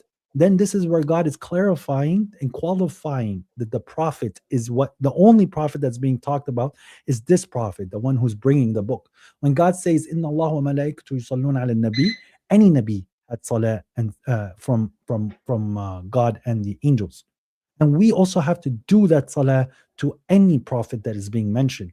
So, but there's the concept wa sallimu taslima. The way that Sunnis understand this is by saying salam to the prophet. Allahumma salli wa sallim ala Muhammad. But that's not what the verse is saying to you. God is not going to do sallim taslima to Muhammad. God is not going to submit submissively to Muhammad. See what I'm saying? So this is where the verse is misunderstood. I mean, how did you come to this discovery? So if you go to chapter 4, God says, فَلَا وَرَبُّكَ لَا يُؤْمِنُونَ حَتَّى يُحَكِّمُوكَ فِيمَا شَجَرَ بَيْنَهُمْ ثُمَّ لَا يَجِدُونَ حَرَجًا فِي أَنفُسِهِمْ فِيمَا قَضَيْتَ وَيُسَلِّمُ تَسْلِيمًا. So you have the word وَيُسَلِّمُ تَسْلِيمًا present there. And you have وَسَلِّمُ تَسْلِيمًا in the other verse. So this سَلِّمُ تَسْلِيمًا has the concept of you to submit submissively. Yeah, but this is a direct order. It's a direct order. وَسَلِّمُ تَسْلِيمًا. It's not like يُسَلِّمُونَ تَسْلِيمًا. Brother, what I was trying to express to you is whatever the order is, it's not saying hi. It's not to greet him. It's not about giving salam to him. It's about to do taslim to the concept. وَسَلِّمُ تَسْلِيمًا, and surrender submissively. Okay? So are you saying, okay, so basically what you're saying is if the Quran is salih li kulli makanin wa zaman, right, that means what we have at hand right now, it's not sufficient because it's from a 7th century, pretty much. Is that what you're saying? No. Like the Quran is sufficient. That's no, the tafsir, I meant the tafsir, yes, the tafsir that we have insufficient. at hand. Yes, it's insufficient. It's no longer applicable because some things are applicable, but the majority of it is no longer applicable because they're trying to contextualize it to the blessed prophet. We have to contextualize the Quran to us today. So the concept of like God says, وَلَقَدْ ضَرَبْنَا فِي هَذَا الْقُرْآنِ لِلنَّاسِ مِنْ كُلِّ مَثَلٍ وَكَانَ الْإِنسَانُ أَكْثَرَ شَيْءٍ جَدَلًا. And we have struck in this Quran to the people from every example, and the human was very argumentative. So I can take the examples that are in the Quran and I can apply it to this day and age and show you how people are not applying the Quran, what God is saying. But then we see people being very argumentative. So for example, the one that I like to present now is when, for example, God says that the Jews say that the Christians are nothing and the Christians say the Jews are nothing.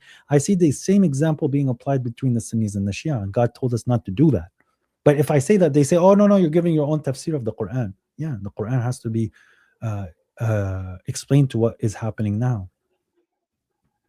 So it's not a history book. So what are you saying we need to do? Like, what do we need to do? Do we need like a what? We need a new tafsir for the era, for the century that we're in right now? We need to study and go back to the Quran and hold on to the book of God together. Hold on to the rope that God has given us. So we see the condition in the Middle East and the condition of the people. It's because they're so confused on what the true religion is. They've been diving into these hadith books and these other opinions of other scholars. And just like how the Jews and the Christians took their scholars as Lord, We see that the Sunni community and the Shia community doing the same. If Bukhari said it, then it's final. If Ibn Ishaq said it, then it's final. If Ibn Fawzan said it, then it's final. If Ibn Taymiyyah or whatever said it, it's final. This is taking the person as a lord, that he cannot be refuted to a certain degree. And if we go back to the Quran, much of what they're teaching us is inconsistent with what the message of the Quran states. They've abrogated they've abrogated the Quran, and they don't judge by it. وَقَالَ الرَّسُولُ إِنَّ الْقَوْمِ اتَّخَذُوا هَذَا الْقُرْآنَ مَهْجُورًا. And the messenger will say that my people have taken this Quran forsaken. So what we need to do... Go ahead. What's the difference between, and this is Quran, this is not hadith. I want you to explain to me. When Allah says, وَأَطِيعُوا اللَّهَ وَالرَّسُولَ, and in another ayah, وَأَطِيعُوا اللَّهَ وَأَطِيعُوا الرَّسُولَ. Okay, so in one verse he says, أَطِيعُوا اللَّهَ وَالرَّسُولَ. They're coming. Who is that Rasul? But who is that Rasul? The messenger. Who, Muhammad? In the case of you following the blessed prophet Muhammad, it would be Muhammad. If you believe Jesus is coming back, when Jesus is coming back, he's the Rasul. If you say الذين قالوا ربنا الله ثم استقاموا تتنزل عليهم الملائكة, right? نحن أولياؤكم في الحياة الدنيا والآخرة. God says جعل الملائكة رسلا. So there's many. God is even calling the Quran a Rasul. So, but when God says أطيعوا الله والرسول, they're coming to you as a singularity. When he says أطيعوا الله وأطيعوا الرسول وأولي الأمر منكم, God is attaching the Rasul to أولي الأمر. And أولي الأمر has commandments like a president, a parent, a CEO at work. That you do have. If the messenger comes and tells me we have to mobilize the army, I have to obey him. Bring me a glass of water, I have to obey him. Help me with these horses, I have to obey him. He's my أولي الأمر. But if he tells me wearing gold is haram, that is something that God's limit is, not his limit. From a linguistic, from a Quranic linguistic understanding of us, the Arab, okay, we understand that when Allah was speaking about a specific prophet, he mentioned him by name. Okay, and when he was speaking about the Nabi Muhammad, or to him directly, he would use the word an-Nabi and the word al-Rasul.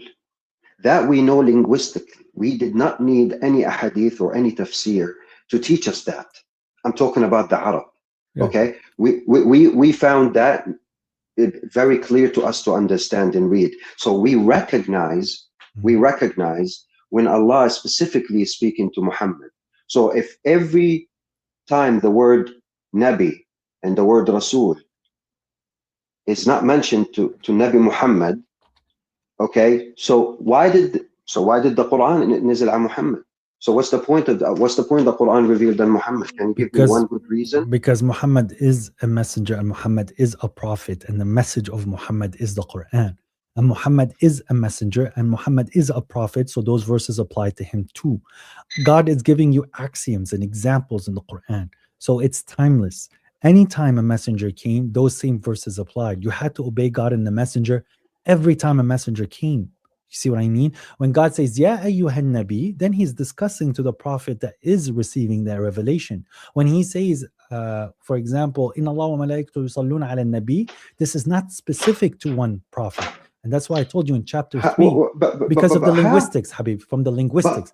Then why did God say, Inna awla nasu bi Ibrahim, lilladhina taba'uhu wa hadha nabi? Why didn't he say awla hadha nabi? That's Muhammad, because this is the revelation is revealed on him. I'm saying, why did God say hadha nabi? Why didn't God say, Inna awla nasu bi Ibrahim, alladhina taba'uhu wa nabi? Why did he say hadha nabi? That's a qualifier. I don't know. Yes. So there's sunnat Allah. وَلَن تَجِدَ لِسُنَّةِ اللَّهِ تَبْدِيلًا وَلَن تَجِدُ لِسُنَّةِ اللَّهِ تَحْوِيلًا. Okay? And God says سُنَّةِ الَّذِينَ خَلُوا مِن قَبْلِ in regards to what the Prophet has as legislation. So this is a sunnah that God has continuously repeated with certain prophets. And when God is doing salah on the Prophet, he would have done it to every prophet because that's the tradition of God. And that's what the Quran is explaining. Why am I feeling that this trend is stripping Muhammad slowly for surely out of this whole thing? Out of this whole thing of I mean, look, hadith is not part of Islam. I'm just reading the title. Yes, it's so not. what was it? Okay, but what was it part of what? Hadith is a historical book that was written 250 years. Understood. I understood. So, but when it arrived to the world, it came out of which umbrella? It came out of the Islam. The enemies of Muhammad are the ones. What do you mean? Who, the Yahud? No, the enemies, whoever the enemies are. Some Yahud, some Zoroastrians, some Jews, some Christians, some polytheists, some people who hated the religion of Islam. They knew they could not touch the Quran, so they went and subverted the people with hadith, saying the Prophet said this when the Prophet never said it because it contradicts the Quran. So they subverted the religion just like how they did with the Christian religion, just like how they did with the Jewish religion. To think that you are clear of what God has said, then this is crazy. God has sent you the remembrance, that the book is تفصيلا لكل شيء. Okay? وما فرطنا في الكتاب من شيء. Right? Okay? يهدي للتي هي أقوم. These are all attributes of the Quran, and you're saying, no, the hadith is there to explain the Quran. God says, إِنَّا أَنزَلْنَا إِلَيْكَ كِتَابٌ مُبِينٌ. Like, it's a clear book, but you're saying it's not clear. So this is what I'm saying. The Quran itself can guide you to the most ultimate religion and relationship with God that is complete, that has everything that you need, and you do not struggle. So can we say that what we have today from the Sunnah Hadith, or from the Sunnah Hadith, can we say that majority of it is fabricated? Majority of it cannot be trusted. It cannot be trusted and traced back to the Prophet. Yes, the majority of it is not. The majority of it. The majority. So can you agree with me? There has to be some events that were recorded by Nabi Muhammad, historical, that were honest and truthful. Do you need it for religion, bro? Like, yes, okay, there's some witnesses and some events, but is that necessary for religion? On the day of judgment, am I going to be asked how many people were present in the Battle of Badr, or who was present in the Battle of Badr? Am I going to be asked what the Prophet said to Ali on the third day of the Hijrah?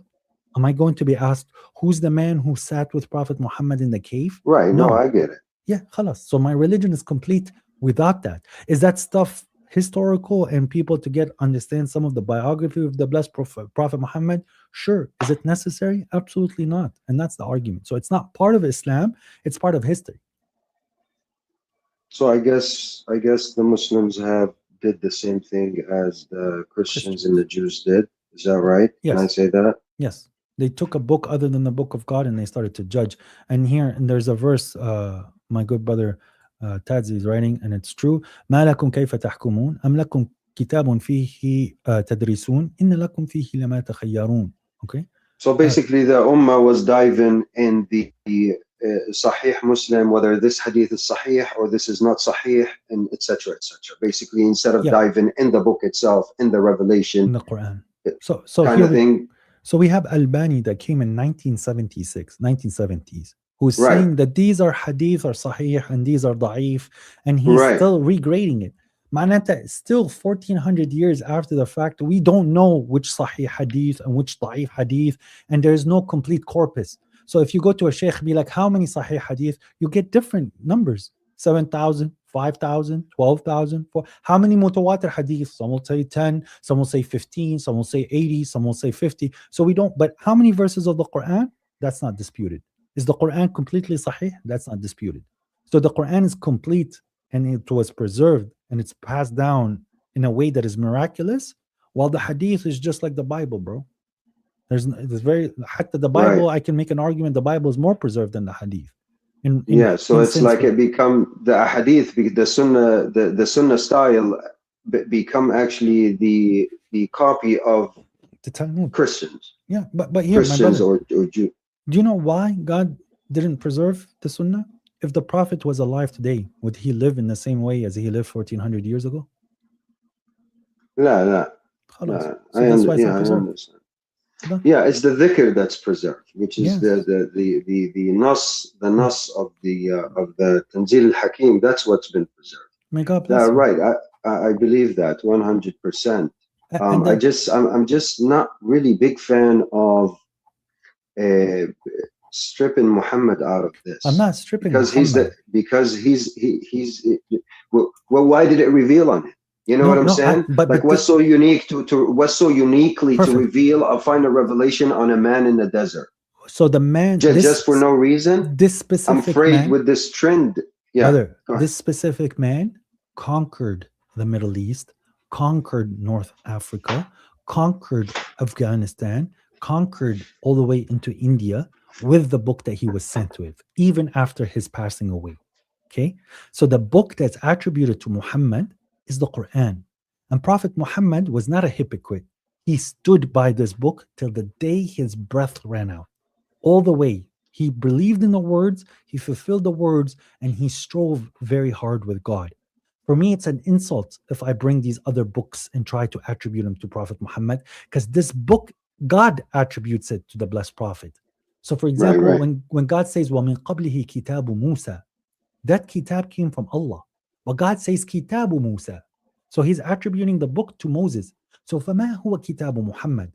Al-Quran. So me, I am not taking Muhammad out of the equation. In fact, Muhammad is so blessed and his heart was so amazing and so pure that he was worthy of receiving the book. Why would I go now disgrace him? Alayhi salawatu wassalam. Why would I go disgrace him on something else, bro? That's for me. No, I'm not. I'm actually protecting my prophet from the lies and the attributions and the misogyny and the hate and the oppression that they attribute to him. So for me, the Quran is such a beautiful piece to show who the prophet truly is. Yes, and I follow the blessed prophet. How? He judged with the book, I judge with the book. He reminded about God and the Quran, I remind with God in the Quran. He did not fear anybody other than God. I don't fear anybody other than God. He treated his wives in the way that the Quran said. I do that. I treat my wife and how God is saying in the Quran. He judged the people and he was being just and he was kind-hearted. I do the same. He practiced patience. I'm practicing patience as much as I can. I will not reach his level. I will promise you that. But of course, I'm following him.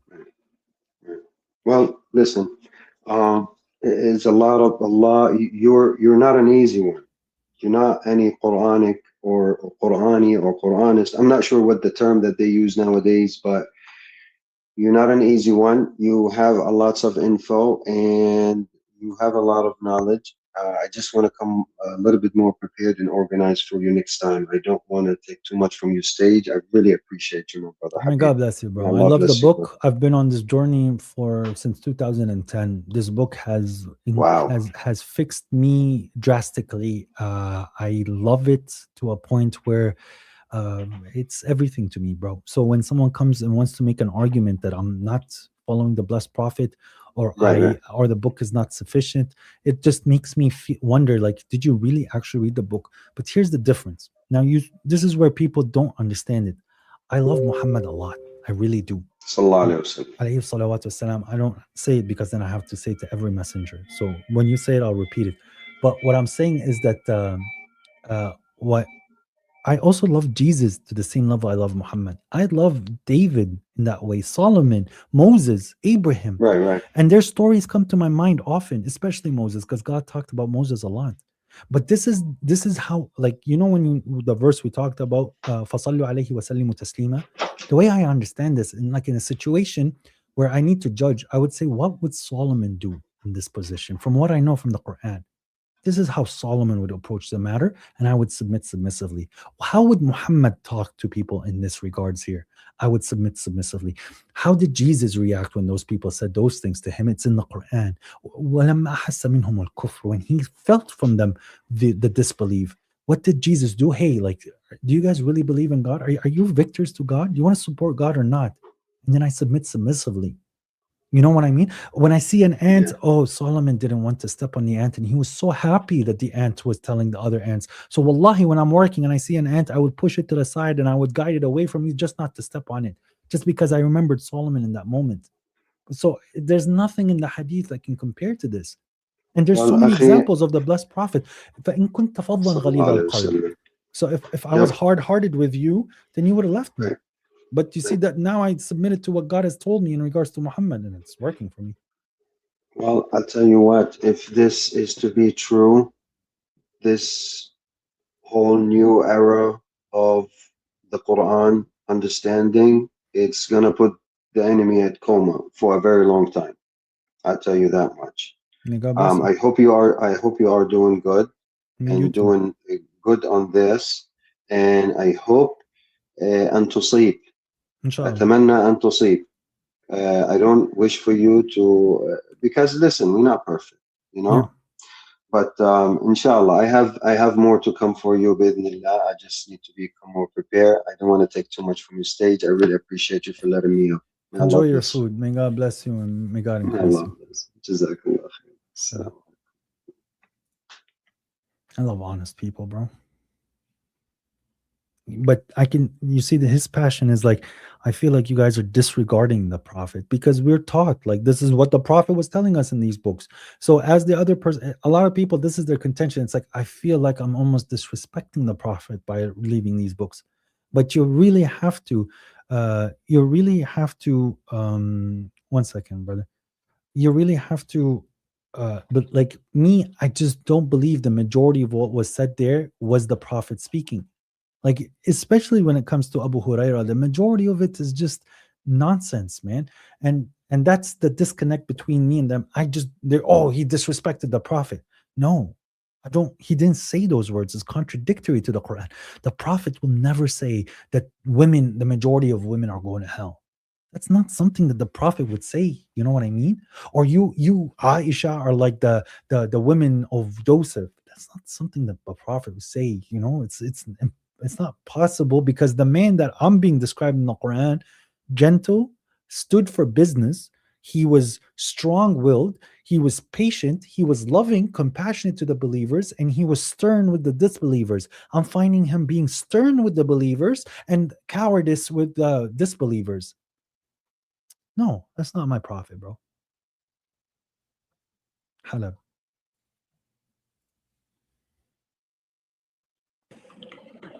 Assalamu alaikum, brother. Walaikum salam. Oh, I've been waiting for a full week to talk to you. So I have my notes here. So, they say like you'll always forget what someone says to you, but you'll never forget the way they make you feel, right? I really believe in this. I maybe you disagree. I believe in this. So that's something I recently learned, that men usually they're capable of recalling the conversation and the event, right? And this is what we remember. And most of our like memories is like the conversation or the event. Meanwhile, I learned recently that women, they actually remember the feeling and they forget the actual event. They just remember how they feel. And that's what their like feelings are about. So I think that applies more to like, because you're more emotionally intelligent than us men. So the feelings are really important to you. But for us, we don't remember the feelings. Interesting. Yeah, like for example, like let's say me and my beautiful wife, we get in an argument. She'll tell me like, I really like that day you really made me feel like I wasn't as important. I was like, wait a minute, I was just saying this to you and you said that. And she goes, I don't remember this, but you made me feel that way. And she just holds on to the feeling. She doesn't hold on to the actual conversation. And that's why we have to acknowledge your feelings. Well, that's very interesting because I was going to say, though, I didn't know there was a difference between men and women, but I could see that. But the reason why I wanted to talk to you is I've been sending bits and, clips here and there to family because I know it's a very hard thing. Imagine that you've been raised your entire life, your culture, your traditions. Islam has been like just one, right? Don't like the things that has just been lies until somebody comes to you after 40 years of life and they're like, actually, that's hadith, that's not in the Quran and it's wrong. It's very shocking for that person. So what I've been doing is just kind of sharing bits and pieces and feeling it out, making sure they're okay. But what happened was since I've been sending these little clips of yours to them, all of a sudden you're coming up as, live, and they join your live. Now, when they're joining, they're clearly not listening to the whole live, so they're picking up these bits and pieces, which I know you don't stand for, and they're not understanding the overall, what you're saying overall. Like, for example, recently, one of my friends, we were going back and forth, and she said, how can you follow this guy? And I said, I don't follow any guy, I follow the Quran. So this guy is just giving some clarification. She said, well, this guy told me, or I heard in his live, I believe the last live you did, he's telling me that you have to pray 40 minutes at a time. And I said, no, that's not the case. And when I go on his live, I will ask him this. It doesn't matter. You could pray 2 minutes if it's sincere, or you 40 minutes or 8 hours a day. Can you just So when God is saying that he's giving you the time of the prayer, you should fulfill as much as you can of the prayer. So you have dawn and the setting of the sun till twilight. Those are symmetrical, and it's about 30 to 40 minutes. If you pray for 5 minutes, you're going to get the rewards of 5 minutes. If you pray for 40 minutes, you get the rewards of 40 minutes. Earlier, I was telling the person to pray for 15, 20 minutes. That's generally the average, what you should be praying. Because the thing is, it's like in 5 minutes, like imagine me and you right now on a conversation. It's been 3 minutes. We barely had the intro. We barely started to talk. So you're telling me that now when I'm going to go talk to my God, it's going to be a 2-minute thing? Yeah. That's how much you love God. Like it's something where it's like you don't have it's not, I'm not saying that they're wrong for praying for 4 minutes or 5 minutes, but that's your connection at that point. No, but this is where the problem that they're having is this, okay? As a sectarian, they need a leader. They need somebody to tell them, do this, do that, right? Because that's how we've been trained all of our life, right? With our family and everybody. They want to be spoon-fed. Yes, but because that's how we're trained, right? Right? So what they're saying is, no, Muhammad from God said, I have to pray for 40 minutes. I am certain you did not say, no, but did you say you have to pray 40 minutes? I didn't say you have to pray, but that's what God is showing in the Quran in regards to what would be acceptable. And even if you pray 5 minutes, you're going to get the reward of it. But if I had $1 million, right, I can give $10 as zakat. But is it something that is good for you? But even if I give 100%, that's also not good for you either. So I can't spend the whole day praying. But you're telling me from the whole day, spending half an hour with the book of God is too much? That's too much for you? Okay, but then go spend 10 minutes. But you'll see, you'll naturally want to spend more time if you're really seeing the benefit and you're getting closer to God. So I'm not going around saying you have to spend 40 minutes. I'm saying that you should fulfill the time. The time is about 40 minutes. Yeah, but you're not saying you have to do 40 minutes. I didn't say have to. Never would I say you have to. Okay. There's not times I have to. And that's not in the Quran. There's times where I pray for 5 or 10 minutes because that's the time that's available for me. I'll pray 5 or 10 minutes, and then there's later times where I'll pray for 2, 3, 4 hours. Thank you for clarifying. Okay, the next thing is they said, and of course it's all my female friends. So they're making us feel like he's making us feel like the prophet is worthless. That's what they're getting from your lives. They're saying, he's saying ignore anywhere that says Muhammad, peace be upon him in the book. He's just making Prophet Muhammad, peace be upon him, look worthless. So what is the worth to you? Me following the book he was giving me, is that giving him worth? Me, of course. But how can I explain this to people? Sister, with all due respect, it is not upon you to guide them. If God wants to guide them, then they would have heard the things that was improving to them. If they wanted to hear to argue, they will find a billion reasons to argue. You see, I don't know them. I don't know their character. I don't know what they're going through, but God knows them. And if they truly do deserve for them to hear the message in the way that it needs to be heard and for them to explore the Quran on their own, they would have done so. They might be people that are not worthy of being guided at this time. I'm not saying that that's it, they're sealed. No. And maybe they're good enough in what they do and where God is allowing them to carry on with what they do. There's Sunnis and Shias that go to heaven. It's not just you. This is the easiest path of what I'm showing you, the easiest path for you to have an amazing relationship with God. But if they choose not to and they choose to turn away, it's not upon you. And you'll see many people at the very beginning, they would come to me, they would insult me, they would argue with me, they would send me hate mail, they would pester me. They disappear. A few months later, they come apologize and say, you're right. So you're planting seeds. And at the very beginning, people take the seed and they'll kick.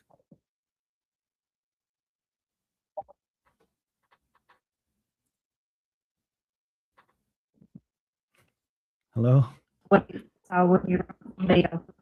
I can't hear you. You're cutting out, sister. You're cutting out really bad.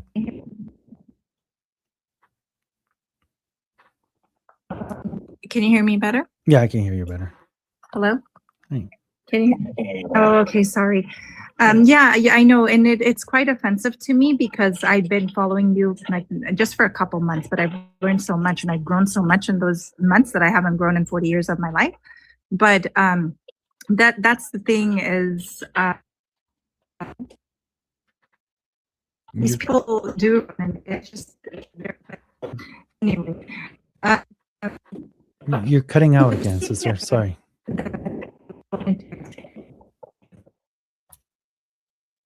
You're cutting out. Mehdi, I just wanted to screenshot that. Yes, that's better. Sorry. Okay. So basically, now I forgot what we were talking about, but it's okay. I'll go to the next thing. The other thing, they said that, because I said, well, something about where you're praying to the prophet. And they said, no, we're not praying to the prophet. Mm-hmm. We're asking for the prophet to make dua for us on the day of judgment. Okay. Why can't we do that? And I said, but because you can't, the prophet can't hear us, right? We ask God. Right. And then they said, well, no, in the Quran, the surah that says that the Shahid are with me, they appear dead to you, but they're alive with me. So cool, but you cannot perceive them and they can't hear you. So yes.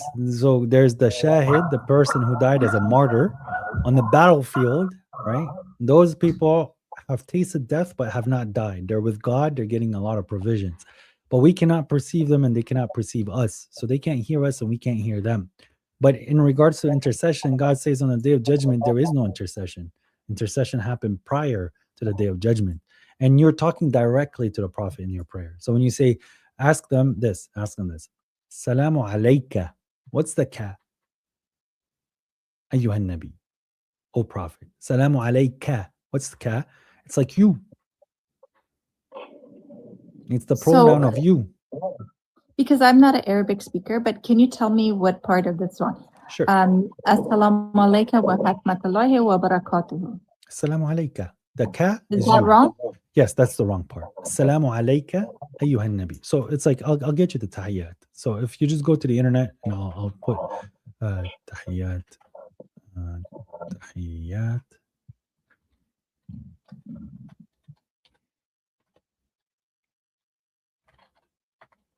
So assalamu alayka wa rahmatullahi wa barakatuh. Which Assalamu alayka. The ka. That's the part that's wrong. Yeah. And you're supposed to say ayyuhan nabi, O prophet. Okay? Okay, so I'm gonna go here and I'm gonna go to translate. Google. And I took this from Bin Baz. So it's as Salafi as they come, okay? Okay. See it? There it is in the Arabic. I'll read it so you hear it. التحيات لله والصلوات والطيبات والسلام عليك أيها النبي ورحمة الله وبركاته. سلام علينا وعلى عباد الله الصالحين. أشهد أن لا إله إلا الله وحده لا شريك له وأشهد أن محمدا عبده ورسوله. So here's the translations. All greetings, prayers, and good things belong to God. Peace be upon you, O Prophet, and the mercy of God and his blessings. So who are they talking to here? It's not God and khalas, it's game over. Yeah. So when they're saying, okay, so this I understand. Salamu alayka ayyuhan nabi. That's the game over part. That's you talking to the prayer. You're saying peace, prophet. God's blessing on you, prophet. But they're saying that the prophet can hear because that surah says that they're not dead, they're with me with provisions. So what's the provisions? Provisions could be eating, drinking, hearing. No. Provisions is not, the words here is not like provisions as things, but rather God is increasing them on the day of judgment. So he's giving them things in regards so that they would be increased. And they're still affecting histories in ways that we cannot perceive. And God says that they cannot hear you. You cannot make them hear you. They won't hear you. We can't hear them and they can't hear us. That's what it means to be a martyr. They're in the barzakh. There's a place called the barzakh, which means like the border, right? They're on a side, they can't hear us, and we're on a side where we can't hear them. That's it. So, but even if that's the case, then every martyr there we can talk to. That's what I asked, and they said technically yes, because they're the shaheed or the martyr. Yeah. So we can talk to them. That's their point. They're I Shia, since I aren't they? became well, one is Shia, Yeah, and then one that's the is Shia argument. But yeah. Okay. Okay. So, Okay. Thank you. And then how do you respond when they say like, oh, I accept some hadith as long as it aligns with the Quran, but I don't accept the ones that don't? Sure, that's fine. But at the end of the day, it's still conjecture, and the Quran said it better. So is it necessary? No, it's not necessary. If that's how you want to approach it, that's fine. I don't have that's called Quran centric. But if it's already in the Quran, why do you need the hadith? Shouldn't you either accept all of hadith or none of hadith? That's the problem that they have to face. So wait, so if this chain, you accept that hadith, but the exact same chain, you deny the hadith, then you're not consistent. Okay. Yeah, because there was Ferris was on a live and with Christians, and because of the hadith, Islam looked not what Islam is. So that's why it's like it's hard to pick and choose. Okay. Right. And then another thing is I don't know if this is right, but I feel I don't like when people say Quranist when they're like, oh, okay, you're a Quranist. Is that correct? Because for me, I feel like, no, I'm Muslim because I follow the Quran. Okay. And then also, this is because here's the difference. A Sunni will call himself a Sunni. A Shia will call himself a Shia. The Sunnis and the Shias call us Quranists. We don't call ourselves Quranists. We call ourselves believers. We call ourselves Muslims, submitters, people who surrendered. We use the terms that God has given us. We don't use the word Quranist. And by their definition, Prophet Muhammad is a Quranist. So another thing that I've noticed when you're on lives and things, everybody tag teams on you and everybody bullies you, and it gets me frustrated, and I don't really know how to go in and kind of say, okay, because I'm not that knowledgeable, right? Mm-hmm. But one thing, and of course you know better, you've been doing this for a long time, but one thing I notice is that you're very passionate with your words. It's like certain things you're very passionate, but it comes off as you're angry. Yeah, but that's on their lives. I match their energy. I match the energy of the person that comes. So when somebody is talking to me a certain way, I forgive him the first time, a second time, and then I'm just not going to so there's a verse that says, وَلَا يَسْتَخِفَّنَّكَ الَّذِينَ لَا يُقِينُونَ, and don't let the people that are not aware of God or are not certain, don't let them belittle you. So when they belittle me the first time, I take it like, you know what, forgive them. But the second time, then I'm going to start to flex the same way they flex, because it's not appropriate for them. And then and then for the crowd to hear how these people start to react. So I start to talk faster. I start to like be a little bit more aggressive, but it's all controlled. On the other end, they're losing themselves like an ignorant man. And then the crowd says it, and I get many messages after those lives. They say to me, for example, like, I can't believe how patient you are. I can't believe that they mistreated you, and you were being very honest. You were being very clear. So yeah, I can, but this is part of it. Then that's part of. But then the other side is like, oh, look, he got angry because they got him, because they're blind, right? They have a veil over themselves, right? I don't like, if I need to drop to go answer the phone with my wife, they'd be like, he's running away, bro. I was just talking to you for 3 hours, answering your questions, and you're not answering me. As soon as I have to go, they always say he ran away. 1, 2, they're consistently muting me. They never ask the question. They never answer questions. They always want to interrogate, and then they look like fools. But then when they want to start to get aggressive, I get aggressive, but it's not like I'm mad. As soon as somebody else comes and he's calm, they see me instantly calm down. So, but I appreciate that, but I don't care what the enemies have to say. I think I conduct myself reasonably. There's times maybe I should be able to communicate better, but it is their platform. No, and that in no way am I saying that, because I know I've been watching you long enough to kind of get your personality on screen from the screen, but No, I'm not saying it anyway. I'm just saying that sometimes they think, oh, look, he got angry, and it's not. It's you're very passionate and you're right about something. But yeah. Okay. The other thing is, the other day you got upset at somebody and I don't blame you, but he was a jerk in the comments. But you said, don't call me MFG. I have a name. But I'm always like, yes, MFG when I go to your live. No. Do you not want to be referred to as MFG? No, because the man came and he would not call me Muhammad, and then he said FG.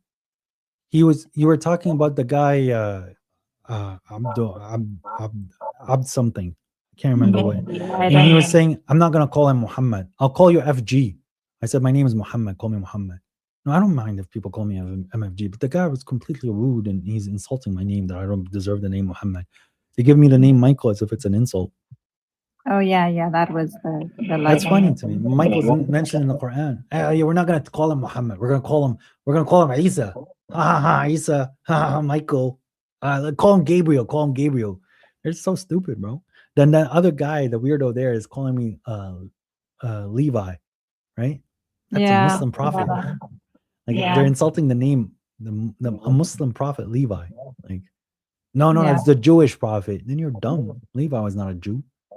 Yeah, and he was begging to go on live, or I don't know what it's called, to go on stage with you, and then you had to leave because you were there for 3-4 hours. But he said he asked a very dumb question, but so it just showed who he is. Yeah. Anyway, thank you so much. I wanted to get this all out there because I want to share this with my friend. Yeah. To show exactly what you meant, because watching just a 2-minute live and getting upset, I feel is not fair to anybody.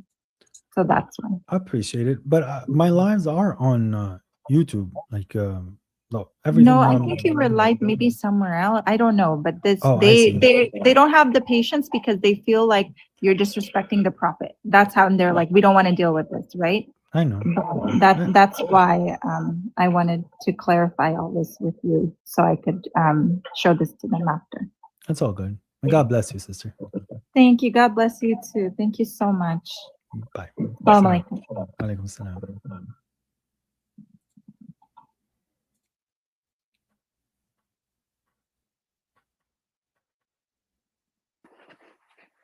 Hi, assalamu alaikum. Alaikum salam. What's up?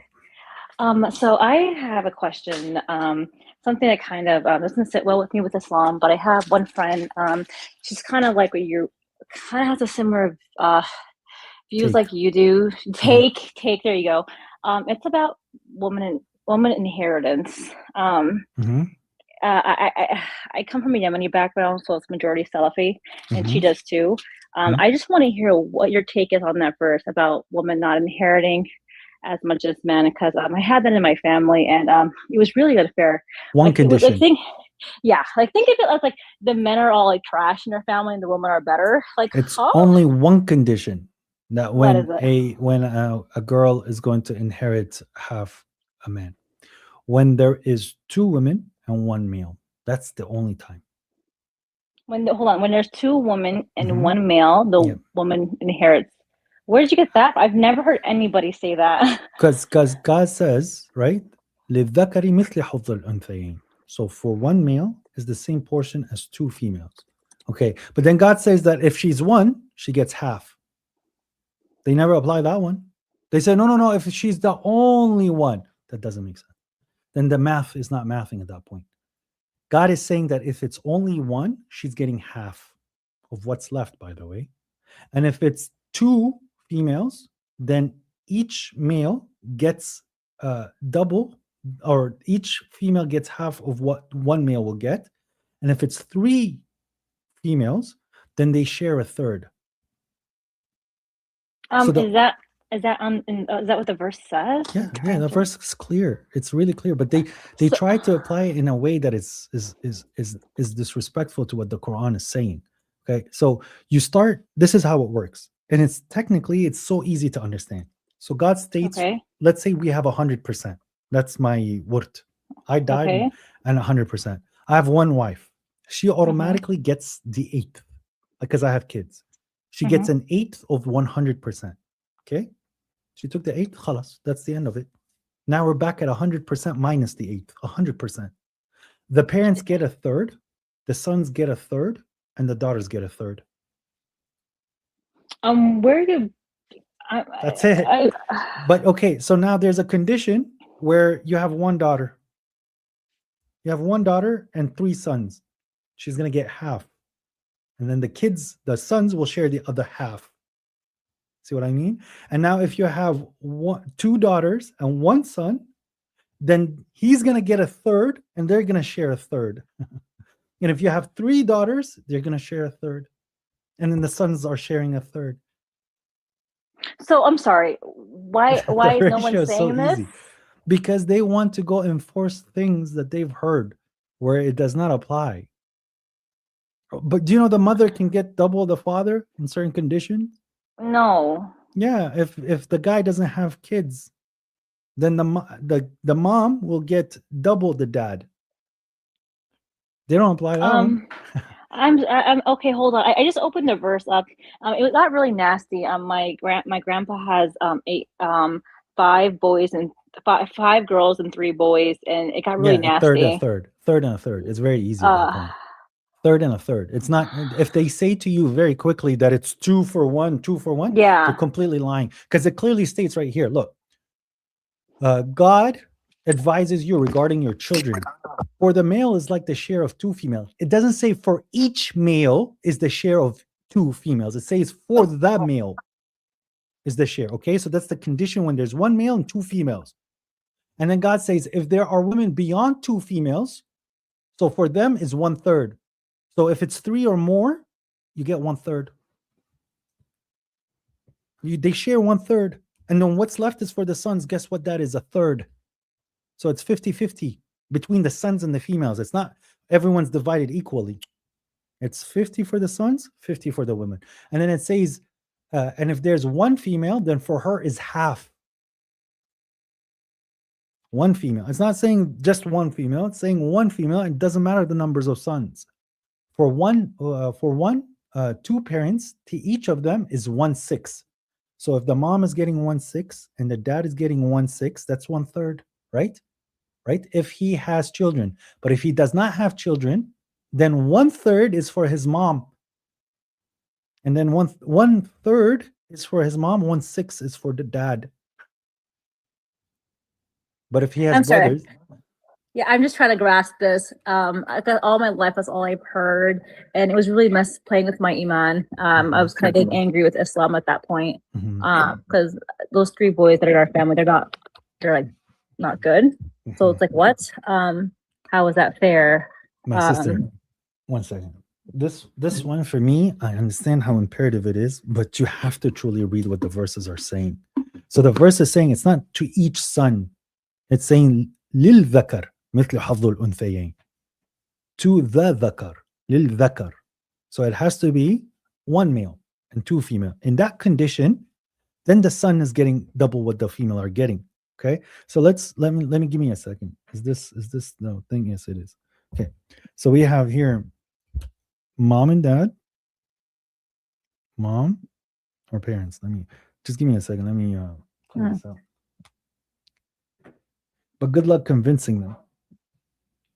Yeah, we had to get the American court involved. I was like, oh, God bless America. Thank God we're not a Muslim country. I just started pulling that out of the bag because like it was so unfair. stick to what God is saying, and even in the American courts. Okay, so you have parents, right? You have daughters, and then you have the sons. You see that? Yeah. Okay, so the parents, they're always sharing 1/3 if they're both alive and there's kids. All right, 1/6 for the mom and 1/6 for the dad. Right. So this is a set portion. The wife took the 1/8, end of the story. The parents took 1/3, that's the end of the story. Now, with whatever is left, you have to share between the sons and the daughters. If there's 1 son, right? If there's 1 son and 1 daughter, right? Oh, no, sorry. 1 son and 2 daughters, right? The son is getting half or 1/3, right? So that's 1/3. And then the daughters are getting 1/3 too, automatically. But there's 2 daughters and 1 son. So automatically what? The daughter is getting half of the sons. You get what I'm saying? Yeah, I do. Okay. Now God is saying that if it's one daughter, she's getting half. So technically she's getting the third here, and then the sons are sharing the other third, which is half. And God is saying if it's more than 2 daughters, which is 3 or more, she's getting the third. So technically it's always presented to you that way. One second. Oh man, my thing is not writing. God is always presenting it to you that way. But he's only making an exception if it's 1 son and 2 daughters. And then the rest is... So what happens if he has just 1 daughter? She gets the rest. Literally, she gets the rest. If there's no sons involved, she gets the rest after the parents. So the way that this is what the Quran is telling you. There's only one exception when it's 1 son and 2 daughters. Right. Okay. So if he has no kids and he has no brothers, then 1/3 is for the mom alone and 1/6 for the dad. So why is the mom getting double there? Yeah, I mean, that's why I would want her to.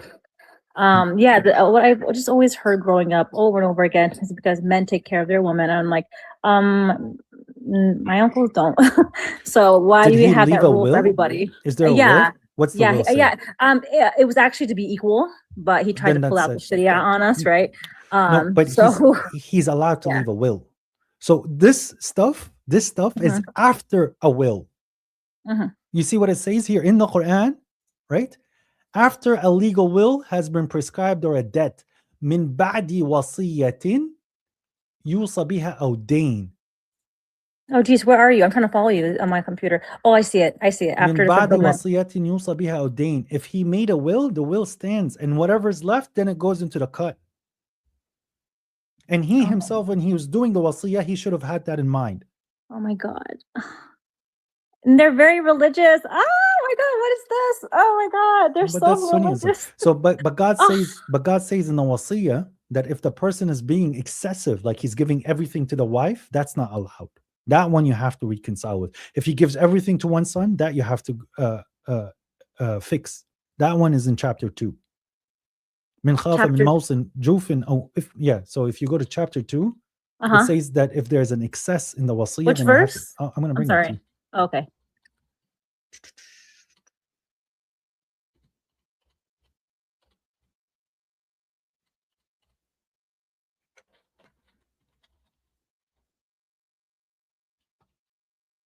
There it is. So do you speak Arabic or just English? Brokenly Arabic, yeah. Cool. Okay, but I'll use the words so you could hear it. كتب عليكم إذا حضر أحدكم الموت أن ترك خيرا الوصية للوالدين والأقربين بالمعروف. Prescribed to you when death appears to one of you is to bequeath a good legal will or legal will for your good for the parents and their relatives in kindness as a duty upon the pious. And whoever alters it after that which has he heard from the will, then its sin will only be upon those who have altered it. Indeed, God is hearing and omniscient. And whoever fears bias or sin from the person who's doing the bequeathing and then intercedes between them, then there is no sin upon him. Indeed, God is forgiving and merciful. من خاف من موصٍ جنفا أو إثما فأصلح بينهم فلا إثم عليه. So if the man is being way too excessive and he's giving nothing to his children and just to his wife, then you have to fix it with what God has said in chapter 4. Yeah, wow. There's even like a focus on like a will and changing it. And the fact that like so many people I've heard where it's like, no, it's not Islamic. We're going to break the will. Who cares? You know what I mean? This is the number one problem in the Middle East. I know. Where they're so super religious until the rich man dies. Yeah, they eat him alive. Yeah, a lot. You hear that a lot in Yemen. I mean, it happens so much. And they're very Salafis. I never thought there was like verses actually condemning of everything they're doing. But I got really angry with religion at that point. Here's the thing. So you see this verse here? The one about the goodwill, leaving yes. your will? Yeah, it's abrogated. I know. With hadith. Wow. Oh, okay. I'll come with receipts next time. That's fine. I just take 2% of the inheritance. Yeah. No, I'm kidding. May God bless you, sister. And thank you. And and approach the matter with diligence. If you are going to go with the courts in the states, still apply the Islamic principles with what is legal to you. So if there's a will, take what has been willed for you. If there's the excess, go with what God has commanded, and it's okay for you to let go of certain things that are not important. Because especially, like, is it your parents or is it your brothers that are giving you the problem? So my grandpa passed away, and then my mom passed away, and then my grandpa put on the will for any of my children who die, which is my mom. The money should go to my dead child's children, which is me and my sisters. Oh, they cut you and off. Then, yeah, and then my uncle said, "There's nothing in Islam." All the guys, man, That's a lie. That's a lie. That's a lie. Yeah, there's nothing in Islam. They said, "Nah, if someone, bro, if a sibling dies or something, like what?"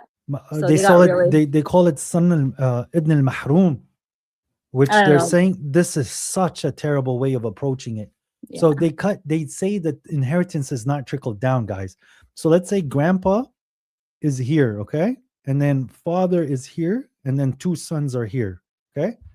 So grandfather, father is two sons, right? And then the father passes away, okay? So the grandfather inherits the son, grandfather inherits the father, right? But the two sons were too young for inheritance, right? And then the grandfather passes away.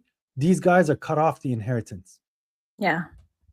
That's such a terrible thing. But you know what God says in regards to Zechariah? He wants a son so that he would inherit of Israel, where Israel was way down the chain. So how is his son going to inherit of Israel? Because it's a trickle down event. So if I have a son, right, and he had two kids, and my son passes away and his kids are alive, when I pass away, the portion that's supposed to go to my son gets trickled down to his kids. Yeah.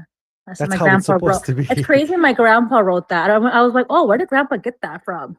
But then you know how he's protecting it. Unfortunately, I think he probably got it from there. My grandpa, I think during the 70s, and the Arabs were more educated. They're more like, easier thinking. And then obviously uncle, new generation after that revolution, it got more crazier. And that's where you have like my uncle, ultra Salafi, all that type of stuff pulling. And the thing is, I thought like, my family was like, oh, there's no such thing in Islam where it goes to the dead child's children. And then my in-laws also said, I was like, okay, wait, maybe Islam is saying that, because I have both families saying it, they both don't talk to each other. Like everyone was saying real crazy. Yeah, that's Ibn al-Mahrum. Ibn al-Mahrum is called, and write that down. The son of the forbidden one, like the one who got like mahrum, which he got cut out. But that's not how it works. Like that's such a terrible way. Yeah, but thank God for the American court. So thank God. So, but I know to say that. Yeah, sure. But you know what? It's a very smart that your grandfather went with a will. Yes, because that would save you. Does he have wealth outside of America? Oh no, just in America. Yeah. Well, I mean, he has a property in Yemen, but there's no way we're gonna get that. Who cares? But yeah, it's just so nasty nowadays with like even in the Middle East with their court systems. But I mean, he tried playing that in America, but it didn't work. But it's good to know that this is all in Islamic scripture. Yeah. Also, when my mom passed away, she left part of her home inheritance to her daughters. And then when my dad found out that we knew that, he went to the court, hired a lawyer, and removed everything my mom left for us after she died. So I didn't even know that. Sounds like a stand-up guy. So this is like a lot of the men in my family. It's just, I don't know if it's the Salafi thing, but they're very, when it comes to that width, it's just, and they pull Islam on you all the time. There's no such thing as Islam, blah, blah, blah. Like women are very like beneath the belt. Yeah. Why do you think the Quran is in Arabic? Do you think it's warning the English speaker, or is it warning the Arab? The Arabs, yeah. There you go. Yeah, makes sense. Okay. Well, thank you. I am going to take my notes. Also, it's actually kind of interesting. Something I've noticed. I was in Naveed's live earlier this morning. He just popped up on my feed, and I see. Yeah, I was on his live. It's crazy. I feel like you get more respected. And your life is people respect you more than they respect him. And you guys are both questioning the hadith. It's really weird. Like he's just screaming and everyone's going off on him. And then you're like, I noticed your guests are more respectable. I don't know. Yeah, because he is an extremist in an ideology that has been proven to be false. So there's a man that came in the 70s and the 80s. His name is Rashad Khalifa, Right. who says that the Quran is sufficient and the hadith to be rejected. But then he came up with these interpretation and called himself a messenger, and he made prophecies that they all fell on his face. He even removed 2 verses from the Quran. Naveed is a Zionist. He believes that that the Palestinians have no right to be there, that the Jews and that God is supporting the Jews and the Zionists.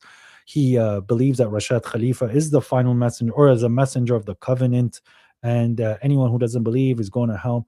So his style and what he's doing is completely incorrect, you know? Oh, I didn't know he was a Zionist. Interesting. But the code 19 thing, it was kind of interesting. It kind of, the Quran does kind of reflect 19 in a weird way. No, the code 19 is true to a certain degree, not in the way that Rashad has presented it. So there is a numerical complexity in the Quran in regards to number 19, which many verses can be, the number is divisible in many places, but it does not say to remove 2 verses from the Quran. Right. It doesn't say Hafs is the only correct reading. It doesn't make Rashad a messenger. It's just an attribution, a miracle that Muhammad came with. See what I mean? So he has a cult following. Naveed is the cult leader at this moment in their ways. There's other people that are a little bit more sublime, and they're a little bit more humble than Naveed. But I'm sorry that like nobody, whoever meets Naveed and stays over. I honestly, I just got a message not too long ago where a girl is literally crying that these people messed her up so bad that she felt like she was a disbeliever for how much hate they put in her. Yeah, a girl messaged me too. I think she probably told you the same thing. There's like girls messaging me, warning me about him too. But it's interesting how you said the word Hafs. I've never heard of the word Hafs. I just know a lot of the Muslims in my area, they put their children into schools and they're saying like, I only want them to do Hafs. I asked my husband, who's also Arab, what is Hafs? He's like, I don't know. Like, you know what Hafs is? It's a huge thing. They have to have Hafs. So I'm going to show you something in regards to how the Quran was first written. Okay, this is a quick history lesson. Okay. I'm going to show you, if I go to, for example, Verse Navigator, and I can go to here, I'll go to manuscripts, and I want to show you, I'll go with, that one's a little too newer. I want to go with something a little easier to see what I'm trying to express. This one works. So, do you see the Quran in this state right here? Let me put it on the screen. You see it? Mm-hmm. Do you see the tashkil, dotting? Yeah. You don't. Where's the hamza, shadda? Oh, sorry. I thought you meant dot, like the 2 dots. Okay. Like a kasra, all that type of stuff, you mean? Yeah. Do you see them? No, nothing. There's some dotting, right? Mm-hmm. But there isn't. There's like this one that's missing. So there, like there's some words can be read in more than one way. Right? Mm-hmm. Okay. So it's like here, ma, sabu, saddu, right? Mm-hmm. Right? So it can be read in a few different ways. So Hafs is one way of reading it. Mm-hmm. And Warsh is a different way of reading it, where the diacritics are changing a little bit and some dots are changing a little bit. Right? Mm-hmm. So here it's like Al-Rahman, right? Mm-hmm. Ar-Rahim, right? So it's like here, someone can say, no, like this one, Ar-Rahim, right? But if someone doesn't know what he's reading, that could be Ar-Rajim. They put the dot in the wrong place. Mm-hmm. You see what I'm saying? What's the difference? There's absolutely no difference, because this could be a ha, this could be a jad, this could be a kha. So Hafs is one way of reading it, which is widely accepted now. Gotcha. But for a very long time, Warsh was the most accepted reading. And there's about 10 readings that they have standardized. But this is not what the Prophet gave us. So he didn't give us Hafs? No. So how did it switch up out of nowhere? Oh, well, because the dialect that the Prophet spoke in went extinct. So these are all from the Levant type of readings. There was no Hamza during the time of the Prophet. This is all Islamic history that they don't like to talk about. That's why they say the 7 readings, the 10 readings, al-qira'at. Yeah, they don't know what they're talking about. So if I say water or water or water, right? People read it differently, but it's the same word. And here it's the same thing with the Quran. The Quran didn't have dots and diacritics, and people read it a little differently, and then they standardized it. And that's what Hafs is. It's a standardization of a reading. Okay, is there like a taboo if you don't read it through Hafs? Because it sounds like a big thing out here. Now, Okay, now no. Sunnis will make it into a taboo. Yeah, you have to read it with Hafs. You have to read it with Warsh. Yeah. Okay, sounds like they're like, no, I won't put my kids only in Hafs schools. I'm like, okay, noted. Only do Hafs. Yeah, it doesn't matter. Okay, all right. All right, yeah, well, that's all. Thank you for the mass awakening. I appreciate it. You're welcome. May God bless you. Thank you. Bye-bye. Bye-bye.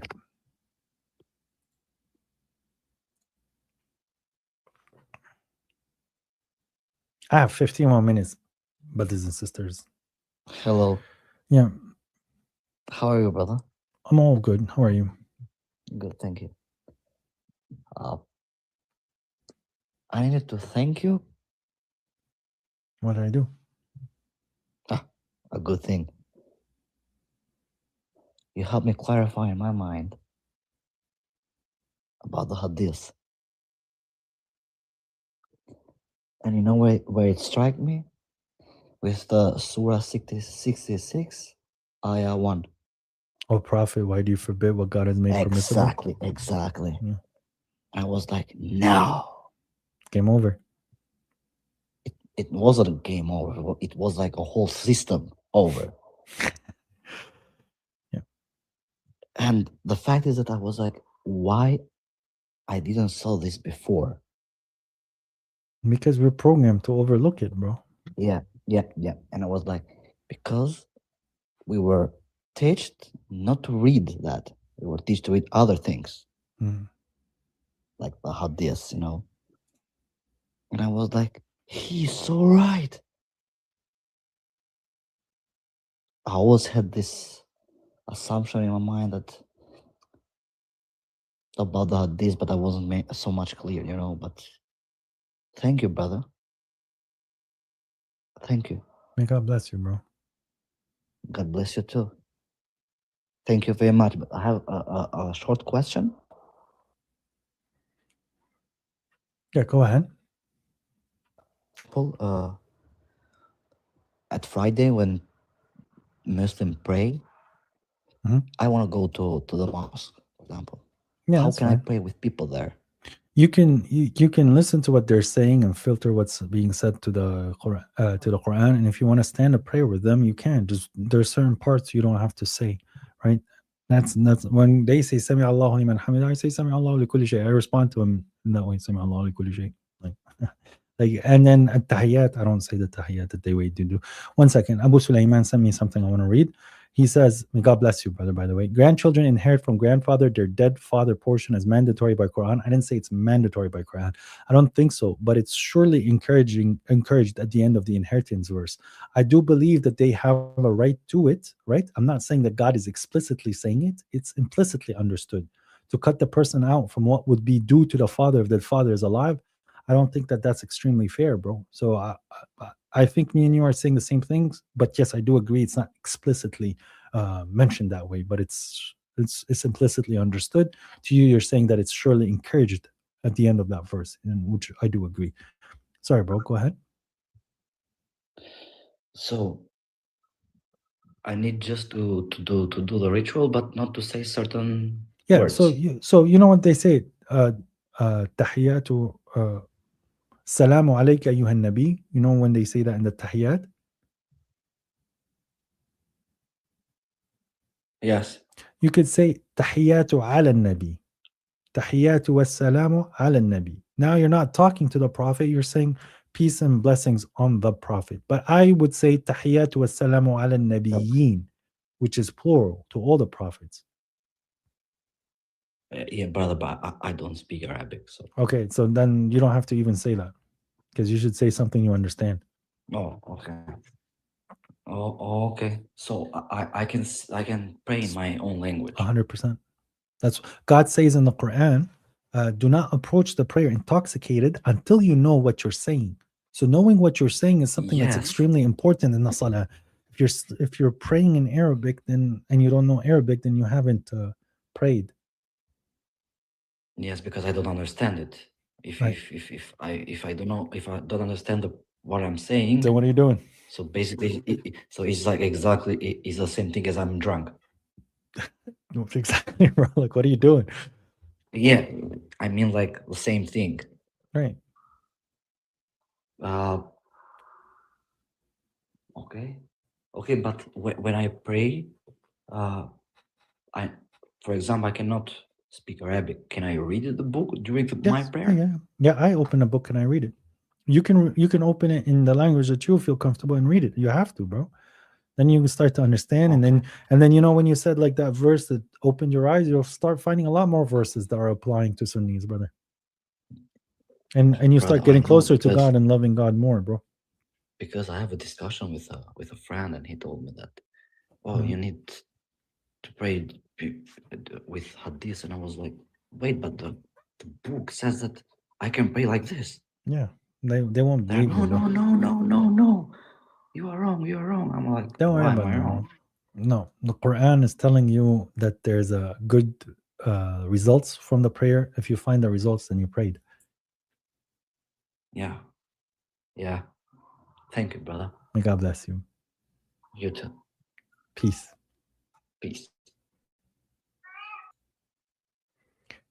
May God bless him.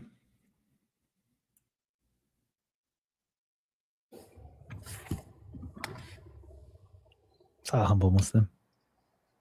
Assalamu alaikum. What's going on? Walaikum salam. How are you, my brother? How you doing? Can you hear me right? Is that okay? Yeah, I'm hearing you well. Oh, perfect. Just to what you were saying before, when I first started listening to you, I was one of the ones that hated your guts, subhanAllah, and now I love you, for the sake of Allah, so much. May God bless you, bro. SubhanAllah, very, very true. Wallah, at the start, if you remember, I actually emailed you, and then I'm like, what do you mean Jesus isn't coming back? This and that. I was a proud, SubhanAllah. And then, you know, I just started listening to what you were saying and check proof in everything, SubhanAllah. And that's what everyone needs to do. Just check proof it. Don't take our word for it. Don't just trust us. Well, you don't. Go look for yourself. Right. You know, look for yourself. My brother, I want to ask you a couple of questions, inshallah. I've been debating with some Christians and stuff. They keep bringing up the verse in the Quran where it says, where it says it's a clear Quran, as in the word in Arabic is mubin. Hala kalimat mubin, I know Brother Baba translates it as clear, and a lot of other people do too, but it has other meanings. Would you settle for clear, or would you go for another meaning? Depending on the context, some places it means like clear, and some places where it means apparent, like making something apparent is yubayyin. Like me telling you something, like me saying a verse is doing bayan on a verse as well. Astaghfirullah. Sorry, bro. How are we going to talk now? The angels are not here. Just to make it better, she's pure black, like completely black. No, bro, those are supposed to be put to death. SubhanAllah, you know, wallah, brother, one of the reasons that I actually realized hadith was flawed, I got my dog 5 years ago, SubhanAllah, and I got it because I had enough of the world, and at the time I was having a downtime in my life, and I got this dog, you know, because I lost faith in the people, you know, and then I realized, SubhanAllah, I got a true statistic in front of me that hadiths can't be true. Like dogs can't be haram.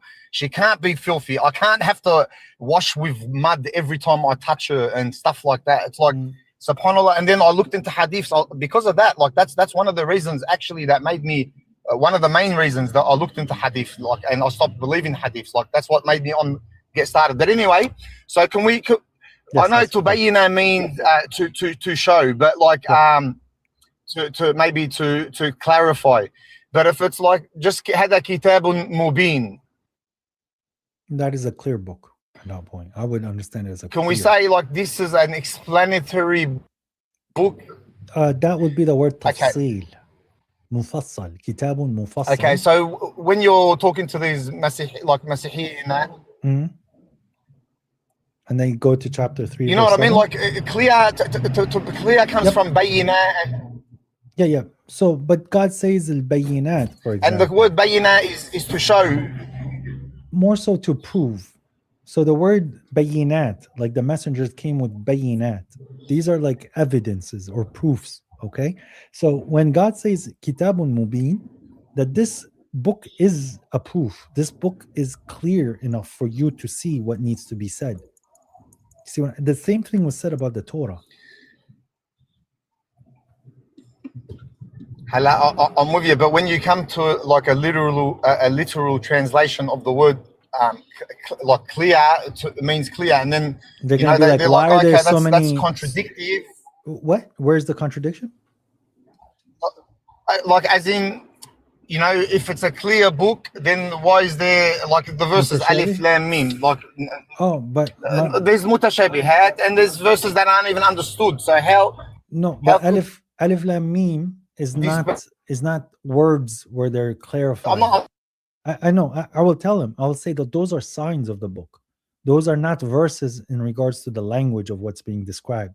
As for chapter 3:7, it's not saying ambiguous or unclear verses. It's saying that those verses have similar meanings. I have no doubt at all. Yes. I would take them down that path. I would say chapter 3:7 is not saying ambiguous. It's saying similar verses in regards to having multiple meanings. And their meanings can be different based on the environment that you're in. It means that it shows its clarity different in many other places. Now, if they're going to say, well, why do a lot of people have different takes on this clear book? Well, because God is telling us that that's the human nature that is flawed. It's not the book's fault. It's the human that is at fault. Where some people have disease in their hearts and they want to understand, they want to like make the religion on their own.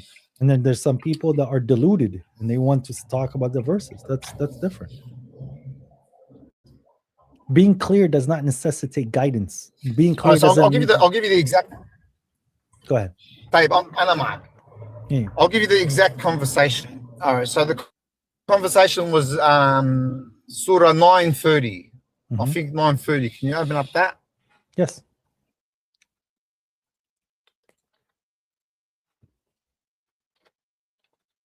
I'm still like, to be honest, I'm still kind of sad about the story of our sister there with the inheritance. Like they're cutting away from her opportunity. Is it? Here you go. وقالت اليهود العزير ابن الله وقالت النصارى المسيح ابن الله. Is it the one? Can you? I'm not sure. The Jews have said Ezra is the son of God, or Azir, while the Christians have said that Messiah is the son of God. The Jews, that is their statement with their mouth matching the statements of those who disbelieve before God opposes them. How are they lying? So is this not clear? Not that one. Not the. Can you go to 31? No. 30. Can you go to 31? Sorry. They have taken their scholars and their monks as lords beside God, as well as the Messiah, the son of Mary. Okay, so if you read that in Arabic, this is the argument. Their argument was if this was. So they're saying they've taken their monks and their rabbis as gods, right?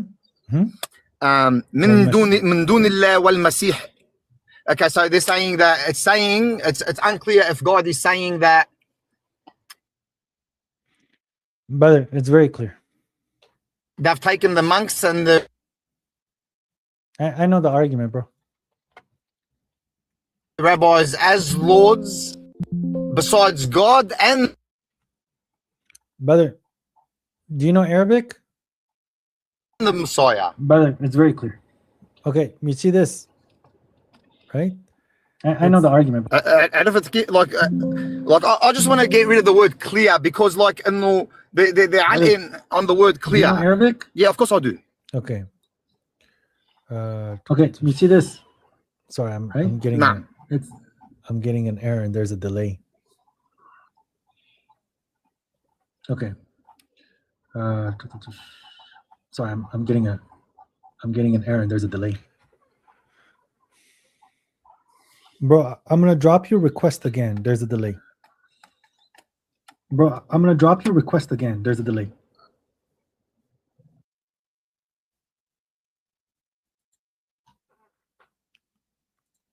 But the answer is right here, guys, in Arabic. Here it says Allahi, and here it says Masiha. So so it's not reflecting God and the Messiah. The Masiha, the diacritic, the Fatha here, that, where did we see the Fatha before at the end? Arbaban, ruhbanahum, ahbarahum. So here, this is the pronoun of them. But here, ahbara, see? Ruhbana, arbaba. Here, dunillahi. It should be wal masihi if it was true, but it says masiha, which is reflective of the earlier one. So the Arabic is actually extremely clear, bro.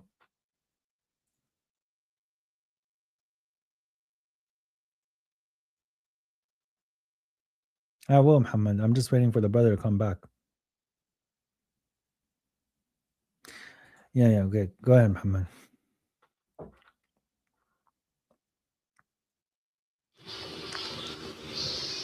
Assalamu alaikum wa rahmatullahi wa barakatuh, Sheikh.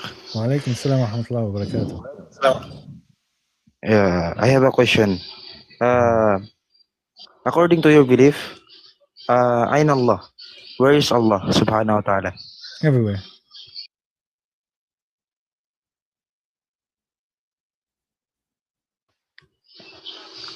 Sorry, what did you said, Everywhere. brother? What? Everywhere. Are you serious, my brother? Yeah. His essence is everywhere? He's everywhere. Do you have dalil? Yeah, I will. Watch, ready?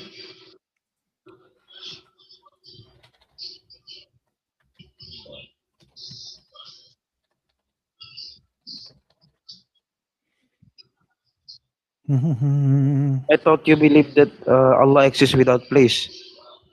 Allah exists without a place? Allah has encompassed Yeah. everything. Yeah, but do we have a dalil that Allah is everywhere? Because Yes. when I read the Quran, Yes. it says Allah is free from all needs of His creation. I mean, Allah is free from all needs. That's what the Quran said. So if Allah is free from all needs, therefore, He doesn't need a place to exist. I didn't say God has a place to exist. I don't think you understand what the argument is. If God has encompassed everything, it does not mean that everything became God.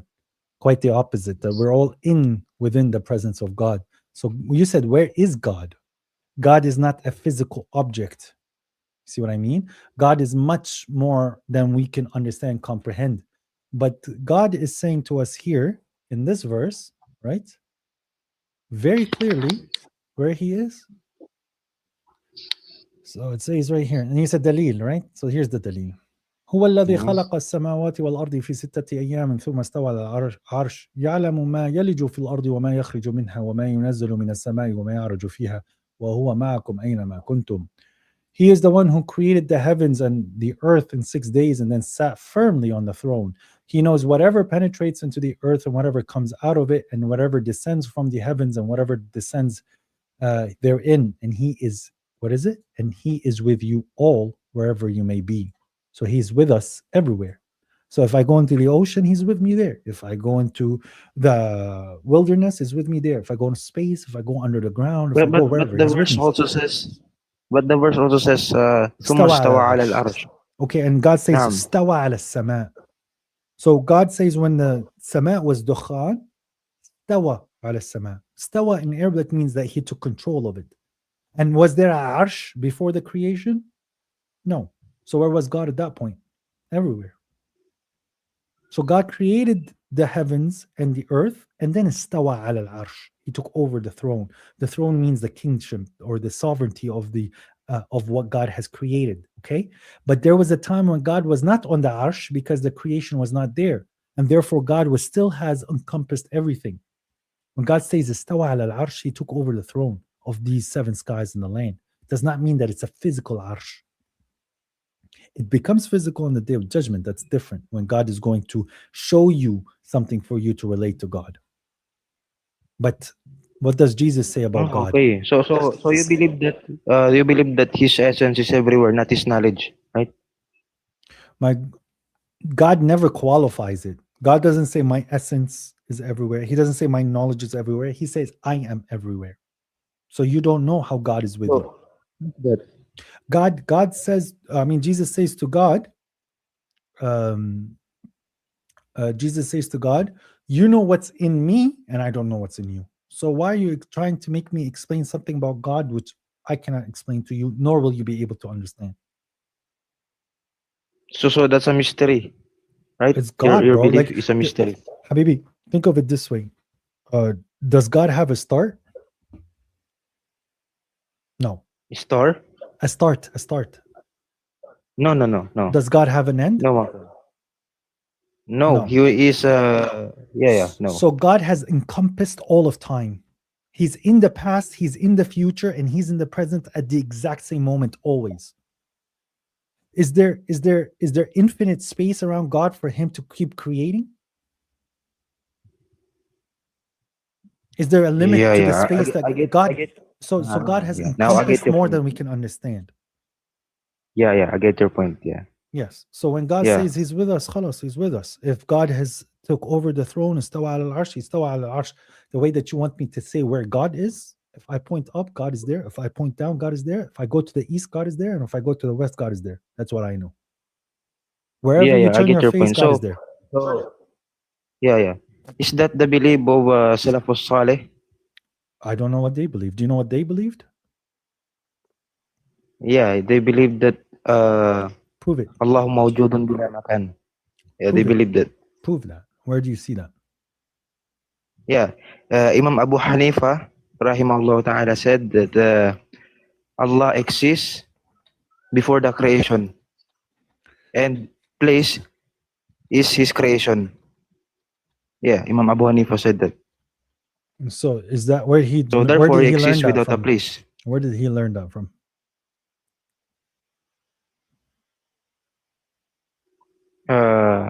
He learned that from the Salafus Saleh. No, but is this the only Do you opinion? know Salafus Saleh? Yeah, the first 3 generations, and then the 4th generations they became F-boys and they just messed up and they lost everything. I don't know why we stop at the 3rd generation. Why is it that when we wrote down the history in the 4th generation they became the losers? That they're not rightly guided anymore. I don't know why it's the 3rd. And I think Abu Hanifa is considered from the Tabi'in, right? Okay. So is that the belief? Is that the belief of the prophets, the beloved Prophet ﷺ? Not really, that Allah is because everywhere. Is that the belief of the Prophet? Brother, is that what God said? Do you really think I'm saying God is physically everywhere? Is that what you think I'm saying? Yeah. Because you're saying is everywhere. So I thought you were saying that I didn't tell God you. is You're my the one prophet. who's asking.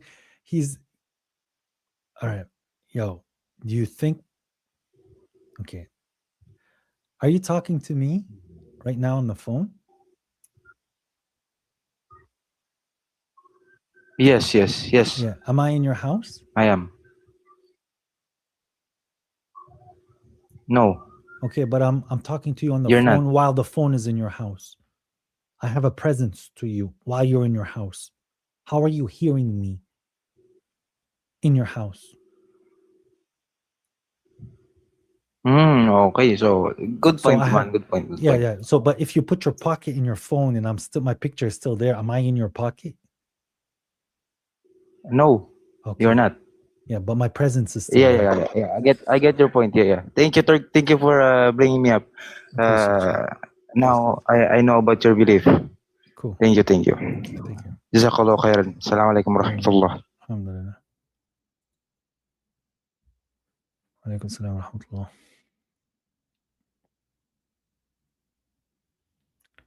Where is God? Don't worry about Isaiah.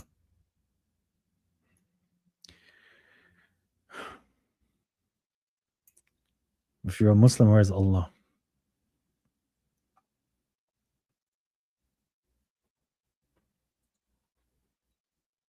It's okay. That's how they're trained to ask. Hello. Hey.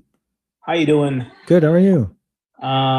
Thanks for taking my call. You said you only have 15 minutes, and I was hoping for you to get me up before you leave. Sure. I have like 3 minutes. Okay, so I have so many questions for you, man. But I'm just gonna have one question, just one question. and then I'll come in another light. So right now you're saying you're Qur'ani. Okay, I want to understand. I mean, like you believe in, you don't believe in hadith. You don't believe in hadith. Sure. Okay, so how do you think? Like, how did the Quran like was revealed? I mean, how do we have it as a book?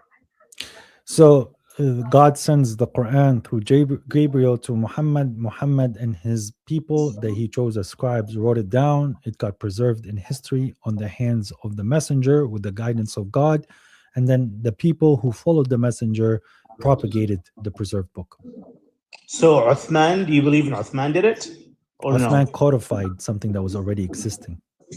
Okay, so you don't. Okay, and where did he come up with this stuff? Like, what is it in the Quran? Or? History. Yeah, that's what I'm saying. In the history, it says, because I'm an ex-Muslim, and then I'm just like I'm learning a lot from you. Is actually because I left like the hadith, I didn't know. I believed in the Quran, but I start reading a lot about the Quran, and there's a lot of it doesn't make any sense. We can have a different discussion about this, but I just wanted to know your perspective of like how it was. Yes. So gathered. So I believe that the Quran was already present prior to Uthman, but people were writing it in a way where there's becoming some scriptural errors, and then they had to sit and filter it based on other copies that were before it.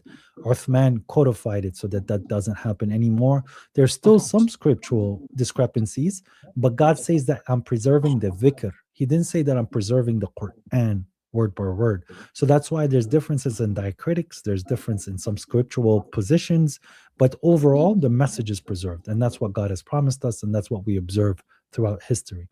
Okay, so you believe it's a recitation then? Like it was recited? It wasn't like as book? Written. It was written. It was so written. Jibreel give him scriptures? No.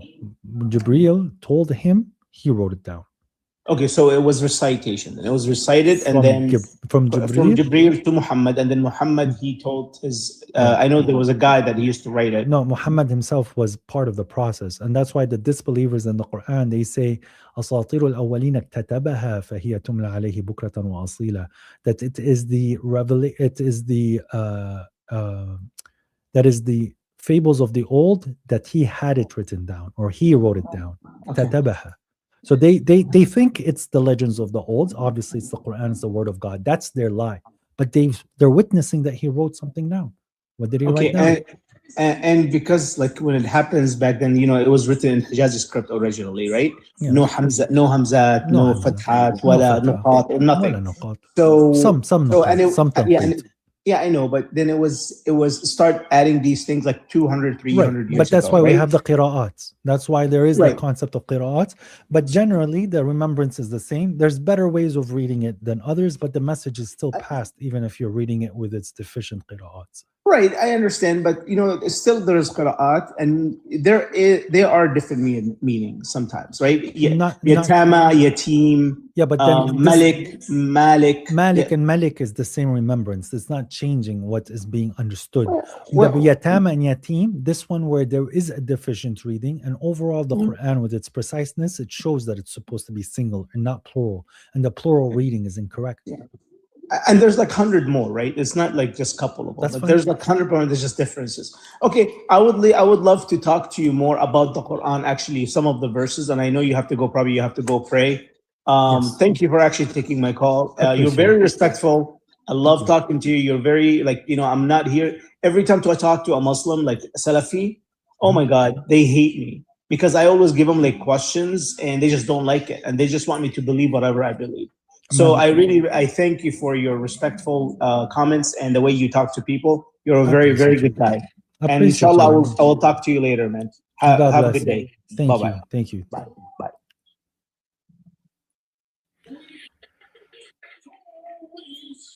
Sanita, I see you're requesting. I did make a commitment and I just told the brother goodbye. So it wouldn't be fair for me to bring you up.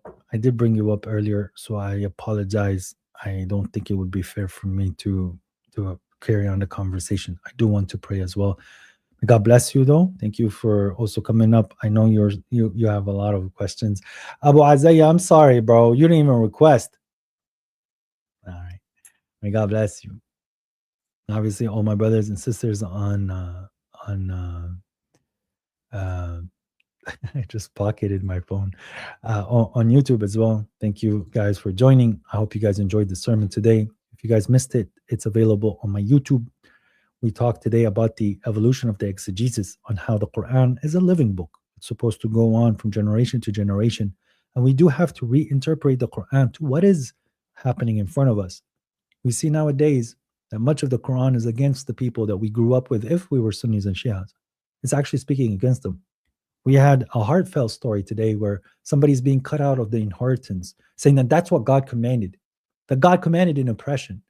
We had another individual, she came up and she was expressing that how are people so hurt and how are people so deluded that they don't see the clear, amazing verses that are in the Quran that guides them to the truth, and yet they hate you for speaking the truth. And then we had other people that come and express on how much this book has saved them from all of the other lies. We had a brother who's a revert. He came up and he also expressed that he's seen the truth and he just didn't like the idolatry, and God saved him from it. If I am part of this process, well, I think this is a blessing from God. It's not something that I could have ever imagined in hundreds of years that God would be using me in this way. But I wanted to do this. I loved the message that I received from the Quran. I wanted it to go everywhere. I want the whole world to see how much, like how amazing this book is. There's no hate. There's no attacking. It's literally like they're going to hate you. They're going to despair of you. They're going to belittle you. They're going to make fun of you. They're going to hurt you. That's what the message of the Quran is telling me. But then you know what it says at the end? It's okay. God is here. And at the very beginning, you might not understand the gravity of that statement. But then as time goes on, you truly start saying, like, whatever, God's here. God has supported me all this way. Why is he going to dump me now?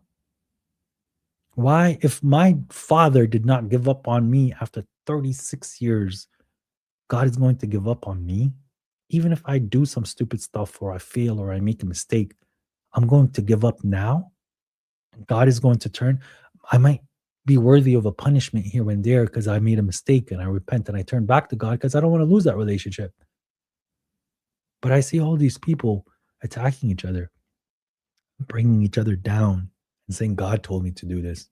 No way. I would be scared to say some of the stuff you say. I would be terrified to say that God said that I could do this. No way, man. God is amazing. And these people have it really backward. I take solace in this book. I find the refuge in God. These verses, they come to my mind when I'm in trouble or even when I'm feeling happy. Do not like rejoice. Do not like be like very so happy. God doesn't like that. So it's like even when something good happens and you're like, yeah, no. Thank God, praise God. You know, like when you just want to jump in excitement, and then you take control of yourself, and then people see like, hey, like that guy's controlling himself, yeah. And everyone around you is jumping up in excitement because something good happened, but you control yourself, and you see the people just automatically respect you because of your self-control. Guys, when you go, like even if you go to a place where the people around you are drinking, and you say, no, I'm not drinking, do you know what they say? Oh wow, I wish I could do that. Respect to you, bro. You don't drink, you stand on principle. Like they respect you when you do the right thing, but they hate you for saying that God told me to do so. So weird. Such a weird world. But yeah, these verses are amazing. This book is amazing. I appreciate you coming by. I love hanging out with you guys. Sunnis no longer want to come around because Sunnis got defeated. I truly believe that I've defeated them. They run in the shadows. All the other people that come up with lies and stuff, I see them on their channels. I see them, they come up and they argue with them, and they debate with atheists consistently. They debate with the Ahmadi people consistently, the Qaddani people consistently. They debate with the Mahdi guys, whatever they are, the atheists, Christians, Jews. But when it comes to me, silence. It is what it is. But I'm not here just to sit here and flex on Sunni. Guys, I really hope you guys are getting something beneficial and really reflecting on this book and building a relationship, because at the end of the day, the joy that you're going to get on the day of judgment, it beats all what we're going through now. It truly does. And may God bless you all. Thank you all for joining. Gotta go pray. Peace be upon you guys.